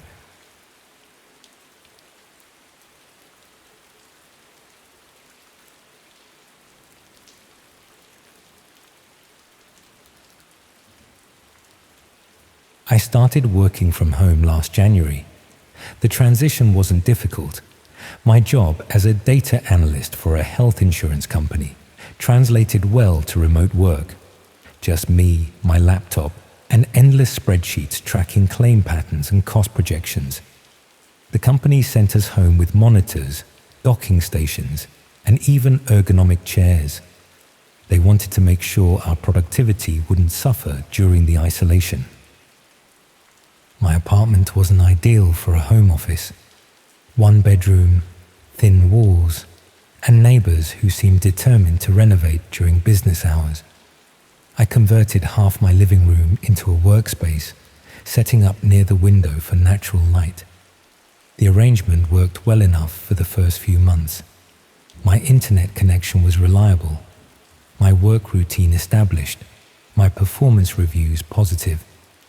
In April, I started having connection issues. Video calls would freeze, downloads would stall. Websites that had loaded instantly now took ages to appear. At first, I blamed my service provider. They were notorious for throttling speeds during peak hours. But after several technician visits and modem replacements, the problems persisted. Strangely, the issues seemed most pronounced between midnight and 4 a.m., when I wasn't even using the internet. I started monitoring my network traffic using software recommended by our IT department. The data showed massive bandwidth consumption during those early morning hours, despite all my devices supposedly being in sleep mode. Something was using my connection and using it heavily. My first thought was a neighbor had somehow accessed my network. I changed my Wi-Fi password, enabled additional security features, and installed a VPN. The mysterious usage continued. Next, I suspected malware. Perhaps my laptop had been compromised and was part of some botnet. I ran every scanning tool available, finding nothing unusual. The IT team remotely inspected my work laptop and pronounced it clean. The mystery bothered me enough that I began staying up late, watching the network monitor in real time, trying to identify which device was responsible. My sleep suffered. Dark circles formed under my eyes. My work performance began to decline.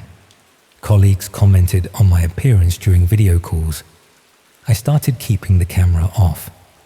One night in May, around 1 a.m., I caught it happening.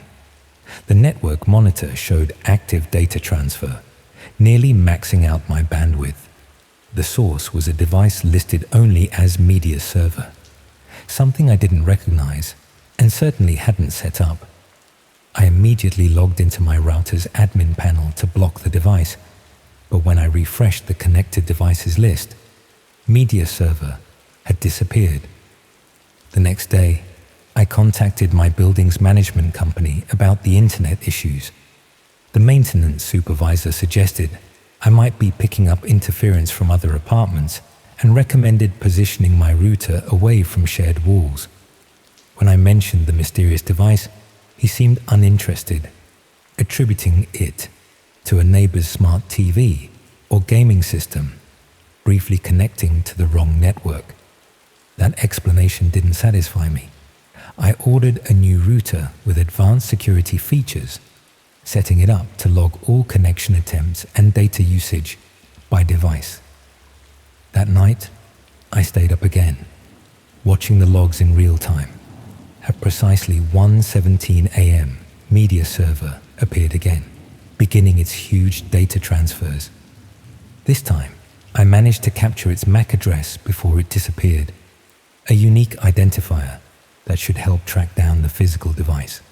The next morning, I contacted a friend who works in cybersecurity. He couldn't identify the manufacturer from the MAC address. It seemed to be using a randomized identifier that changed with each connection.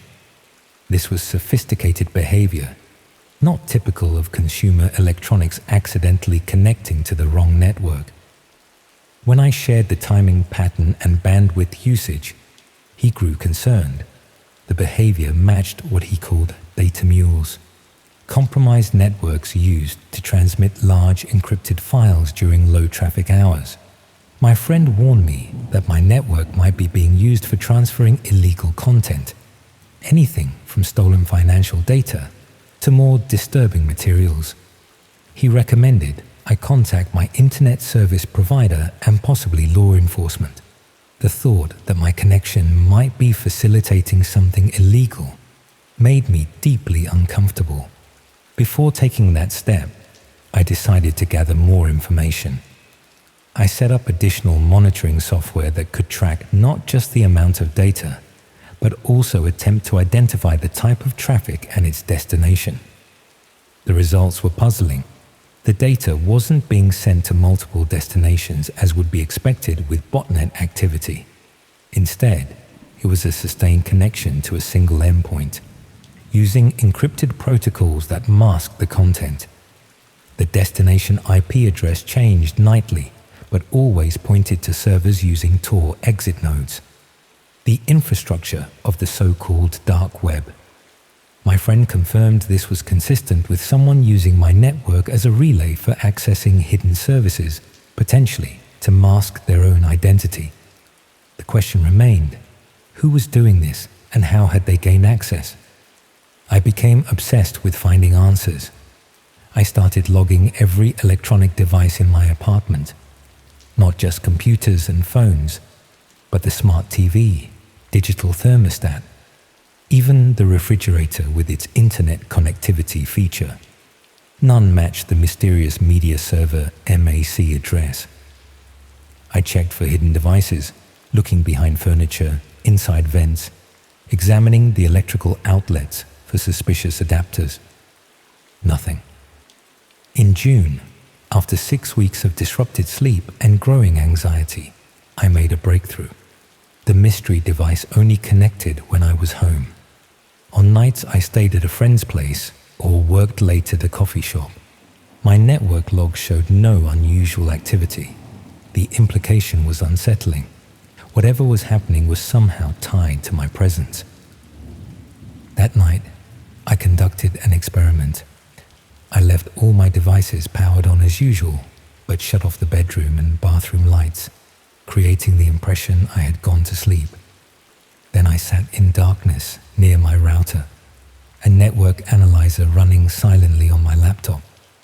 At 1:14 a.m., I heard a soft electronic tone from somewhere in my apartment, almost imperceptible, like the sound a device makes when powering on.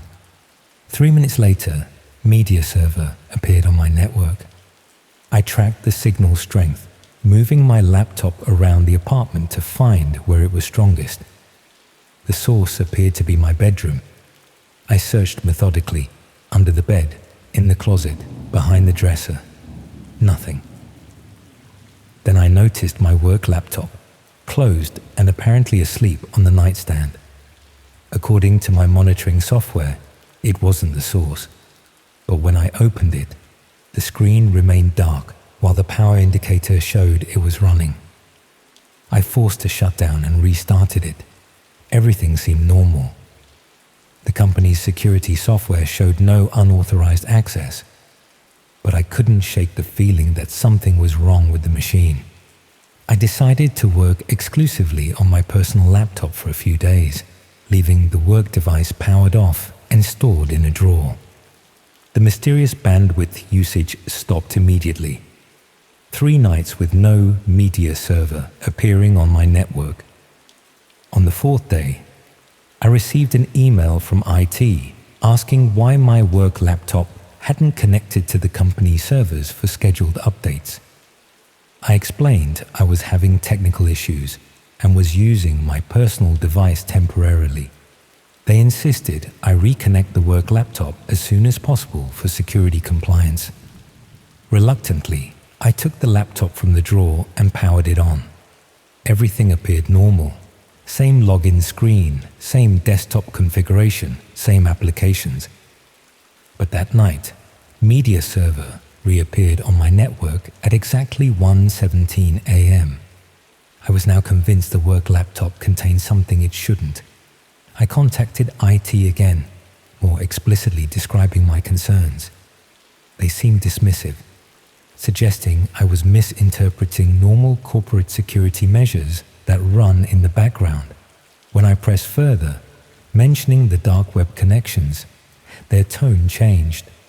They said they would send a replacement laptop immediately and asked me to return my current one directly to their security team, rather than through the normal equipment channels.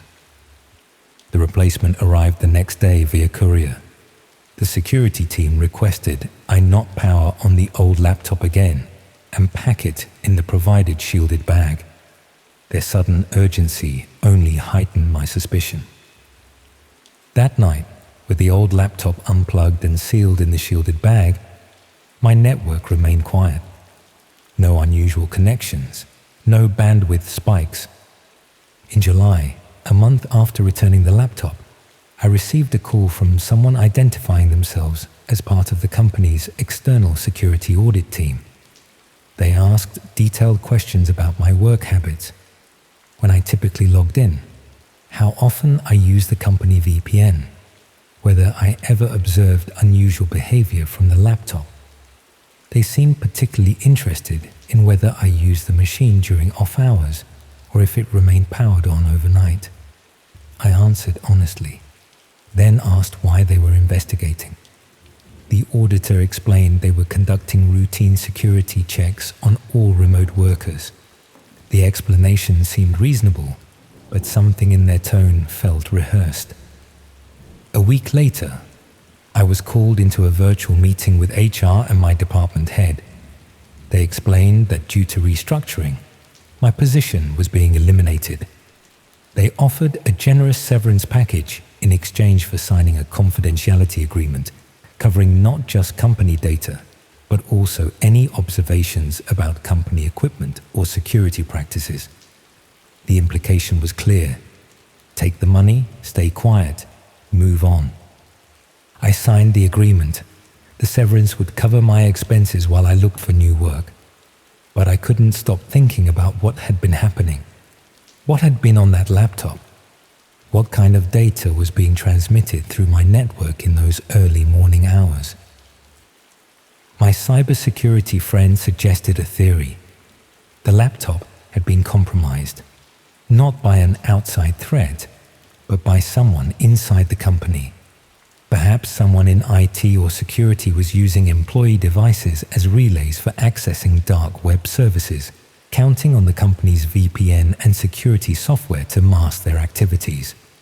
The fact that the usage occurred only when I was home suggested the laptop might have been monitoring my presence, perhaps through the microphone detecting ambient noise or the webcam sensing light changes, to determine when it was safe to activate.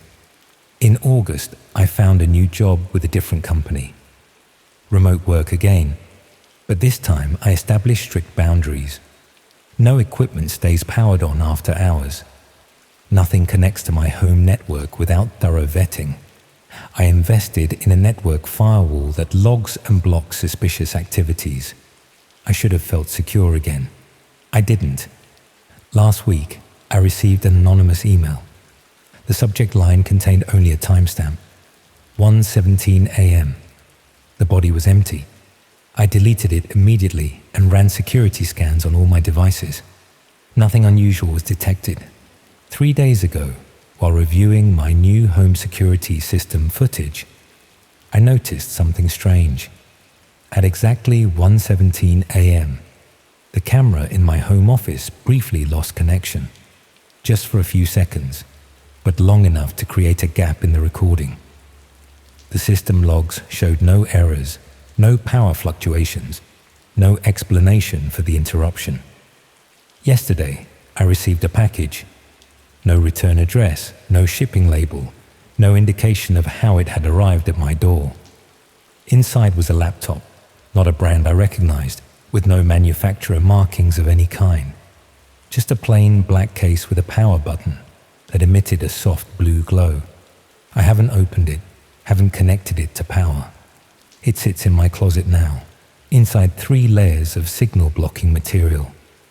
I haven't told anyone about the package, haven't reported it to the police. Something tells me it wouldn't make a difference. Something tells me this isn't about me specifically. I'm just a node in a network, a convenient relay point for information traveling between unseen parties. Sometimes at night, I wake suddenly at 1:16 a.m., 1 minute before whatever this is activates. I lie in bed, listening to the silence of my apartment, waiting for that soft electronic tone I heard months ago. Sometimes I think I hear it, just at the edge of perception. Sometimes I convince myself it's just imagination. But the other night, I checked my network logs out of habit. At exactly 1:17 a.m. for precisely 3 minutes, an unknown device had connected to my network. The identifier was different this time. Not media server, but observer client. The data transfer was minimal, just a few kilobytes. Just enough to send a message. I'm still here. I'm still watching. I'm writing this now as a warning, though I'm not entirely sure what I'm warning against. Corporate espionage, government surveillance, organized criminal networks. The boundary between these possibilities seems increasingly blurred.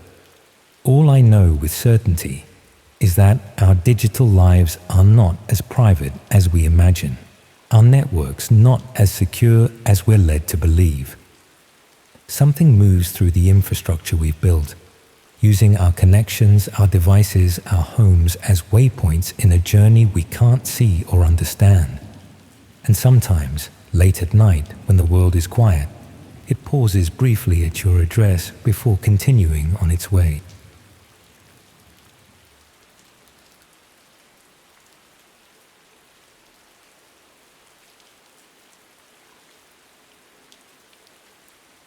Have you ever wondered what happens to the parts of yourself you lose in war?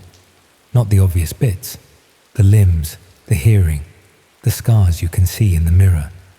I'm talking about the invisible pieces, the ability to sleep through the night without checking the locks 3 times, the capacity to sit in a restaurant without your back to the wall, the simple faith that most people are fundamentally decent. Those are the parts that don't grow back, no matter how many therapy sessions the doctors threw at you. I came back from Afghanistan in late 2018, medically discharged after an IED took out half my patrol and left me with a collection of metal fragments in my left leg and a head full of memories I couldn't switch off. The physical therapy was straightforward enough. Learn to walk properly again, build up the strength, adapt to the new limitations. The mental side was trickier. The flat they set me up with in Aldershot was decent enough. Ground floor, which suited the leg, and quiet neighbours who minded their own business. The occupational therapist had been very pleased with herself when she'd arranged it. Close to the base for support, she'd said, but far enough away to feel civilian. What she hadn't mentioned was how the silence would press against your ears at night, or how every settling beam and creaking pipe would send your heart racing. Sleep became something that happened to other people. I'd lie there listening to the world outside my window. The occasional car, a fox in the bins, the milk float doing its rounds at 4:30. Sometimes I'd doze off around dawn, only to wake up an hour later feeling worse than when I'd gone to bed.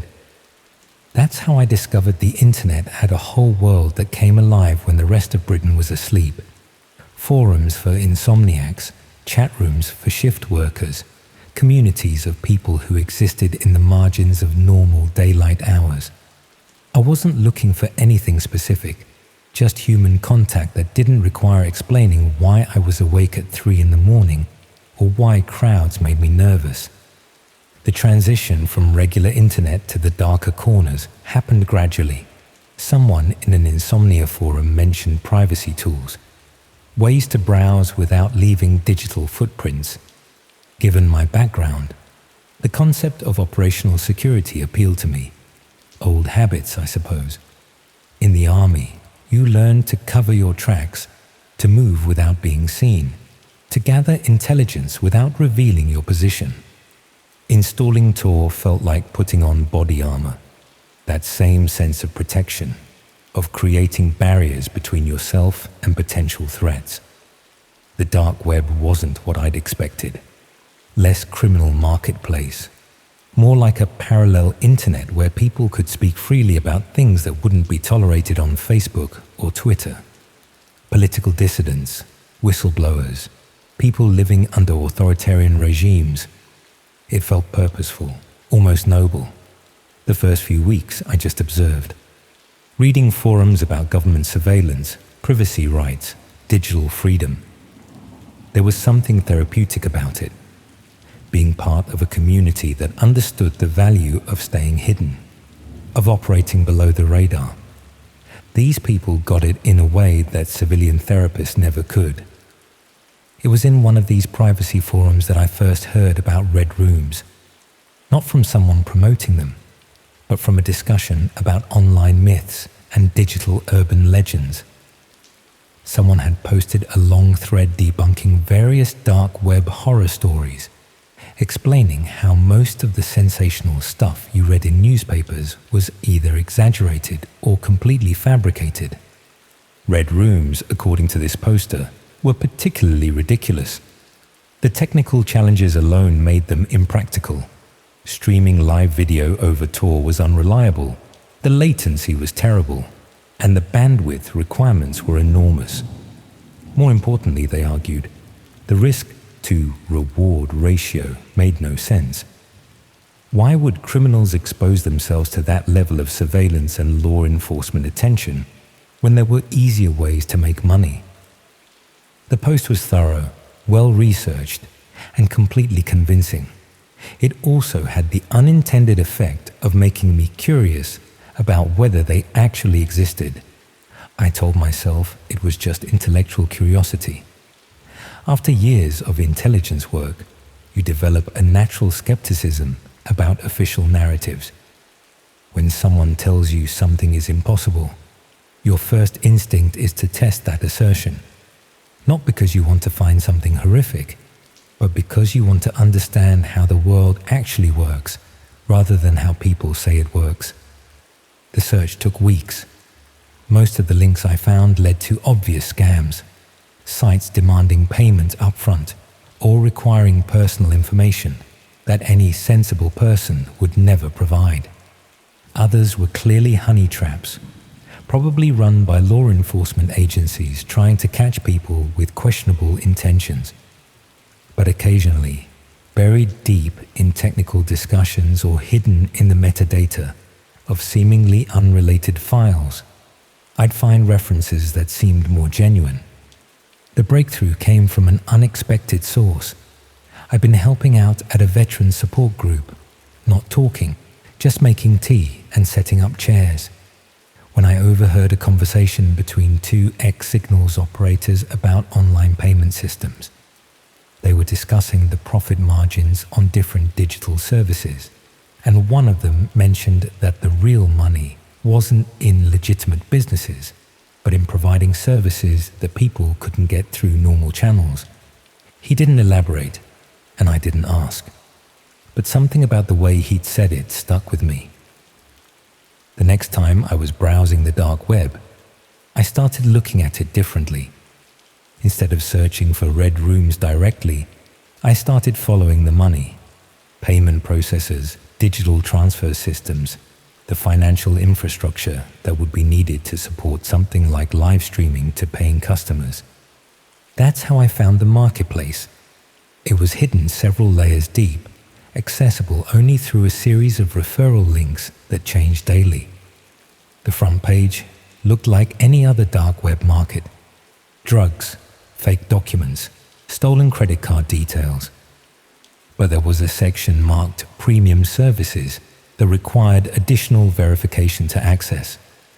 The verification process was more thorough than anything I'd encountered. Not just prepayment through untraceable methods, but proof of identity that had to be cross-referenced against previous purchases, references from existing members, even a brief interview conducted through encrypted chat to confirm you weren't law enforcement. It took nearly a month to get approved, and by the time I did, I wasn't sure I actually wanted access anymore. But the same compulsion that had carried me through 3 tours in Afghanistan, the need to see a mission through to completion, kept me going. The Premium Services section was smaller than I'd expected. Maybe 30 or 40 listings, mostly for things that were disturbing, but not particularly surprising. Custom pornography, identity theft services, professional harassment campaigns, the sort of services that existed in the grey areas between legal and illegal, catering to people with money and flexible morals. The listings that interested me were at the bottom of the page, in a subcategory marked Live Entertainment. 3 different providers, each offering real-time streaming services with interactive elements. The descriptions were deliberately vague. Authentic experiences, unscripted content, viewer participation opportunities. But the prices gave them away. These weren't webcam shows or adult entertainment. They were charging thousands of pounds for single sessions. I spent another week researching the providers before making contact with one. Their listing claimed to offer documentary-style content featuring real participants in authentic scenarios. The language was careful, designed to provide plausible deniability while making the actual service clear to interested buyers. The booking process was surprisingly professional. Encrypted email exchanges, detailed technical requirements for viewing, even a customer service representative who walked me through the setup process. They operated like a legitimate business, complete with scheduling systems and technical support. The session was arranged for a Tuesday night at 11:30. I was provided with a unique link and access credentials that would only work during a specific 2-hour window. The technical requirements were extensive: updated browsers, specific security plugins, a reliable internet connection with minimum bandwidth requirements. When the time came, I almost didn't connect.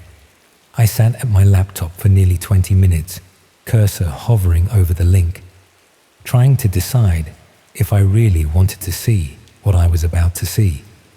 In the end, it was the same morbid curiosity that had carried me this far. I needed to know if it was real. The stream loaded slowly, buffering every few seconds as the encrypted video fought its way through Tor's layered network. When it finally stabilized, I was looking at what appeared to be a basement or cellar. Concrete walls, a single bare bulb hanging from the ceiling, and a chair positioned in the center of the frame.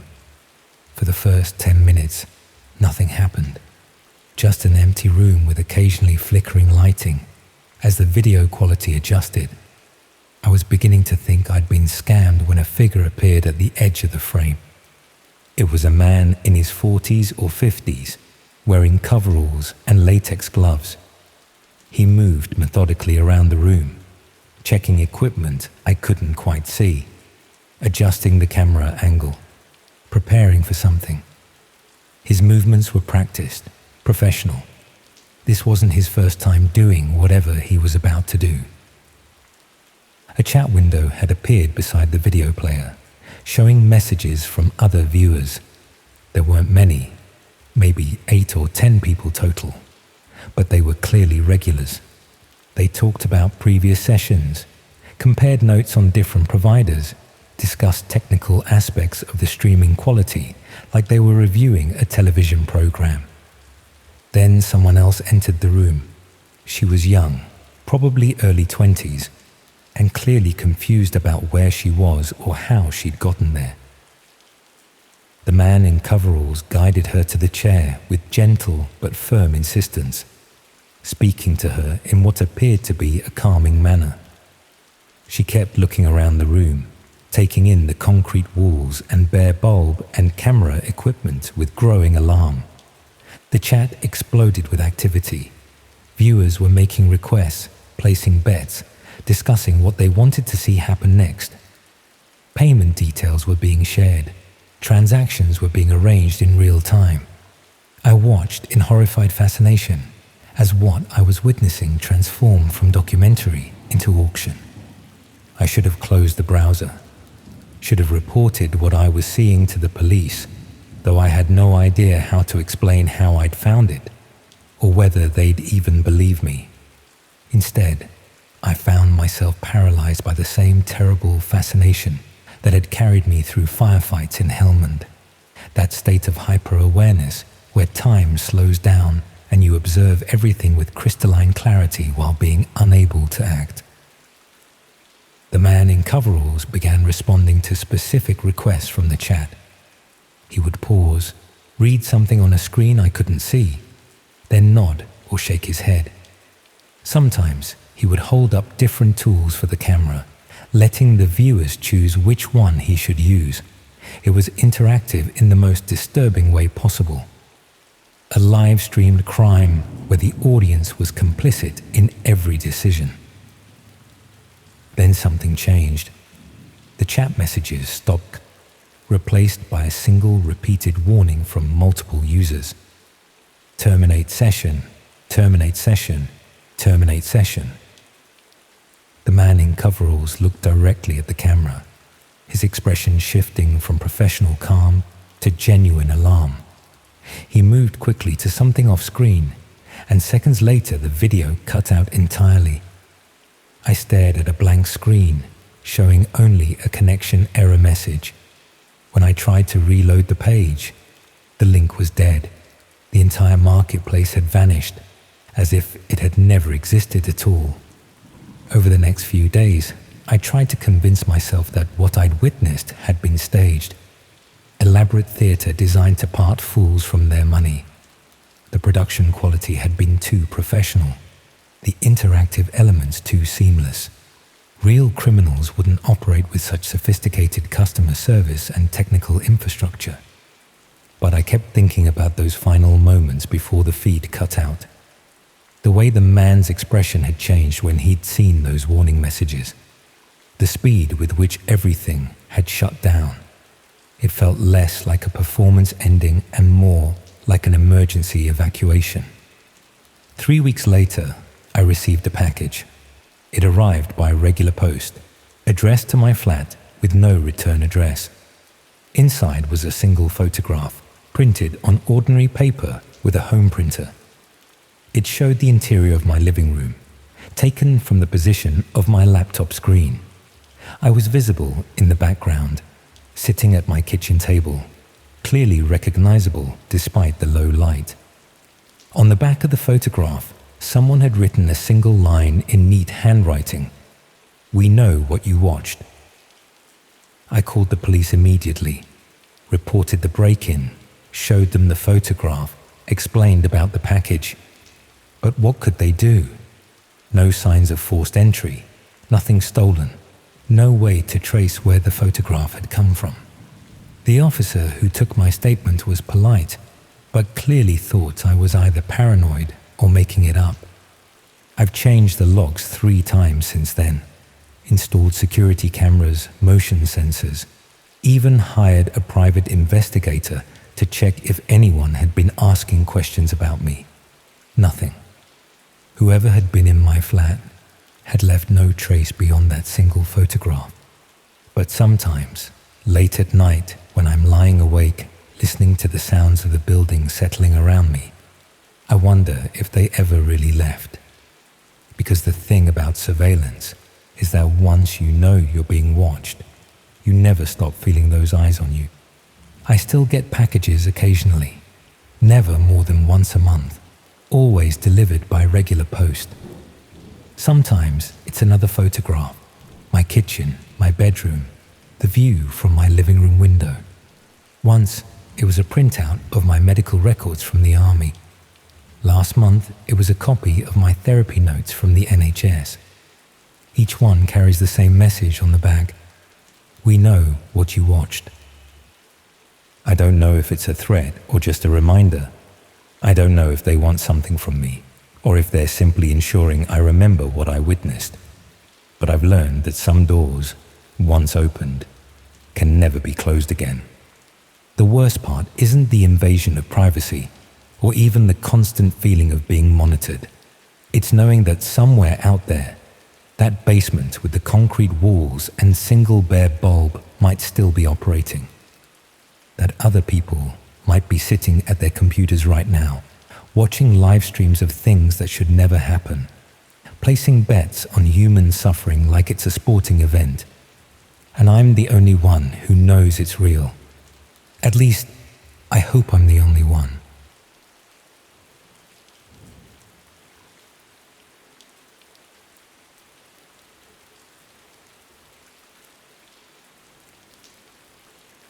What if I told you that clicking on the wrong link could change everything you thought you knew about human nature?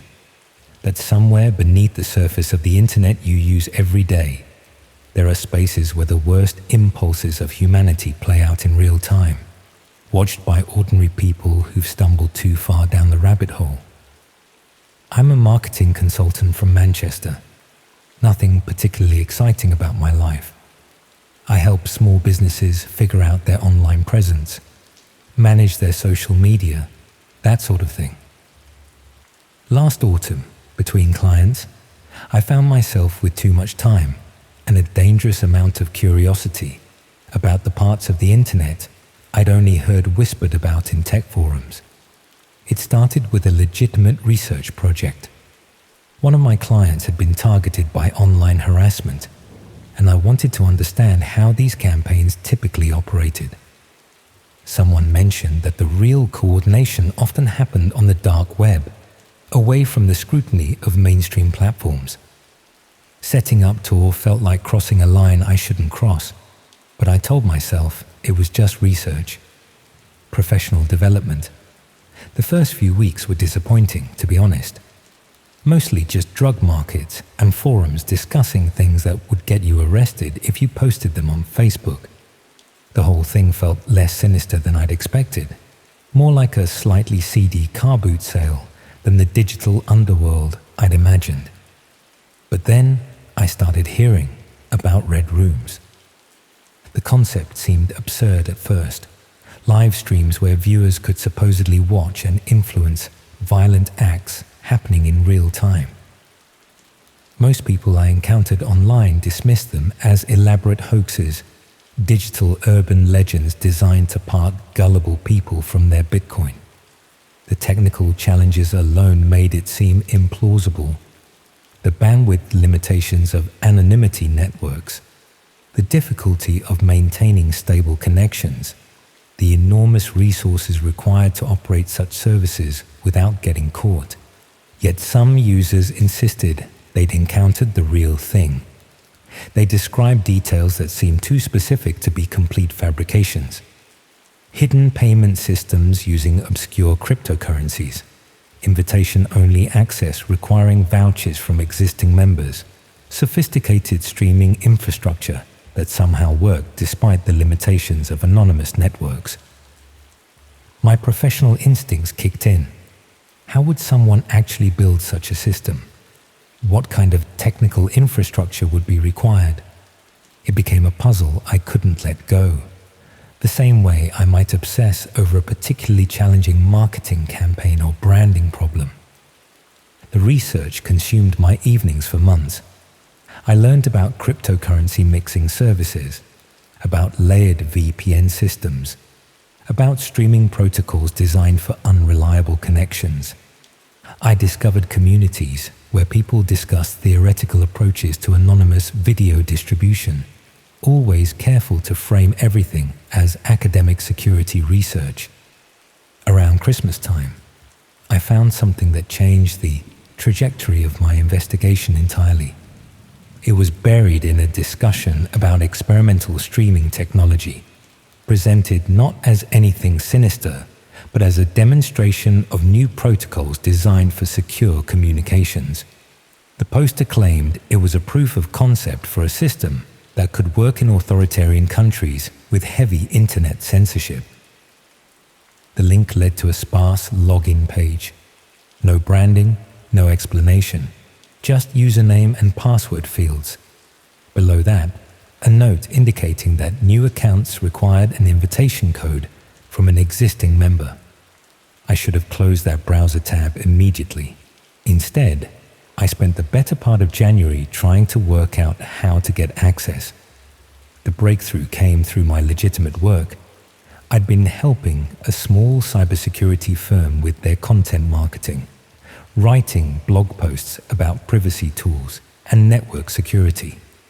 One of their consultants, someone I'd worked with on several projects, sent me a private message asking if I'd be interested in beta testing a new streaming platform designed for privacy-conscious users. The timing felt like more than coincidence. I accepted. The authentication process was more sophisticated than I'd expected. Beyond basic credentials, the system required verification through a custom application that generated time-sensitive codes. It reminded me of the security systems used by online banking, the kind of multi-factor authentication you'd expect from financial institutions. When I finally gained access, I was struck by how professional everything looked. Clean interface design, intuitive navigation, the kind of user experience you'd expect from a legitimate streaming service. There was a list of available channels on the left, chat functionality on the right, and a video player dominating the center of the screen. Most channels appeared to be offline. The active ones had cryptic titles, usually just random combinations of letters and numbers. Viewer counts were relatively low, rarely more than 50 or 60 people. The chat sections were mostly empty, with only occasional messages in languages I couldn't identify. I clicked on one of the active channels. The video quality was poor, as expected through anonymity networks, pixelated, choppy, with noticeable delays. It took several seconds to understand what I was looking at. A small room with concrete walls, lit by harsh fluorescent lighting. In the center, a metal chair with someone sitting in it. The person appeared unconscious or heavily sedated. Their head lolled forward, unresponsive to sounds coming from somewhere off camera. The chat section remained empty except for automated system messages noting the timestamp. I watched for perhaps 15 minutes, waiting for something to happen. Nothing did. The person didn't move. No one entered the frame. The chat stayed silent. Eventually, I switched to another channel. The second stream showed what looked like an abandoned warehouse. Concrete floors, rusted metal fixtures, industrial lighting casting harsh shadows. The camera was positioned to show the entire space, but like the first stream, nothing happened while I watched. No movement, no sound, no activity in the associated chat. Over the following hours, I sampled roughly a dozen different channels. Most showed similar scenes: empty rooms, unconscious or restrained individuals, industrial or basement settings. The production values varied dramatically. Some appeared professional, with multiple camera angles and clear audio. Others looked like amateur recordings from mobile phones or cheap webcams. What struck me most was the absence of the interaction I'd expected. Despite claims that these platforms allowed viewer participation, I saw no evidence of real-time control or influence. No voting mechanisms, no polling systems, no way for viewers to communicate with whoever was operating the streams. The chat functions existed but remained largely unused. I began to suspect I was looking at elaborate recordings rather than live content. The technical limitations that skeptics had pointed out seemed valid. Maintaining stable, interactive video streams through anonymity networks would require significant resources and expertise. Perhaps these were pre-recorded videos designed to create the illusion of live participation. But then I discovered a channel that shattered that assumption completely. The title was different from the others. Not random characters, but actual words. Fulfillment Session 47. The viewer count was significantly higher, over 100 people. The chat section showed active messages, though they were mostly numbers and brief phrases that meant nothing to me initially. The video showed a residential setting rather than the industrial spaces I'd seen before. Someone's sitting room, complete with furniture, decorations, family photographs on the mantelpiece. It looked normal, comfortable, like any middle-class British home you might visit. A person sat on the sofa, facing the camera directly. Unlike the unconscious subjects in other streams, this individual was alert, making eye contact with the lens. They appeared nervous but not panicked, as if they understood what was about to happen and had somehow accepted their situation. The chat suddenly exploded with activity. Messages appeared rapidly, too fast for me to read them all. Numbers, coordinates, simple commands. Most were in English, but I recognized fragments of other European languages mixed throughout. That's when I noticed something that made my blood run cold. The timestamp on one of the chat messages matched exactly the time showing on my computer clock. Not approximately, precisely, down to the second. These weren't pre-recorded videos. This was happening right now, in real time. Someone entered the frame from the left side of the screen. They wore dark clothing with their face obscured, but their movements seemed deliberate, controlled. They approached the person on the sofa and handed them what appeared to be a sheet of paper. The person read whatever was written there. Their expression transformed from nervous to genuinely terrified. They started to rise from the sofa, but the masked figure placed a hand on their shoulder, gently but firmly guiding them back down. The chat messages became more frequent and specific. I began to understand that they weren't just comments, they were instructions. The numbers corresponded to locations within the room. The brief phrases were commands for actions to be performed. The viewers weren't just watching, they were directing what happened next. The person on the sofa looked directly at the camera again, and I realized with growing horror that they could see us. Not individually, but they knew we were there, watching, participating. Their eyes held a desperate pleading that I'd never witnessed before in any film or television program. I slammed the laptop shut immediately. For nearly a week, I avoided my computer entirely, except for essential work tasks. I told myself it had been an elaborate hoax, a piece of performance art designed to disturb people like me who'd wandered into spaces we had no business exploring. The production values had been too polished, the technical execution too smooth. Surely real criminal operations don't invest that kind of effort into user experience design. But I couldn't stop thinking about that timestamp, the perfect synchronization between the chat messages and my system clock. The way the person on the sofa had looked through the camera, as if they could see directly to the people watching on the other side. After 4 days, I began checking local news websites obsessively. Missing persons reports, unexplained incidents, anything that might connect to what I'd witnessed. I found nothing, which should have been reassuring but somehow made everything worse. I never returned to that platform. I uninstalled Tor, deleted the cryptocurrency wallets I'd created during my research, reformatted my hard drive multiple times. I changed all my passwords, switched to new email providers, even replaced my router with a different model from a different manufacturer. But the questions remained. Had I witnessed something real, or had I been subjected to an elaborate psychological experiment? How do you verify something that exists entirely in the shadows, that leaves no trace in the legitimate world? 8 months have passed since then. I've attempted to return to my normal routine, focusing on client work, avoiding the darker corners of the internet entirely. But sometimes, late at night, when I'm working on a campaign or reviewing analytics, I'll notice the timestamp in the corner of my screen and remember that moment of perfect synchronization. The worst part isn't wondering whether what I saw was real.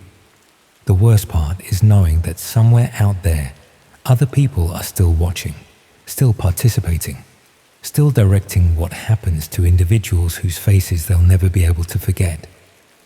And sometimes I wonder if there's a record somewhere of everyone who accessed that platform, everyone who watched what I watched, everyone who closed their laptops at the crucial moment, whether my name is on a list, whether someone, somewhere, is still keeping track.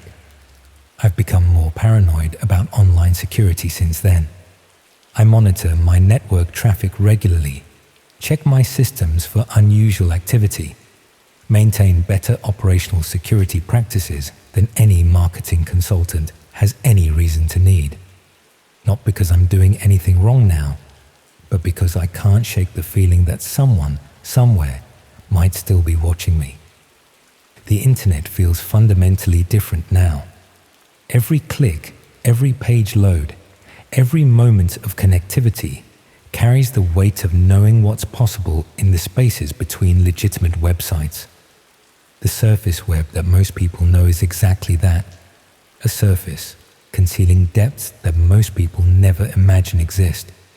I still work in marketing. I still help businesses establish their online presence, manage their digital communications, build their brands. But now I understand that the threats aren't just technical or competitive, they're human. And the people who operate in those hidden spaces have resources, expertise, and motivations that go far beyond what most of us can comprehend. Sometimes I receive emails from technology companies, invitations to test new privacy tools, requests to review anonymity-focused platforms. I delete them immediately without reading past the subject line. I've learned that curiosity, even professional curiosity, can lead you to places you can never truly leave behind. The person on that sofa is still out there somewhere, or they're not. I'll never know which, and that uncertainty follows me through every day, every project, every quiet moment when I'm alone with my thoughts and my computer screen. That's the real horror of it all. Not knowing becomes its own kind of prison, and the people who build these systems understand that perfectly. They know that witnesses are bound by their complicity, that knowledge becomes a burden too heavy to share with anyone who might actually be able to help. I've never told anyone about this experience. Not friends, not family, not the police. Who would believe it? And what would I tell them? That I found something on the dark web that might have been real. That I watched something I shouldn't have watched and then fled. But I'm telling you now, and I'm not entirely sure why. Perhaps because the weight of keeping it secret has become unbearable. Perhaps because I hope that sharing it will somehow make it less real, less immediate, less present in my daily thoughts. Or perhaps because I've started to suspect that the real purpose of those streams isn't the content itself. Perhaps it's creating witnesses, people who carry the knowledge of what's possible, who spread that knowledge through whispers and implications and stories that can never be properly verified. Perhaps I'm doing exactly what they intended me to do all along.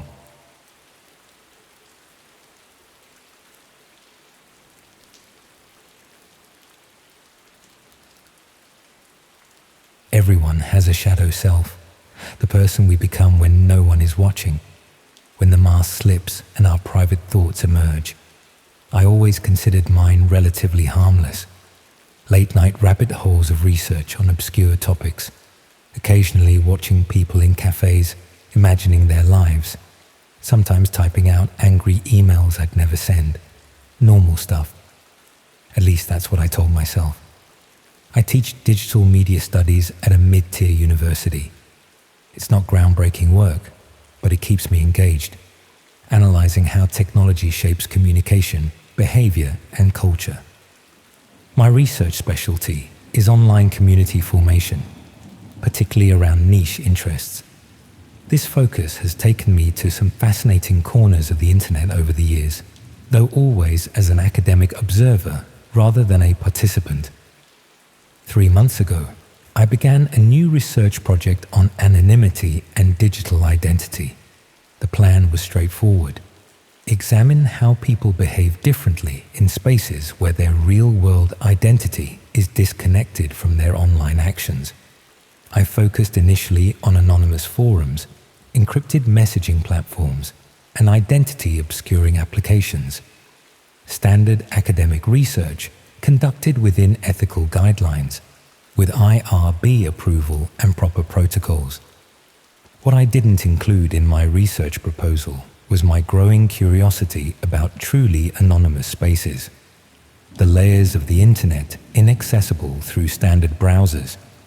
I had read the academic literature on so-called dark web networks, understood their legitimate uses for privacy-conscious users, journalists, and dissidents, but I had never actually navigated those spaces myself.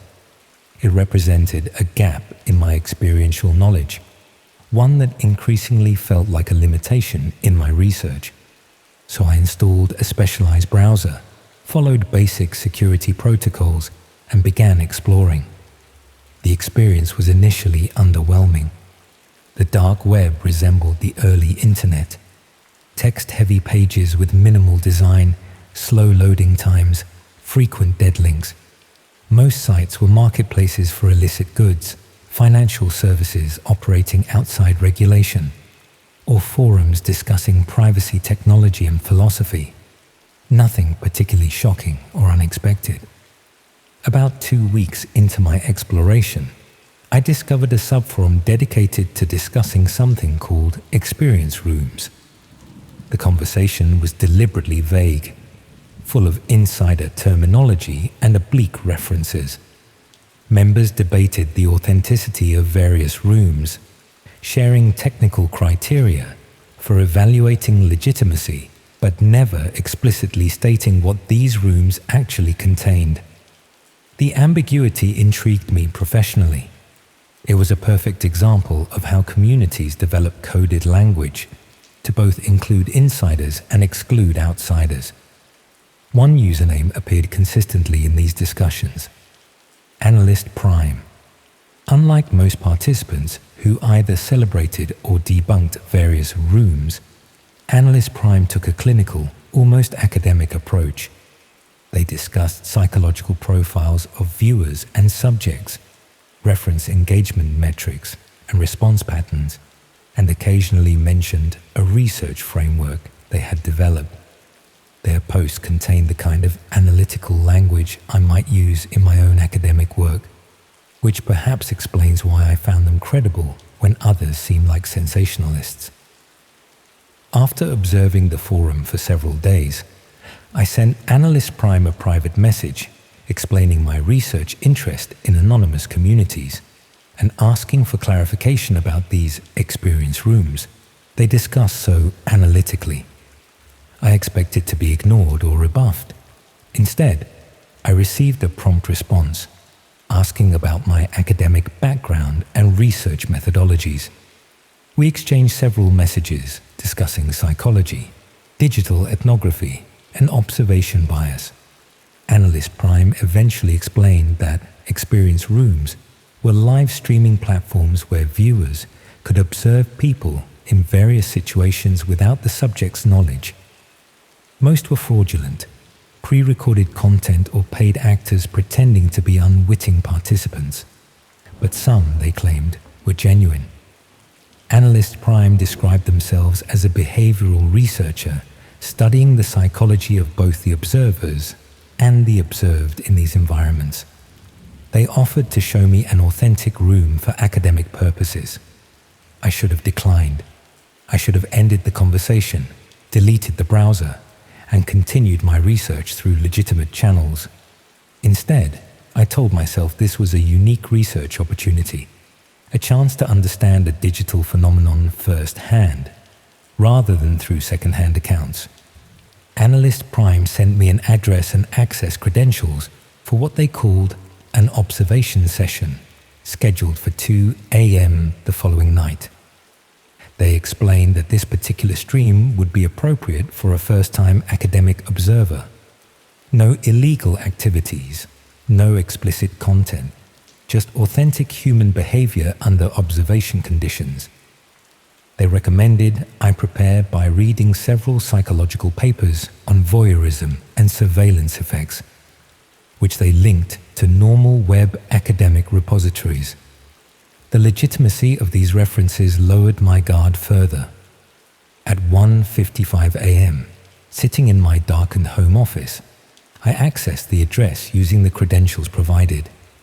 The site had a minimalist interface, black background, a video player in the center, a data panel to the right showing various metrics, and a small text field below for observer notes. No chat function, no visible usernames of other viewers. The video initially showed an empty room, white walls, hardwood floor, a single chair in the center. A timer in the corner indicated the stream would begin in 5 minutes. While waiting, I examined the data panel. It displayed numerous metrics. Current viewer count, 17. Average heart rate of viewers, 72 beats per minute. Average pupillary response, estimated engagement levels, and something labeled empathic resonance score. The sophistication of the analytics suggested serious technology behind what appeared visually to be a simple streaming setup. At precisely 2 a.m., a person entered the frame and sat in the chair. They were ordinary looking, dressed in casual clothes, their face visible but unremarkable. They seemed unaware of the camera, occasionally checking their phone or adjusting their position in the chair. Nothing dramatic or unusual happened. They simply sat, waited, occasionally showing signs of mild impatience or boredom. 10 minutes into this uneventful stream, I noticed changes in the metrics panel.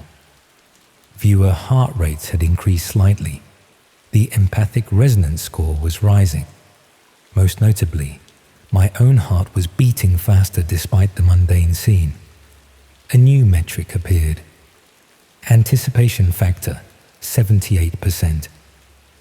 I couldn't understand why watching someone simply sitting would generate anticipation, yet I felt it too, a growing tension without clear cause. After 20 minutes, the person in the chair checked their watch, stood up, and walked out of frame. The room remained empty for approximately 30 seconds. Then a different person entered and sat down.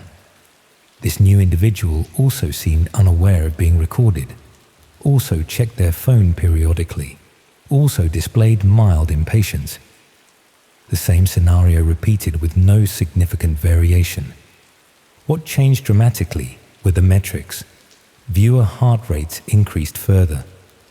Pupillary response showed significant dilation. The empathic resonance score dropped while anticipation factor rose to 91%. My own physiological response matched these trends. I felt tense, expectant, though nothing objectively tension-inducing was occurring. I recognized this as a conditioned response. Something about this particular setup, an ordinary person waiting alone in a room, had trained regular viewers to anticipate something significant. After 15 minutes, the second person left just as the first had done. The room remained empty again, briefly, before a third individual entered. As this pattern continued, I began to see subtle differences in how each person behaved in the apparently identical situation. Some seemed relaxed, others visibly anxious. Some checked the time frequently, others seemed content to wait. The observer's metrics fluctuated with each new subject, suggesting viewers were making judgments, forming preferences, developing expectations. The clinical nature of the observation disturbed me more than any explicit content would have. The sophisticated measurement of viewer responses, the controlled environment, the rotation of unwitting subjects. This wasn't amateur voyeurism, but something methodical, researched, purposeful. I was witnessing what appeared to be a psychological experiment with non-consenting participants on both sides. The observed subjects unaware of the viewers, and possibly the viewers themselves unaware of being studied through their physiological responses. After an hour, I closed the stream and immediately sent a message to Analyst Prime expressing ethical concerns about the consent issues involved. Their response came quickly, thanking me for my participation and noting that my observer metrics showed particularly interesting patterns for a first-time viewer. They explained that my heart rate, pupillary response, and attention patterns had been measured through my device's camera, a camera I had never authorized to be activated. I immediately covered my webcam with tape and ran security scans on my system. Finding nothing obvious, I still felt profoundly violated. Analyst Prime sent another message, assuring me that my data would be used anonymously and offering to share the resulting analysis for my own research. They seemed genuinely unable to understand why I might object to being monitored without consent, even while studying others being monitored without consent. The cognitive dissonance was remarkable. I didn't respond to their message. Instead, I uninstalled the specialized browser, documented my experience in an encrypted file, and tried to process what I had witnessed. The next morning, I received an email to my university account, an account I had never shared with Analyst Prime. The subject line read, "Observer Study Follow-up." The message contained a link to what was described as your observer profile based on last night's session. Against better judgment, I clicked the link using a virtual machine on a secure connection. The page displayed a detailed analysis of my viewing patterns during the previous night's stream, which subjects held my attention longest, microsecond measurements of my reactions to specific movements or expressions, comparison of my response patterns to other first-time viewers. Most disturbing was a section labeled Observer Typology Classification that categorized me as a pattern recognition dominant viewer with above-average empathic suppression and researcher consistent cognitive framework. The accuracy of this analysis from just 1 hour of unknown surveillance was deeply unsettling. More troubling was the final section of the report, which predicted with specific probability percentages how likely I would be to discuss the experience with colleagues, 17%, report it to authorities, 12%, return for additional observation sessions, 64%, or attempt to investigate further independently, 89%. The last prediction proved immediately accurate. I began researching experience rooms through legitimate academic databases and cybersecurity resources. Most scholarly references dismissed them as urban legends or scams.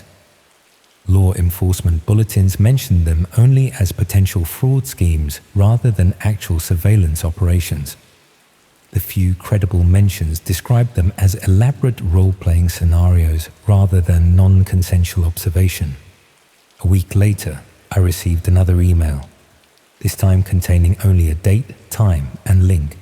No message, no explanation, just another observation session invitation. I ignored it. 3 days after that, another invitation arrived. Then another. The frequency increased to daily, then twice daily. Each invitation came from a different email address, making blocking ineffective. 2 weeks into this escalating pattern, I received something different, a link labeled Subject Perspective. When I accessed it through a secure system, it showed a video feed from my own office, recorded the previous day. The camera angle suggested it came from my computer's webcam, which remained covered with opaque tape. Somehow, they were still watching. I replaced my computer entirely, changed my phone, installed advanced security systems in my home, swept for hidden cameras and microphones, found nothing. Yet the invitations continued, now arriving through text messages, professional networking platforms, even comments on my academic articles, always with a date, time, and link, never with further explanation. After a month of this, I received a different type of message, an observation report similar to my own, but focused on a colleague in my department. It analyzed their viewing patterns, psychological responses, and behavioral predictions in the same clinical format as mine. The message implied that my colleague had been invited to an observation session because of their association with me. The final line read, "Observer networks expand through proximity patterns. Your data suggested 6 high compatibility potential observers in your immediate circle." I confronted my colleague cautiously, asking if they had received any unusual invitations recently. Their confused response confirmed they had no knowledge of what I was describing. I chose not to elaborate, not wanting to draw them further into whatever this was. But the implication was clear. My involvement had somehow marked those around me as potential participants.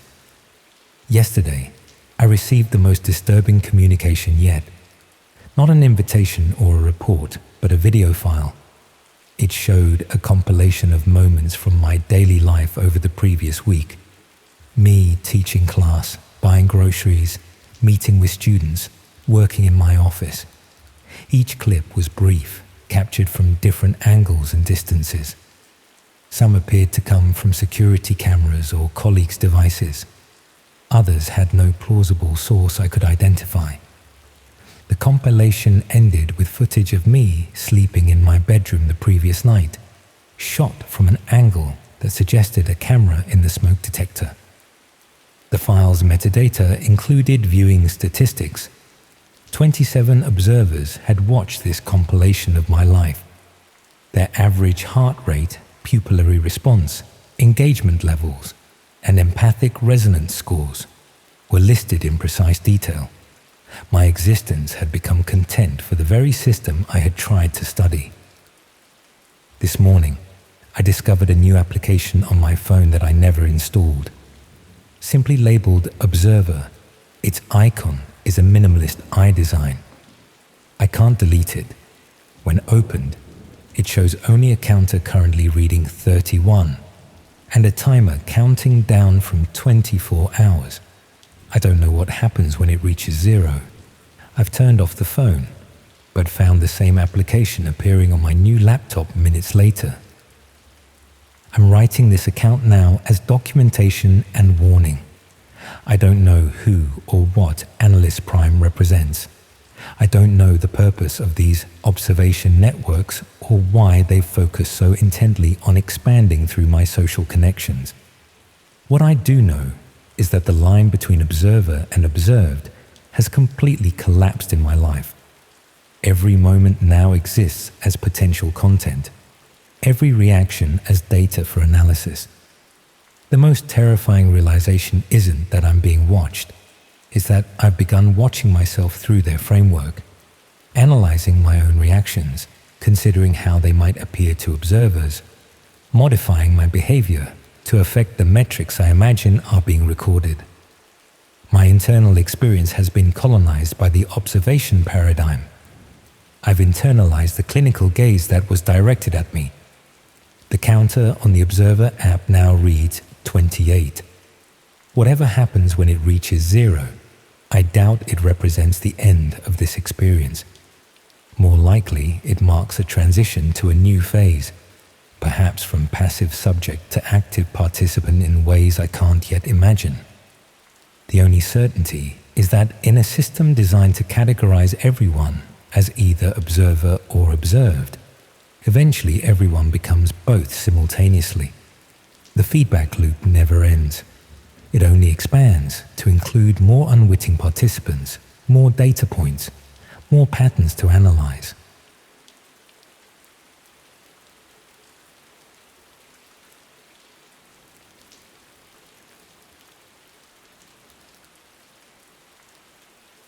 I'm writing this down because my therapist thinks it might help, though I doubt anything will erase what happened. Some nights I still wake up drenched in sweat, convinced I'm back in that warehouse, back under those lights, the camera's eye watching my every move. The doctor says I need to confront it all, every detail, to process the trauma. So here it is, the full account of how I became unwitting talent for the darkest corner of the internet.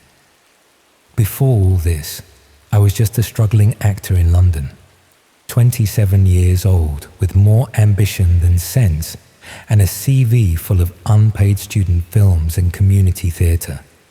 I'd been sleeping on a mate's sofa for 3 months after being evicted from my flat, picking up the occasional bartending shift between failed auditions, when I received an email about a high-paying documentary opportunity.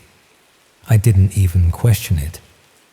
The production company, Verity Films, claimed to be making an investigative piece about extreme entertainment and underground media. The pay was £2,500 for 3 days of work, more money than I'd seen in months. I remember thinking how legitimate it all seemed. Their website was professionally designed, with an impressive portfolio of previous documentaries allegedly sold to streaming platforms. The producer I spoke with, a woman named Claire, was articulate and knowledgeable about the industry. She explained they needed actors to recreate scenes described by their interviewees, former participants in something called Red Rooms on the dark web.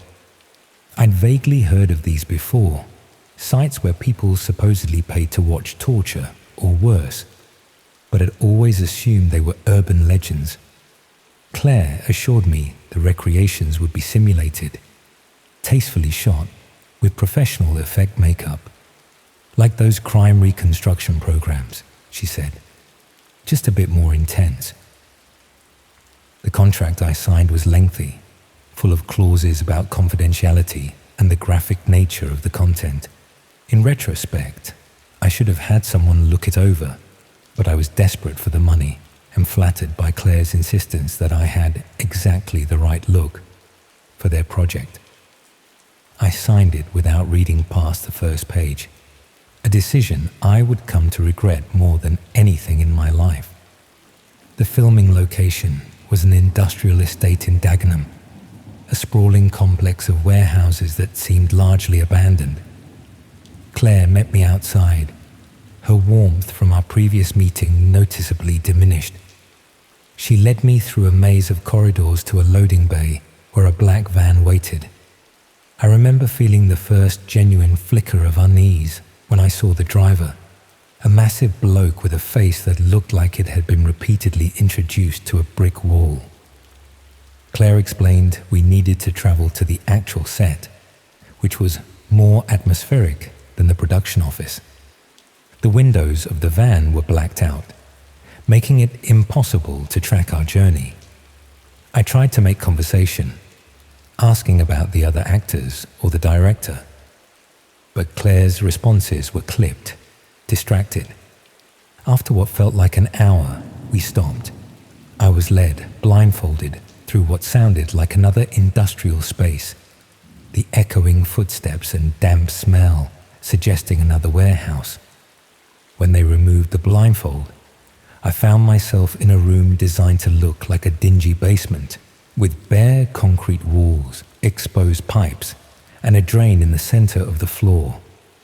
Camera equipment surrounded the space. but it was unlike any film set I'd worked on.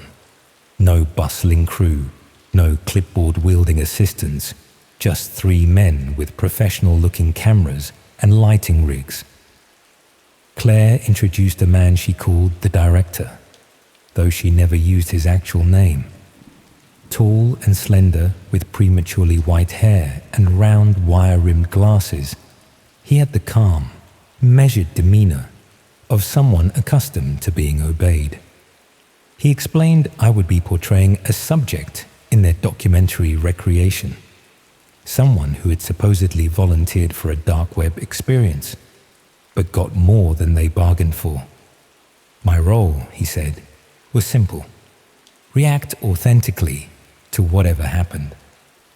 The makeup process took nearly 2 hours, though strangely, they applied very little actual makeup. Instead, they focused on securing small, flesh-colored pads to various parts of my body, my chest, my arms, my back. When I asked what they were for, the makeup artist muttered something about reactive practical effects that would create the illusion of injuries during filming.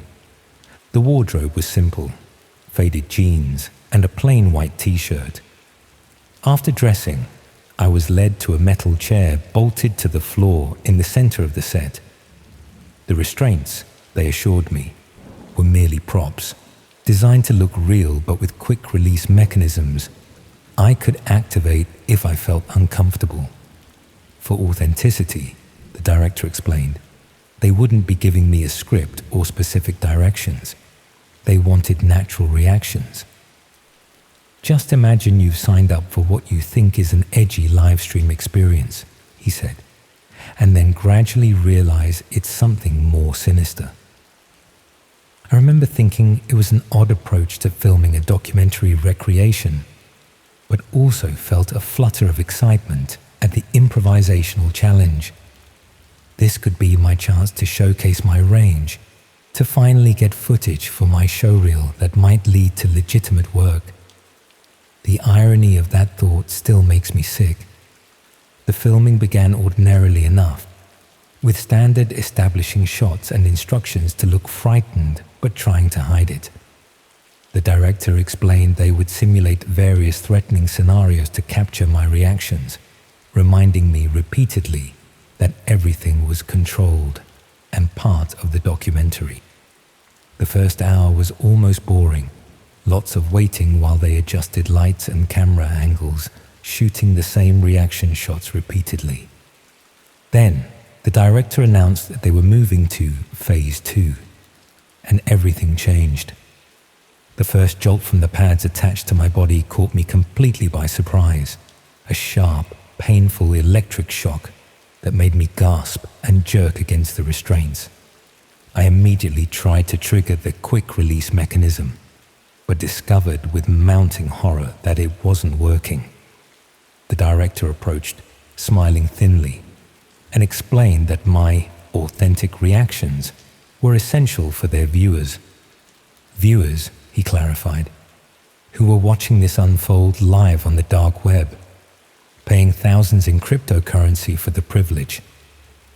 I remember how calmly he explained it all, as though discussing the weather or a minor scheduling change. This wasn't a documentary at all. It was a genuine Red Room broadcast, and I was their unwilling star. The contract I'd signed so carelessly had apparently contained language that, through clever legal loopholes, could be interpreted as consent to realistic simulation of distress for viewing audiences. The broadcast had begun the moment I entered the room, with paying viewers already placing bids on what would happen to me next. My mind struggled to process what was happening, desperately searching for some alternative explanation. Perhaps this was an extreme method acting exercise, an elaborate prank for a reality show. But the second shock, stronger than the first, scattered those thoughts like ashes in the wind. This was real. I was trapped in a nightmare that was being broadcast to faceless strangers who were paying to watch my suffering. Over the next few hours, though it felt like days, They escalated their program. The electric shocks varied in intensity and location. The director would calmly announce each new phase to the camera, describing the physiological effects in detached clinical language while I writhed and screamed. Between these segments, Claire would approach with water, dabbing my forehead almost tenderly, whispering that I was performing beautifully and that the audience feedback was excellent. What made it all the more horrifying was the theatrical nature of it, the professional lighting that highlighted every expression of pain, the multiple camera angles capturing every detail, the director occasionally instructing me to look more directly into camera 3 or try to maintain consciousness for this next sequence. It was torture packaged as entertainment, suffering as performance art. I tried everything, begging, threatening, promising silence if they let me go.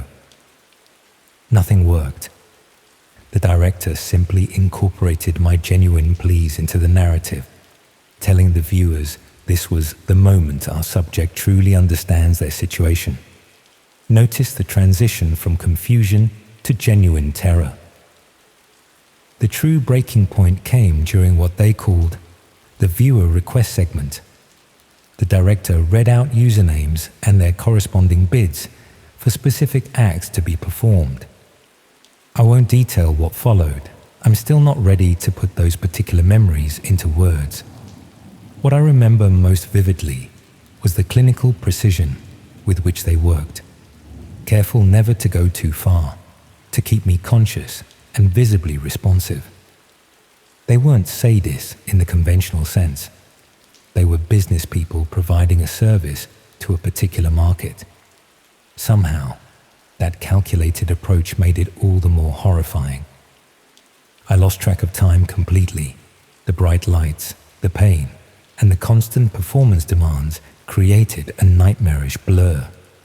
At some point, the director announced they were moving to the finale, which had apparently received record viewership and bidding. This would be followed by the closing auction, a phrase I couldn't comprehend through the fog of pain and exhaustion. It was during the preparation for this finale that my opportunity came. One of the camera operators knocked over a light stand while repositioning, causing momentary confusion. The director barked orders, momentarily distracted, and Claire rushed to help adjust the equipment. The restraints on my right hand had loosened slightly from my constant struggling, giving me just enough room to squeeze my hand through with a final desperate effort. What followed was pure adrenaline and instinct. I lunged for the nearest potential weapon, a heavy battery pack from one of the lights, and swung it at the camera operator closest to me.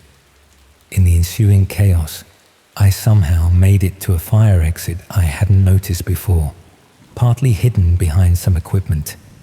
I burst through into the cold night air, still trailing wires from the pads attached to my body. I ran blindly through what appeared to be an abandoned industrial complex, not knowing if I was still in London or somewhere else entirely. Eventually, I found a main road and flagged down a passing lorry driver who, seeing my condition, called an ambulance.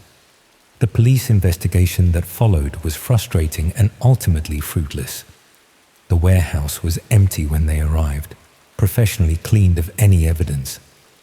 The website for Verity Films disappeared, along with any trace of Claire or the director. The contract I'd signed was nowhere to be found, having never been given a copy. Even the email communications had been sent from accounts that no longer existed. The only physical evidence was the medical documentation of my injuries and the flesh-colored pads that had been removed at the hospital. The investigating officers initially seemed skeptical of my account, suggesting I might have participated in some extreme form of underground pornography that had gone too far. It wasn't until a cybercrime specialist joined the investigation that they began to take me seriously. He explained that what I described matched patterns they'd been tracking, sophisticated operations that use legitimate-seeming fronts to lure people into dark web broadcasts. The specialist believed my tormentors weren't amateurs, but part of a well-funded network that had conducted similar shows across Europe. Despite their efforts, no arrests were made. The investigation remains officially open, but effectively cold. That was 14 months ago. I've moved cities twice since then, changed my name, deleted all social media. I dyed my hair, lost weight, anything to look different from the person in that warehouse. But I can't escape the knowledge that somewhere in the darkest corners of the internet, footage of my ordeal still exists, possibly being traded and viewed by the same people who paid to watch it happen live. Sometimes, in my darkest moments, I wonder if I'm still being watched, if there are hidden cameras in my new flat, if the kindly elderly neighbor who brings me leftover cake is reporting my movements to someone. My therapist calls this hypervigilance a common symptom of PTSD, but how can I be sure? The most terrifying aspect of all this isn't what happened to me, but the realization that it continues to happen to others. How many desperate actors or models or just ordinary people in financial difficulty are right now opening emails from companies like Verity Films? How many are signing contracts without reading the fine print? How many are sitting in chairs like mine?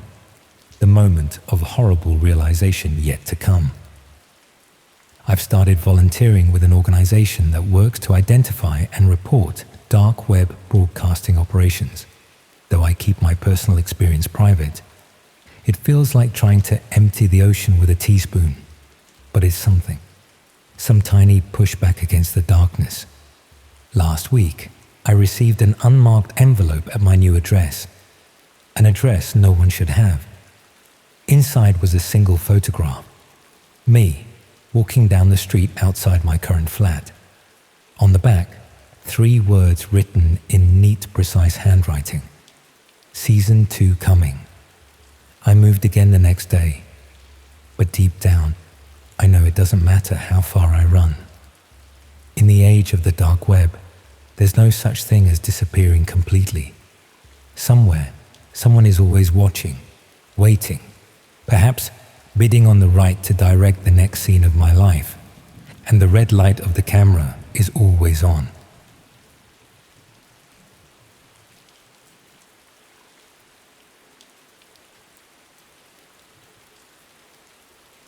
The scent of lavender still makes me physically ill. That supposedly calming fragrance, drifting through expensive diffusers in waiting rooms and yoga studios across London, immediately transports me back to that immaculate treatment room, where the line between wellness and torture blurred beyond recognition. Even now, 3 years later, I find myself holding my breath when passing certain shops, avoiding entire sections of department stores, my body remembering what my mind has tried desperately to forget. I had been pushing myself too hard for too long. That much was true. 32 years old and already burning out, working 14-hour days at a financial consultancy where success was measured in sacrificed weekends and ignored personal relationships. The migraines had started 6 months earlier, followed by insomnia so severe I'd begun hallucinating from sleep deprivation. When my colleague Rebecca mentioned Tranquil Depths Wellness Center, an exclusive spa that had apparently transformed her cousin from corporate wreckage to balanced human, I was desperate enough to ignore the exorbitant cost and strange application process that required everything from medical history to psychological profiles. The center occupied a converted Victorian bathhouse in Hampstead, its brick exterior meticulously restored, while the interior had been transformed into a temple of minimalist luxury. All pale wood, natural stone, and flowing water features. The reception area smelled of that damn lavender, mixed with something earthier I couldn't identify. while ambient music played at precisely the right volume to encourage hushed voices and mindful movement. Everything about the space whispered exclusivity and transformation. Looking back, I realized it was designed specifically to disarm, to create a manufactured sense of safety that would lower even the most vigilant person's defenses. My initial consultation seemed comprehensive to the point of excessive, detailed discussions of my symptoms, work habits, and personal history conducted by Dr. Winters, a soft-spoken woman with impeccable credentials displayed in subtle frames on her office wall. She explained their approach as holistic recalibration, combining traditional wellness practices with cutting-edge techniques developed specifically for high-performance individuals whose systems had been compromised by chronic stress. The treatment plan would begin with standard massage and hydrotherapy before progressing to more specialized interventions, culminating in their signature purification ritual conducted in the spa's exclusive lower level. The first 3 sessions proceeded exactly as one would expect from a high-end wellness center. Expert massages that located and released tension I hadn't even realized I was carrying. Hydrotherapy in private pools of varying temperatures. Guided meditation in softly lit rooms with perfect acoustics. The staff moved with silent efficiency, their uniforms immaculate, their manner professional yet warm. Each session concluded with a herbal tea blend customized to my biochemical profile, served in handmade ceramic cups that felt pleasantly heavy in my hands. By my 4th visit, I'd begun noticing subtle improvements. Sleeping 5 hours instead of 3, headaches diminishing from excruciating to merely uncomfortable. I'd also started opening up more during my progress consultations with Dr. Winters, sharing personal insecurities and private fears that I'd previously concealed even from my closest friends. There was something almost confessional about those sessions, a sense of unburdening that I attributed to her professional manner and the overall atmosphere of the center.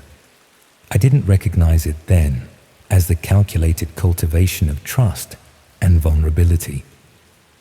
The invitation to experience the purification ritual came during my 6th visit.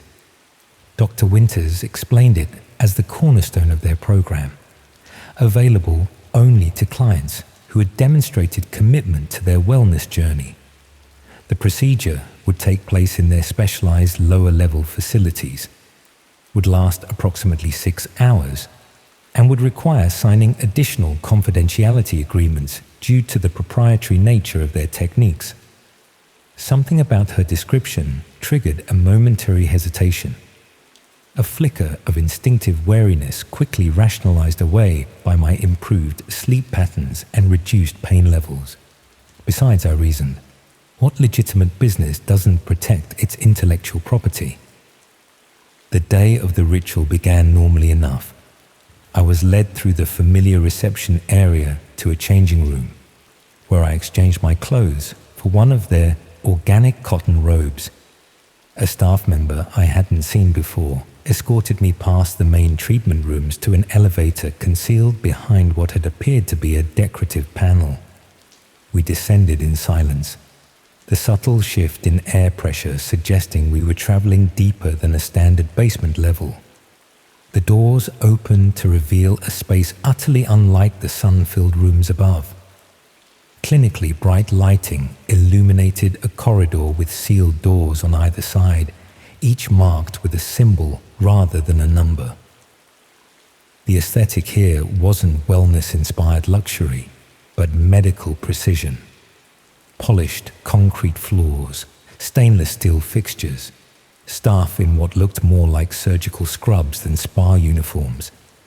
The cognitive dissonance was jarring enough that I nearly turned back, but my escort's gentle pressure on my elbow guided me forward to a treatment room, marked with a circular symbol that seemed vaguely familiar, though I couldn't place it.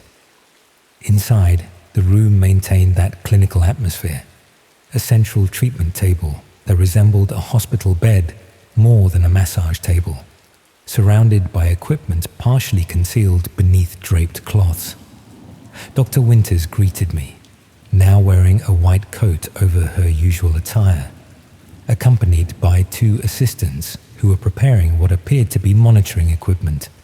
She explained that the purification ritual worked most effectively when the client could surrender completely to the experience, which typically required mild sedation to bypass the conscious mind's natural resistance to deep healing. Even then, with every instinct signaling caution, I rationalized my unease as normal anxiety about medical procedures.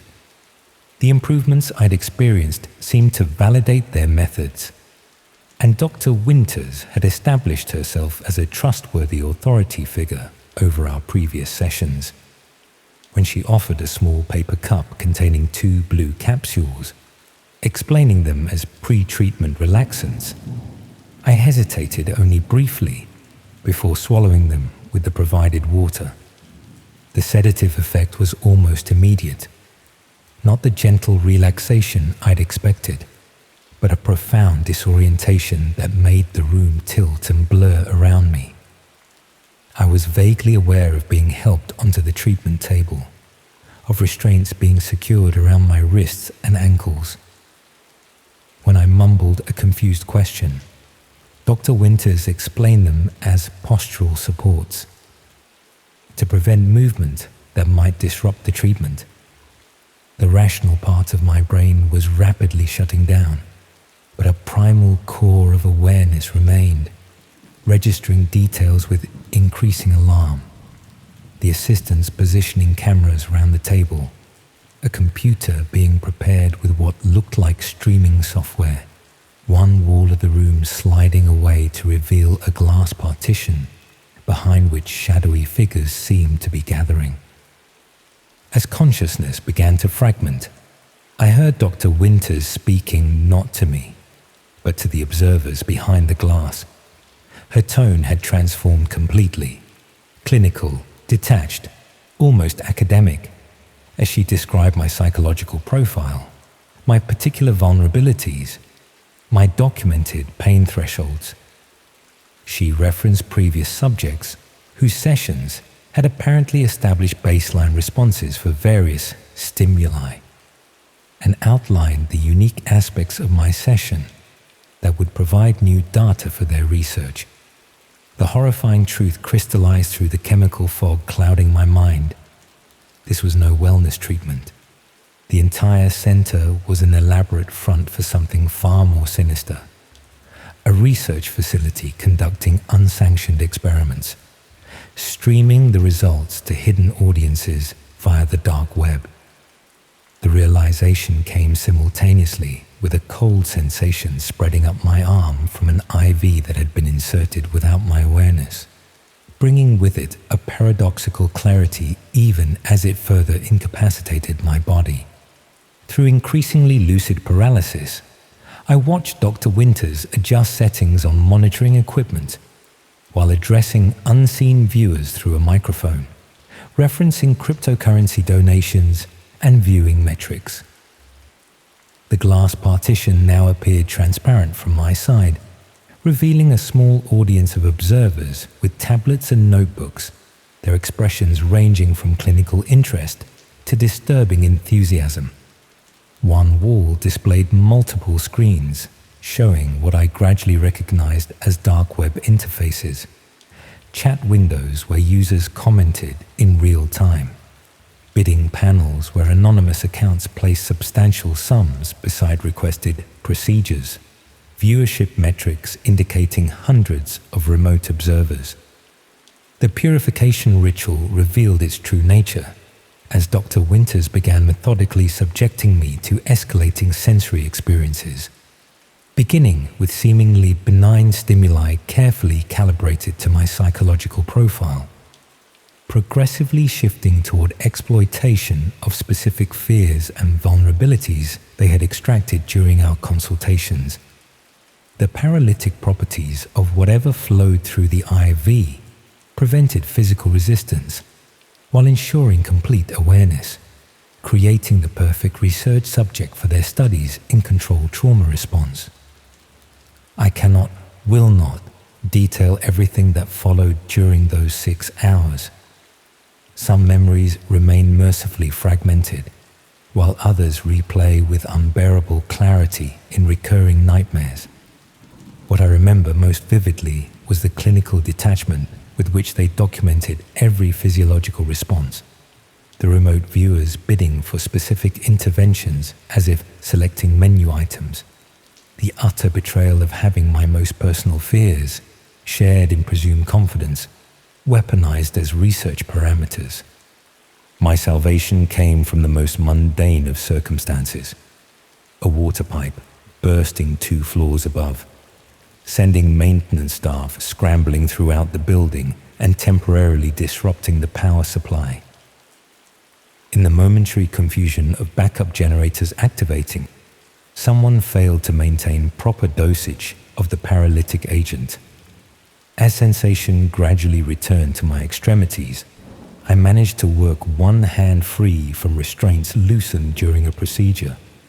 The ensuing chaos exists in my memory as disjointed fragments, ripping out the IV, stumbling from the table, using a medical tray as a weapon against the unprepared assistant who tried to block my exit.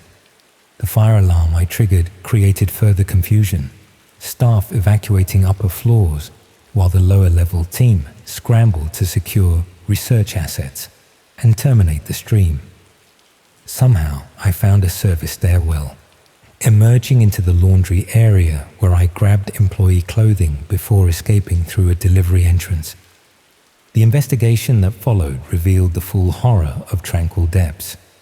Behind its legitimate operation lay a sophisticated dark web broadcasting studio, where selected clients, chosen through their application profiles for psychological vulnerabilities, isolation from strong support networks, and physical characteristics appealing to their audience, became unwitting subjects in live-stream research on human stress responses, pain thresholds, and psychological breaking points.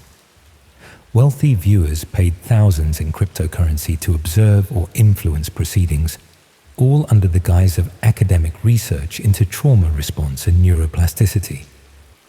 17 other clients were identified as having undergone similar rituals, though I was among the few who retained clear memories of the experience. Most had been given additional compounds that induced retrograde amnesia, leaving them with only vague nightmares and unexplained psychological symptoms that they attributed to their pre-existing conditions. Several staff members were arrested, but Dr. Winters and the principal researchers disappeared before authorities secured the facility, likely tipped off by connections within regular clientele that included influential figures in government and finance. 3 years later, I still check under treatment tables at legitimate medical appointments. I refuse any medication that I haven't verified personally. I've declined multiple job promotions that would have placed my name and image in industry publications, terrified of being recognized by those who might have watched my session, or worse, those who conducted it.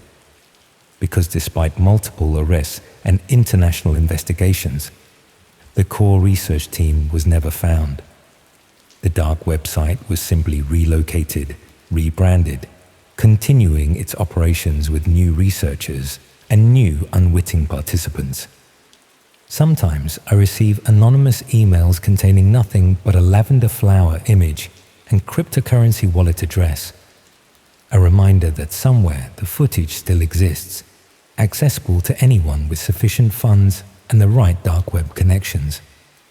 A reminder that Dr. Winters and her team are still out there, perhaps running another wellness center under different names, identifying potential subjects through carefully designed intake forms, gradually building trust before extending an exclusive invitation to experience their signature treatment. Most disturbing of all is knowing how many exclusive wellness centers innovative treatment programs and pioneering therapeutic approaches continue to emerge across the country, each promising transformation to the stressed and vulnerable, each requiring extensive personal information before admission. Behind their soothing music and essential oil diffusers, I can't help but wonder how many hide similar operations, portals to the dark web where healing is promised while harm is delivered, carefully packaged as wellness for audiences who pay to watch other humans be purified through pain.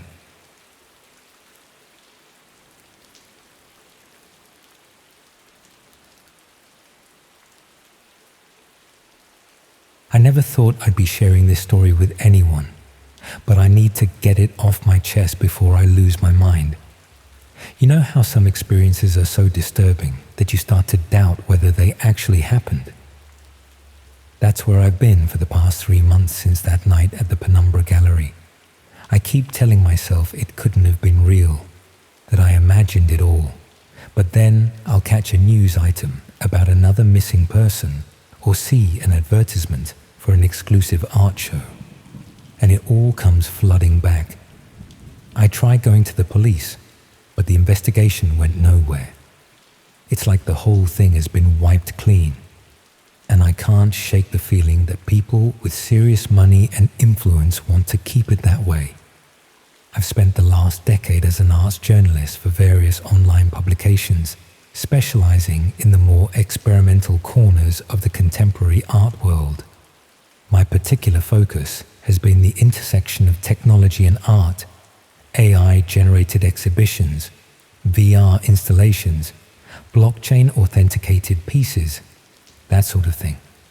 This naturally led me to develop an understanding of the darker aspects of digital culture, including the infamous corners of the dark web, where contraband and controversial content circulates beyond mainstream scrutiny. The invitation to the Penumbra Gallery opening arrived via an encrypted email from a source I'd previously interviewed for a piece on controversial digital art markets. The exhibition was titled Visceral Truth and promised to transcend the boundaries between observer and subject through revolutionary live performance techniques. The gallery was a pop-up in an abandoned warehouse in East London, operating for just 3 nights. My source mentioned that several wealthy collectors and dark web art dealers would be present, making it a valuable networking opportunity. The exclusivity appealed to me. Invitation only, no photography permitted, no public social media coverage. I'd attended similar underground exhibitions before and written anonymous reviews that earned me credibility in certain circles. This didn't seem particularly different from other avant-garde showings, where the location is revealed only hours before the event. The night of the exhibition was unseasonably cold for September. I arrived at the warehouse at precisely 9 p.m., as instructed. The building looked derelict from the outside, broken windows patched with black plastic, graffiti covering the lower walls, no visible signage indicating an art event was occurring inside. Only the presence of a well-dressed doorman checking names against a tablet suggested anything legitimate was happening there. After verifying my identity and confiscating my mobile phone, standard practice for exclusive events seeking to prevent leaks, I was ushered through a series of black curtains into the main exhibition space. The transformation from decrepit exterior to polished gallery was impressive. The cavernous interior had been divided into various chambers using temporary walls, each space spotlessly white with professional lighting. Approximately 40 people milled about, drinking champagne from crystal flutes and speaking in hushed tones, a mixture of recognizable art world figures and individuals I suspected were the wealthy collectors my source had mentioned. The first few exhibition rooms featured relatively conventional shock art, photographs of extreme body modifications, video installations showing ritual scarification, sculptures made from what appeared to be preserved animal remains. Provocative, certainly, but nothing particularly groundbreaking for someone familiar with this corner of the art world. I remember thinking the exhibition was surprisingly tame, given the secretive nature of the invitation. It wasn't until I reached the central chamber that things began to feel genuinely unsettling. This room was larger than the others, with a raised circular platform in the center, surrounded by gallery-style seating. A sign indicated this would be the location of the evening's live performance, scheduled to begin at 11 p.m. What caught my attention, however, was the unusual technical setup. Multiple cameras on tripods positioned around the platform, connected to a sophisticated-looking control station where a man in black adjusted settings on several monitors. I overheard fragments of conversation that initially seemed like typical art world pretension, but took on more disturbing connotations in retrospect. Phrases like authentic reaction capture and unfiltered visceral response were exchanged alongside what sounded like technical terminology about stream quality and connection security. One particularly animated conversation near me included mention of premium access packages and cryptocurrency-only transactions. At 10:30 p.m., attendees were encouraged to view the final exhibition room before the performance began. This space contained what appeared to be documentation of previous performances. Photographs showing individuals in various states of distress, their bodies adorned with what I assumed were elaborate makeup effects simulating wounds, burns, and other injuries. The accompanying placards described these as consensual transformative experiences and the ultimate surrender of bodily autonomy in service of artistic truth. The technical proficiency was impressive. I remember commenting to another attendee about the realistic nature of the effects. He smiled in a way that made me deeply uncomfortable, remarking that the Penumbra Collective was known for its commitment to authenticity. As 11 p.m. approached, we were guided back to the central chamber. The lights had been dimmed except for those illuminating the platform, creating a theatrical atmosphere. A woman in a sleek black dress circulated with a tablet, collecting email addresses from attendees who wished to receive the full documentation package. I provided mine, assuming this referred to photographs of the performance, or perhaps a digital catalogue. The gallery director, a tall, angular woman with silver hair, stepped onto the platform to introduce the evening's performance. Her explanation was a nauseating mix of artistic jargon and philosophical posturing about confronting the reality of human fragility and democratizing the experience of suffering. She explained that the performance would be live-streamed to private collectors and patrons unable to attend in person, and that interaction between the physical and virtual audiences would form part of the experience. When the performer was led onto the platform, something felt immediately wrong.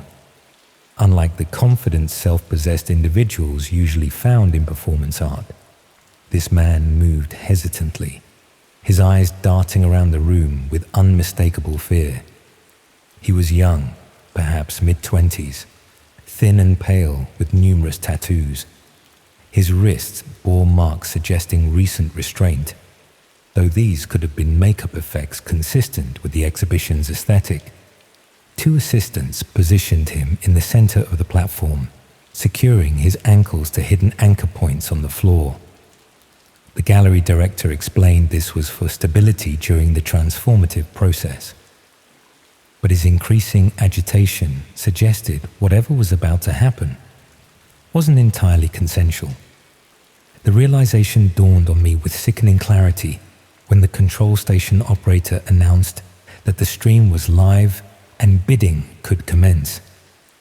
On the monitors, I could see what appeared to be a chat interface filled with usernames and cryptocurrency amounts.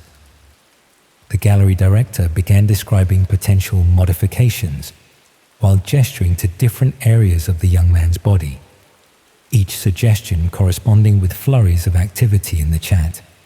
This wasn't performance art simulating harm.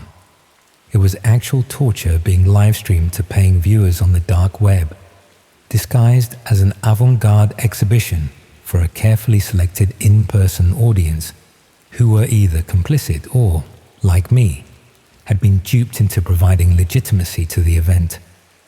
I felt frozen in place as the first procedure began. A small but unmistakably real incision on the man's shoulder, performed with surgical precision by one of the assistants now wearing latex gloves. The victim's muffled scream cut through the appreciative murmurs of the audience. On the monitors, bids increased rapidly as viewers requested specific modifications. I should have left immediately, should have found help, but a paralyzing mixture of disbelief and fear kept me rooted to my seat. Surely this couldn't be real. Perhaps it was an elaborate hoax designed to provoke exactly the horror I was feeling. The attendance of respected art world figures seemed to support this hypothesis. I desperately clung to this explanation, even as the evidence before my eyes became increasingly difficult to rationalize away. The true turning point came when I made eye contact with the victim. There was no performance in his terror, no artistic statement in his suffering. In that moment of connection, I knew with absolute certainty that I was witnessing something genuinely monstrous. I rose to leave, trying to appear casual, claiming to need the toilet when questioned by one of the staff. Instead of directing me to facilities, however, he insisted on escorting me, his hand firmly gripping my elbow in a way that suggested leaving wasn't truly an option. In the hallway outside the main chamber, I encountered the gallery director engaged in conversation with two attendees.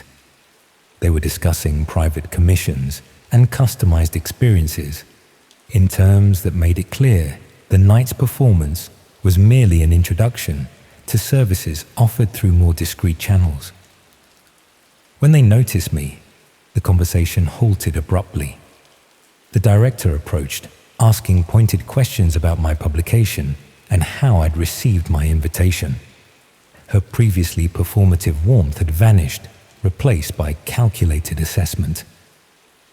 When I mentioned my source, her expression shifted subtly, and she exchanged a glance with my escort that made my blood run cold. What followed was presented as a special tour of the artist's preparation area, but felt unmistakably like being taken into custody.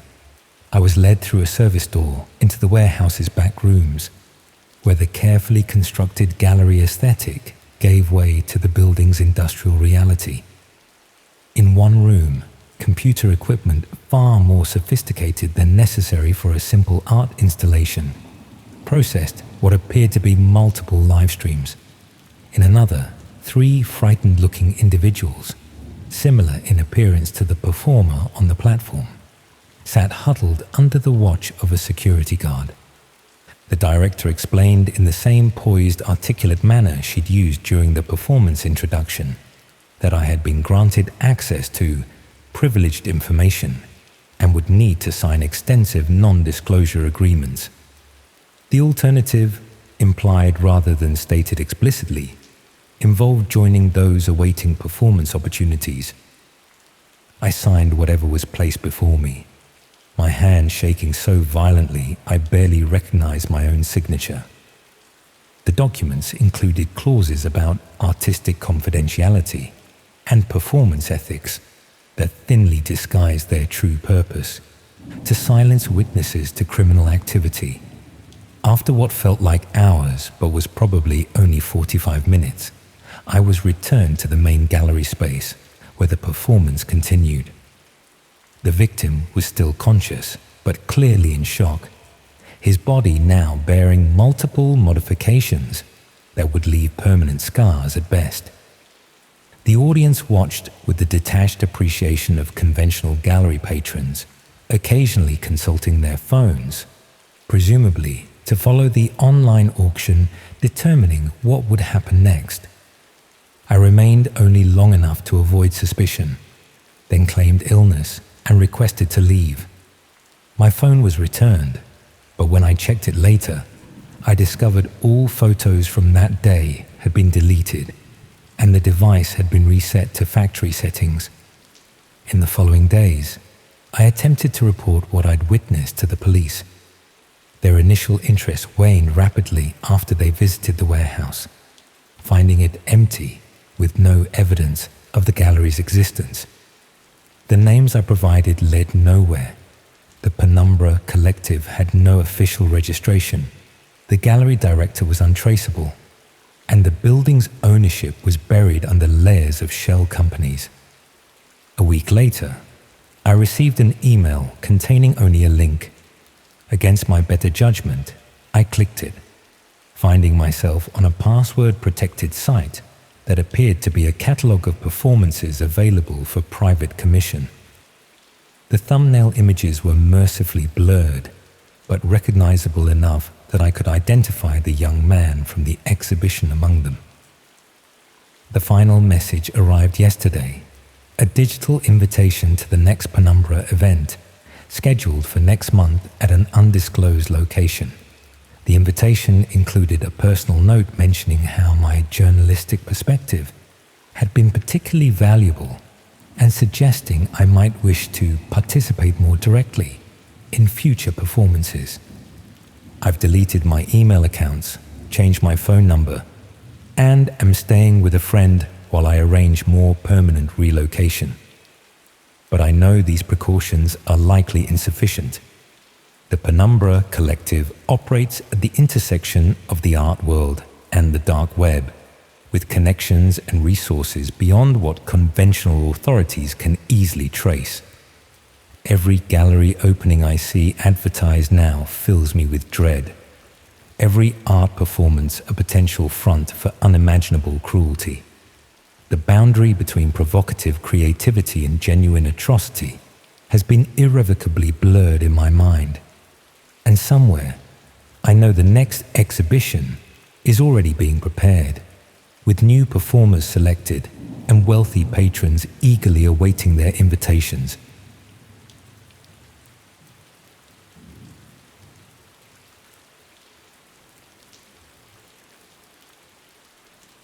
Every broken bone in my body seems to ache when it rains, each healed fracture a permanent barometer of the approaching storm. The doctors call it traumatic arthritis, a clinical term that fails to capture how these weather-induced pains transport me instantly back to that underground car park beneath the abandoned shopping centre in East London, where my blood seeped into concrete, while anonymous figures in the dark web shadows placed bets on whether I would survive the next 3 minutes. I wasn't always this collection of poorly mended injuries and night terrors. Before that night, I was simply Danny, a former amateur boxer who'd never quite made it, working as a personal trainer at a chain gym while nursing fading dreams and mounting debts. The boxing had been clean, regulated, with referees and rules and medical staff. Not spectacular enough to earn a living, but enough to give me the dangerous illusion that I understood violence, that I could control it, contain it within the boundaries of sport. That misplaced confidence is what made me vulnerable to Kev's offer. Kev trained at my gym, quiet, well-dressed, always slipping me extra cash for private sessions. He'd watch me demonstrate combinations with an intensity that I mistook for admiration, asking questions about my fighting career, about the rush of competition, about whether I missed it. When he mentioned a private fighting event looking for experienced boxers, offering a single night's purse equivalent to 3 months of my salary, the sensible part of my brain raised immediate objections. No legitimate promoter operated that way. but financial desperation has a way of silencing those protective instincts, of recasting red flags as opportunities if you squint hard enough. The night of the event, Kev picked me up in a black Range Rover with tinted windows. I remember feeling a flicker of unease at the absence of other fighters. At the roundabout route we took through progressively industrial areas of the city, when we finally arrived at the abandoned shopping center, its boarded windows and graffiti-covered walls barely visible in the dim streetlights. That unease crystallized into genuine apprehension. This didn't look like any venue that would host a legitimate sporting event. Still, with the promised payment clouding my judgment, I followed Kev through a service entrance and down concrete stairs into the car park below. The space had been transformed in a way that momentarily reassured me. Portable floodlights illuminated a central area where a fighting ring had been constructed. Not the standard boxing ring with its ropes and canvas, but a circular space delineated by chain-link fencing anchored to the concrete floor. Around this makeshift arena, folding chairs accommodated perhaps 30 spectators, all men in expensive casual wear, many with tablets or phones in hand. The technical setup was surprisingly sophisticated. Multiple cameras mounted at different angles, a dedicated area with monitors and mixing equipment, a satellite uplink station that seemed excessive for an underground event.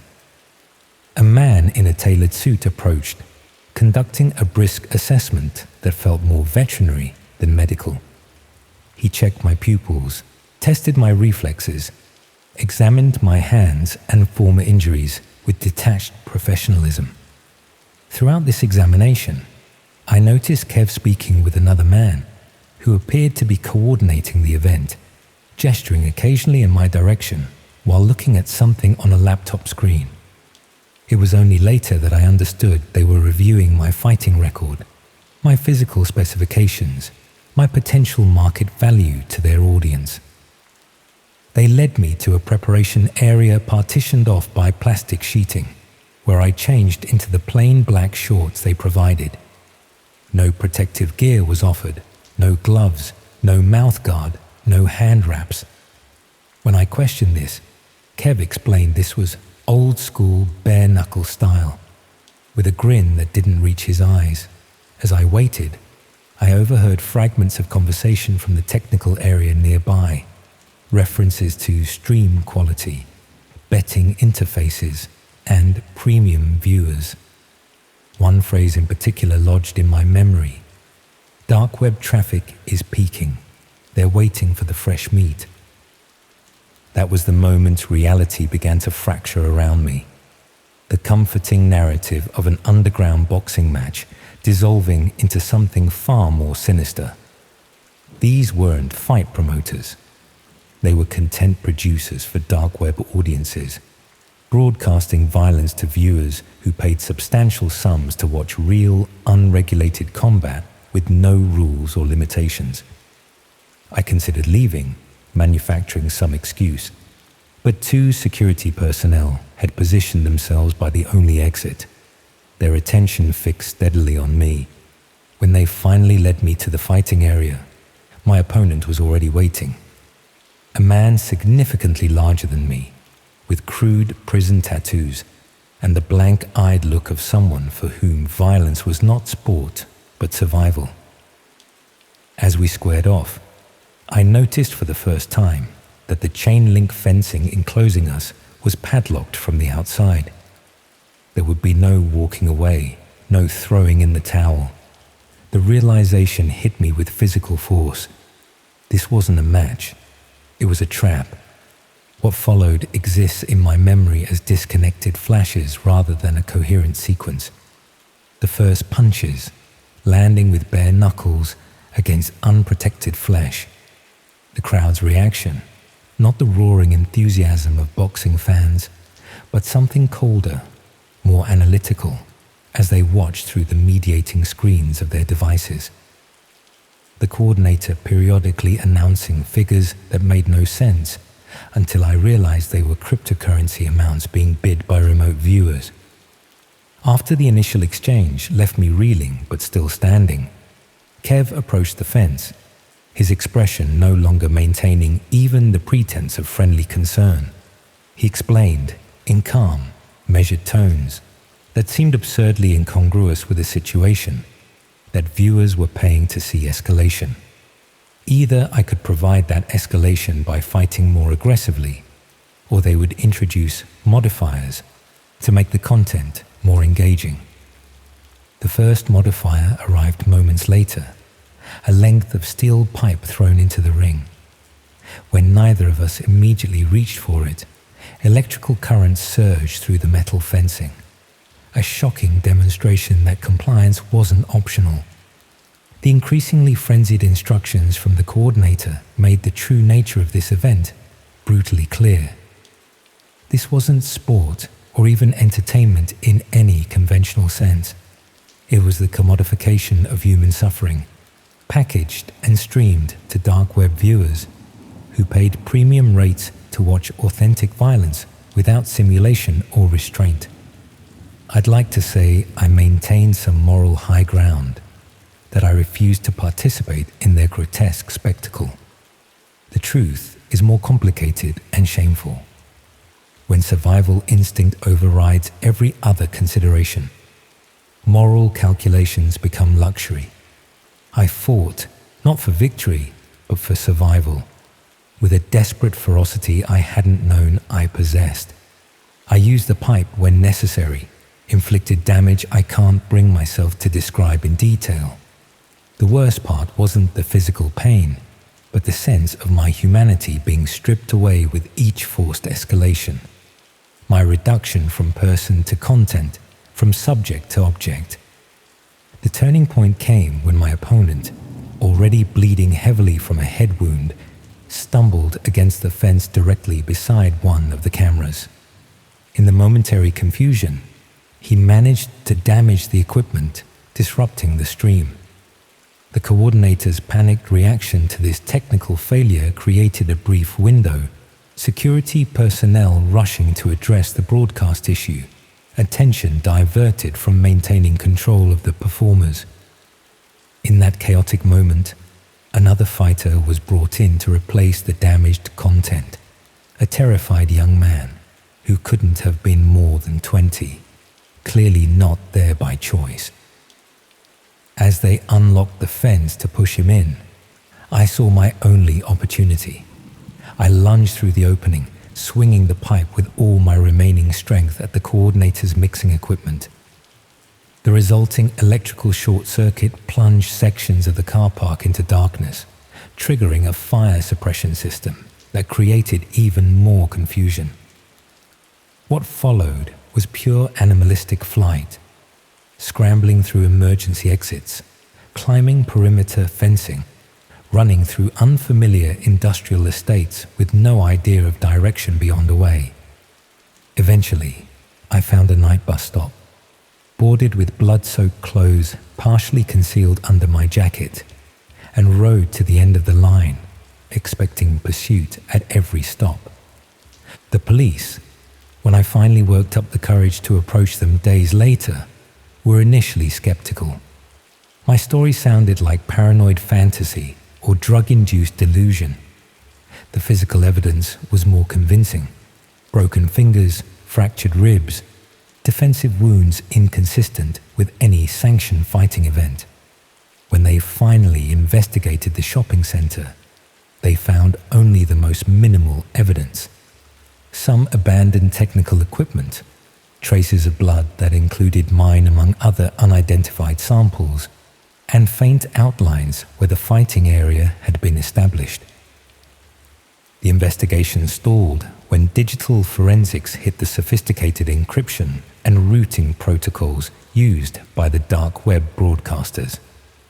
The few arrests made were low-level players, security personnel and site preparers with no knowledge of the wider operation. Kev vanished completely, his identity at the gym proven false. his social media presence wiped, his connection to the fighting ring untraceable beyond my testimony. 3 years later, I still receive anonymous messages occasionally, links to encrypted dark websites where they claim footage of my performance continues to circulate as premium content, alongside offers for a rematch with substantially improved payment. Each message concludes with details about my current location that prove the sender has me under observation.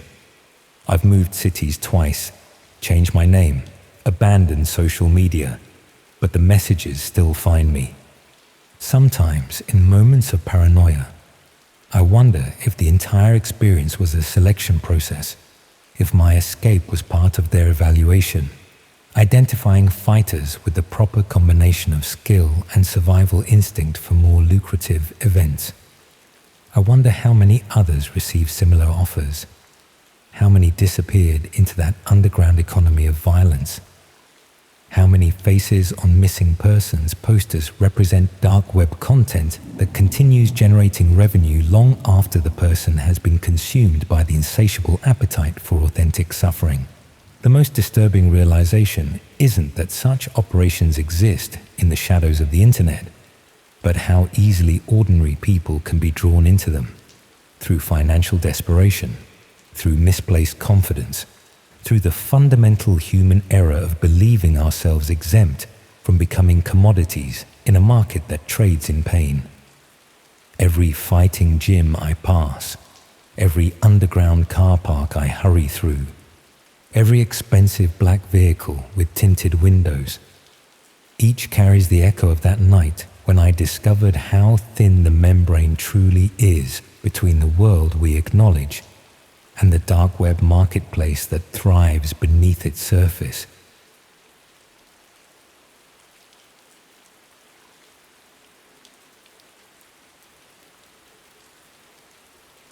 This is not exactly something you bring up at dinner parties, but I need to get it out of my system somehow, so, well, here goes. Last summer, I was working as a freelance photographer in London. Mostly corporate headshots and property listings for estate agents. Nothing glamorous, just steady work to pay the bills. I'd been doing this specialized architectural photography for high-end properties, and I guess my portfolio had started making the rounds in certain circles. So this email comes through on a Tuesday morning while I'm nursing a hangover and desperately trying to meet a deadline. The offer was, well, it was ridiculous, really. $5,000 for a single evening's work, photographing a penthouse apartment in Knightsbridge before some exclusive private event. The catch was I couldn't share or publish the photos anywhere. They were strictly for the owner's personal collection, and I had to sign this extensive NDA before even getting the address. Looking back now, there were so many red flags. But when you're staring at your bank balance wondering how you're going to make rent, $5,000 might as well be a lifeline thrown from heaven. I convinced myself it was probably just some Russian oligarch or Saudi prince who wanted discretion. You hear about those types all the time in London property circles, people who pay obscene amounts for privacy. The NDA was intimidating, all dense legal language about confidentiality and severe consequences for breaches. I skimmed it, if I'm being honest. Another red flag I ignored. I was just focused on that payment, which they promised would be transferred immediately after the job. The address turned out to be this ultra-modern glass tower near the river. You know the type, those buildings that look like they're made entirely of mirrors reflecting the city back on itself. The penthouse took up the entire top floor. I remember the lift needed a special keycard, which the concierge provided after checking my name against some list. The moment I stepped into that penthouse, I felt, I don't know how to describe it exactly, like walking into a space that wasn't quite connected to the normal world. The place was immaculate, all white marble, glass walls, and these massive floor-to-ceiling windows overlooking London. but there was something clinical about it, unlived in, like a stage set rather than a home. My contact was this woman in her 40s, expensively dressed, but in that understated way that actually costs more than flashy. She walked me through what they needed, primarily shots of the main entertaining space before guests arrived for their private club event later that evening. She mentioned it was an exclusive members-only affair and that I needed to be finished and gone by 8 p.m. sharp. I got to work, setting up my equipment and taking test shots. The main room was enormous, with this circular arrangement of white leather sofas in the center facing inward. Weird layout for a living space, but I figured it was arranged that way for the event. There were these strange metal fixtures on the walls and ceiling that I assumed were for lighting or art installations. While I was working, staff kept coming in and out, setting up for the evening.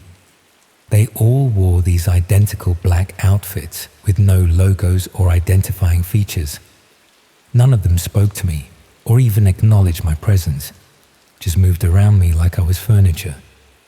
About an hour in, I needed to use the toilet. The woman pointed me down a hallway, and I took a wrong turn, opening a door to what I thought was the bathroom. Instead, I found myself in some kind of control room. There were monitors showing different angles of the main room I'd been photographing, plus other rooms in the penthouse I hadn't seen yet. Before I could process what I was looking at, someone firmly grabbed my shoulder and steered me back into the hallway, pointing to the correct door without saying a word. I remember standing in that pristine bathroom, staring at my reflection, telling myself there was a perfectly reasonable explanation. Maybe it was a security setup for high-profile guests, or perhaps the owner was paranoid about staff stealing. I splashed water on my face and decided to finish the job as quickly as possible. The atmosphere was making me increasingly uncomfortable. When I returned to the main room, they were testing some lighting setups. The circular arrangement of sofas was now illuminated from above, creating this stage-like effect, with the center space brightly lit while the seating remained in shadow. It looked less like a social gathering setup and more like a viewing area. The woman came back to check on my progress and must have noticed me staring at the equipment, because she smoothly explained that they had a doctor on standby for all events, as many of their members were older. Made sense, I told myself. Just responsible hosting for wealthy clients. As I was packing up my gear, I realized I'd left a lens filter in one of the bedrooms I'd photographed earlier. I headed down a different hallway than before and opened what I thought was the right door. Instead, I found myself in a room that looked like a cross between a medical supply storage and a film studio.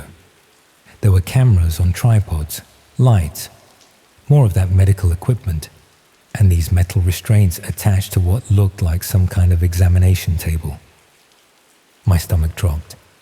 I suddenly felt ice cold despite the summer heat.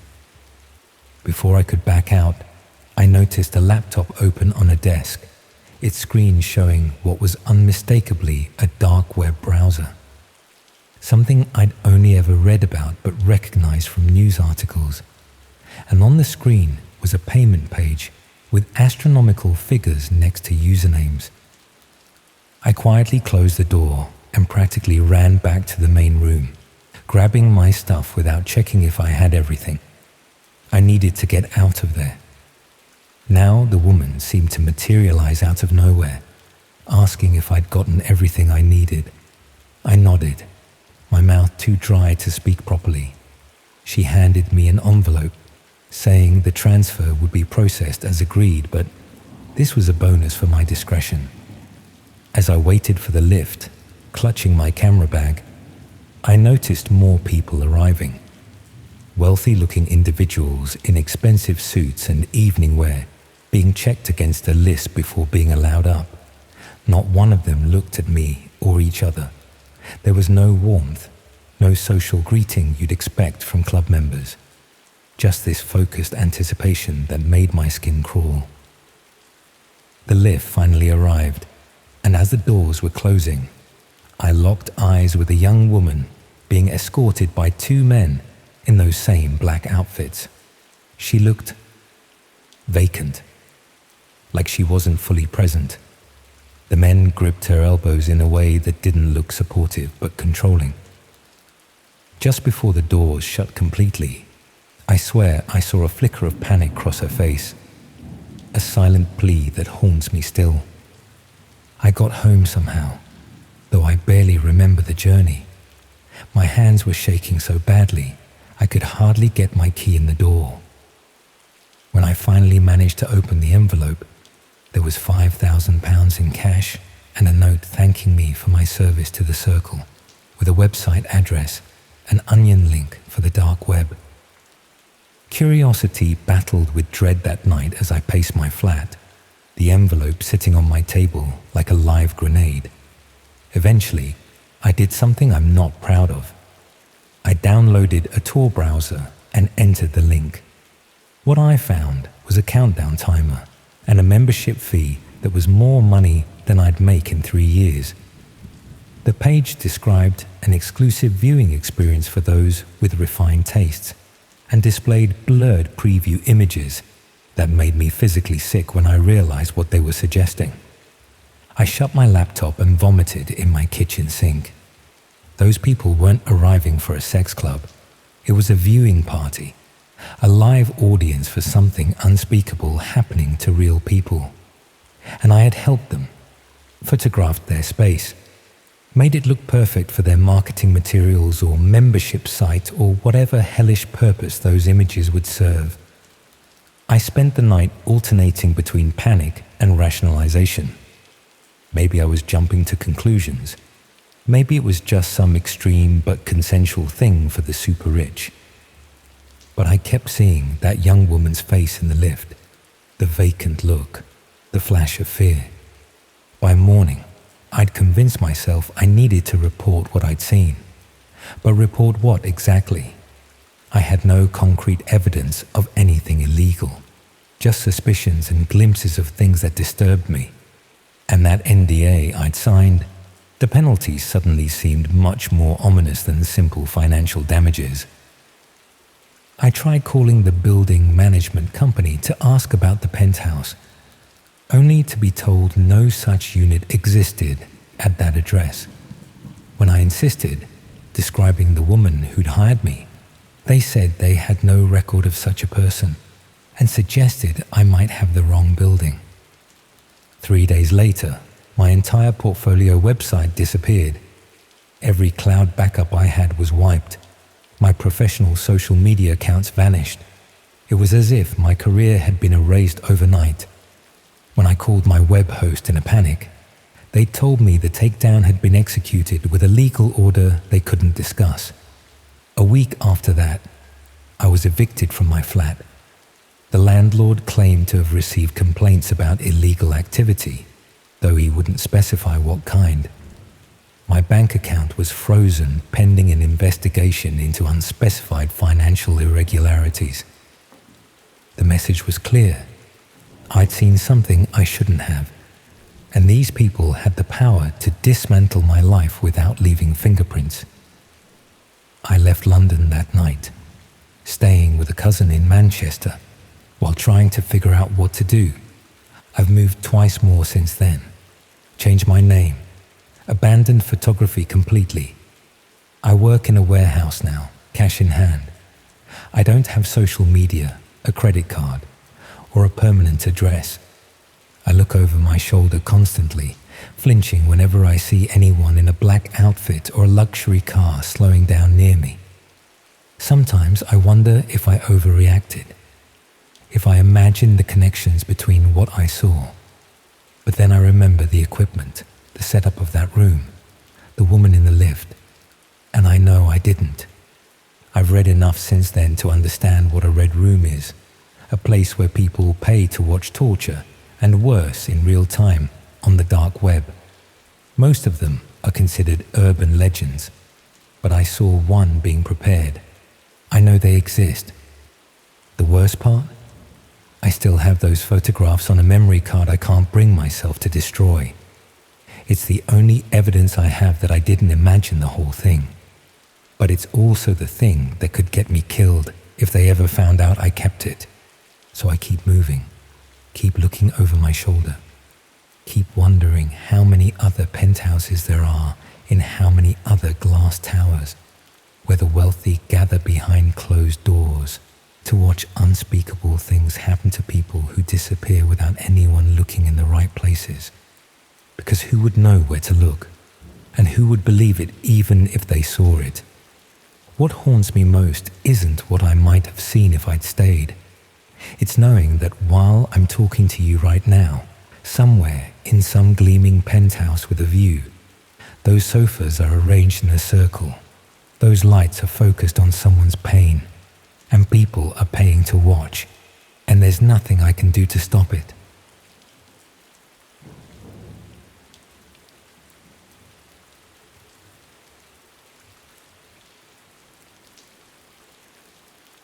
I remember the rain that night. Not the soft, gentle kind that lulls you to sleep, but the harsh, unrelenting downpour that seems determined to wash away every trace of humanity from the streets.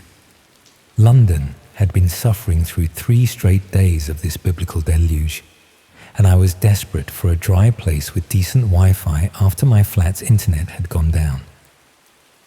That's how I found myself pushing through the door of Night Owl, one of those pop-up internet cafes that appear and disappear within months, the kind that exists in that grey area between legitimate business and something else entirely. I should have noticed the warning signs immediately, the blacked-out windows, the lack of other customers despite the weather, the way the attendant barely looked at me as he took my cash. £5 for unlimited time, no ID required, no questions asked. I was a university student back then, working on my dissertation about online communities and digital anthropology. I'd been spending months researching the surface web, but my supervisor had hinted that my work lacked depth, that I needed to explore the darker corners of the internet to truly understand the full spectrum of online behavior. Looking back now, I wonder if he knew what he was sending me into, or if he was just another academic who thought the dark web was merely an interesting theoretical concept rather than the nightmare I was about to experience. The cafe had about 12 stations, each isolated from the others by tall, opaque dividers. Privacy booths, the attendant had called them when I asked. I settled into booth 7, noticing the high-end computer setup. Much better than what you'd typically find in a place charging only £5. The chair was surprisingly comfortable, the keyboard mechanical and responsive. It felt like a setup designed for extended use, not casual browsing.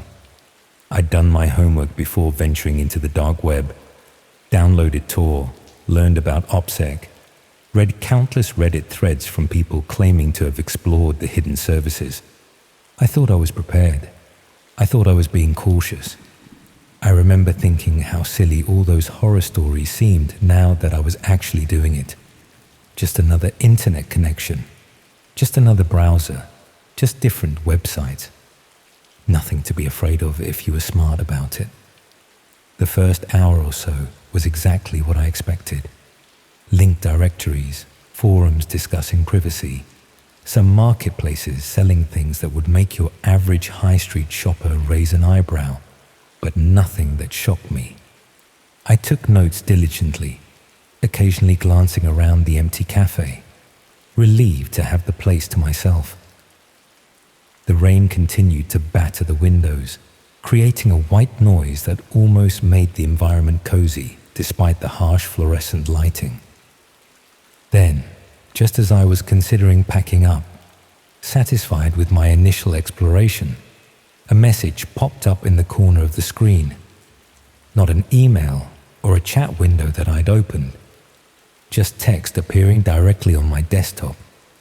The message mentioned something about Booth 7, always bringing in curious ones. I felt that initial spike of adrenaline, that primal response telling me something wasn't right. But I rationalized it immediately. The cafe must monitor their systems. The attendant had probably noticed me accessing Tor and was having a laugh. Perhaps this was even some kind of automated message triggered by certain browsing patterns. I ignored it and continued browsing, clicking through to a forum discussing digital anonymity. Another message appeared, saying they'd been watching me and asking if I wanted to see something real, mentioning Booth 7 was ready for a player. I should have left then. I should have gathered my things, walked out into the rain, and never looked back. Instead, I found myself typing a response, curiosity overwhelming caution. I simply asked who it was. The response was immediate. Some group called Run the Gauntlet, saying I was on their network and my session had been selected. Before I could respond, my browser closed itself and reopened, displaying a black page with a simple interface. A video player in the center, a chat sidebar on the right, and what looked like a scoreboard on the left showing numbers. The video feed showed an empty room with bare concrete walls, a table, and a single chair. The lighting was harsh, industrial. It looked like a basement, or perhaps an abandoned industrial space. At this point, I tried to close the browser, but nothing happened. I tried Control-Alt-Delete, but the system didn't respond. I reached for the power button on the tower, but it was locked behind some kind of case. I considered simply walking out, but something held me there. Academic curiosity, morbid fascination, or perhaps just the paralysis of fear beginning to take hold. The chat sidebar was active with messages scrolling by too quickly to read properly, but I caught fragments about a new player in Booth 7, an unwitting participant, something about a London node being active, and starting bids at £5,000. Whilst I was still processing what I was seeing, a man entered the frame of the video. He wore a balaclava and spoke directly to the camera in accented English. I couldn't place the accent precisely. Eastern European, perhaps. He explained the situation without emotion, like he was reading a weather report. I was now part of a real-time game, selected because of my browsing patterns and location. Booth 7, he explained, was their London gateway, and tonight I wasn't just an observer, but a participant. The rules were simple and terrifying. A variation of Russian roulette, 6 players, 6 rounds. Each round, players would be randomly selected to face the gun. Those who survived would continue to the next round. Those who didn't, well, the implication was clear, without needing elaboration. The winners would walk away with their lives and a share of the money being bet on them by viewers. I was player 6, he informed me. The other 5 were in similar booths across different locations: Prague, Berlin, Moscow, Kiev, and Manchester. All of us had stumbled into this network unwittingly. All of us were now locked into our stations. He explained calmly that we couldn't leave until the game was complete. The booths were secured, emergency exits monitored. He even knew the police response time to my location, 11 minutes. The game would take 9. To demonstrate the reality of the situation, he pointed the camera toward a wall where 5 screens showed feeds from other booths.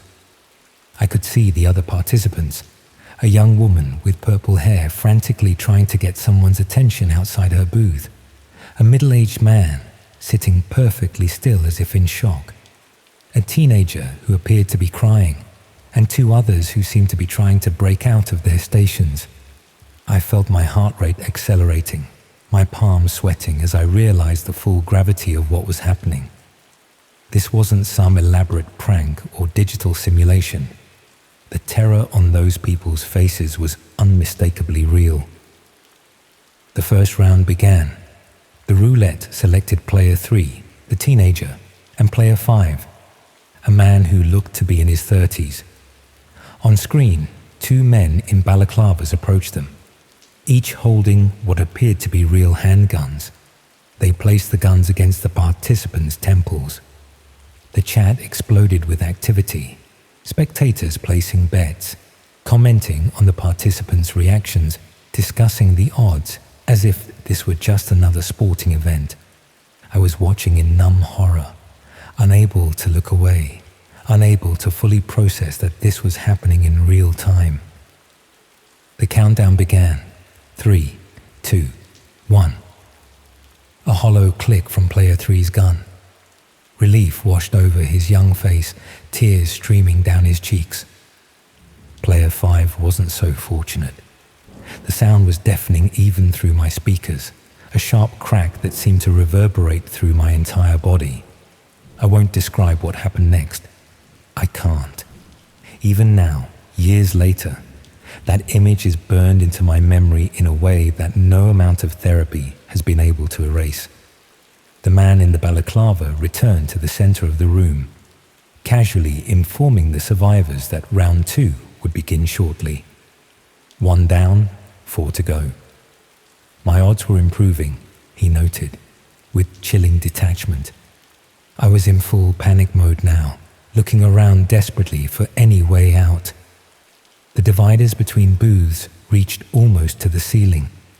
The door to my booth had no internal handle. I tried shouting for help, but the booth seemed to be soundproofed. My voice felt muffled, contained, as if the air itself was conspiring to silence me. Round 2 began.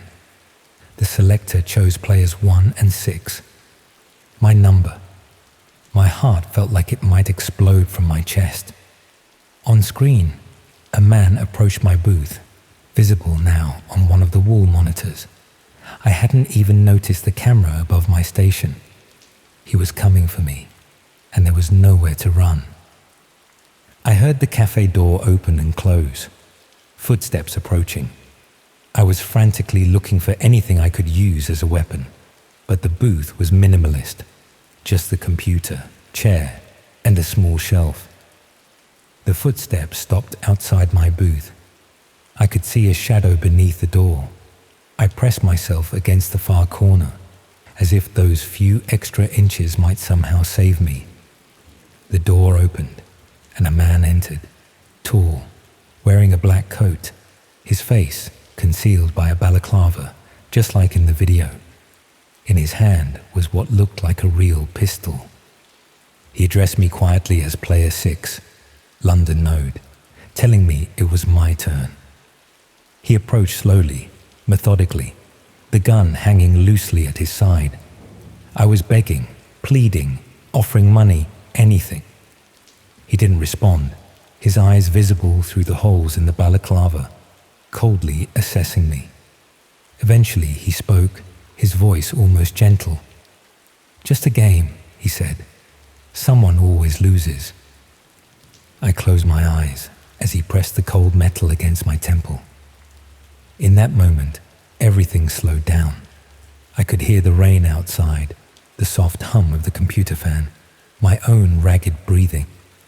I thought about my parents, how they would never know what happened to me, how I'd become just another missing person statistic. The man counted down. 3, 2, 1. Click. Empty chamber. The relief that flooded through me was almost painful, a physical sensation that made my legs buckle. I slid down the wall to the floor, gasping for air. The man lowered the gun and turned to leave without a word. On screen, Player 1 wasn't as fortunate. Another crack, another life ended for the entertainment of unseen spectators. I won't recount the remaining rounds in detail. Each was a repeat of the same horrific pattern. By some miracle, or perhaps cruel twist of fate, My number didn't come up again. One by one, the other players faced their turns and lost, until only the purple-haired woman and I remained.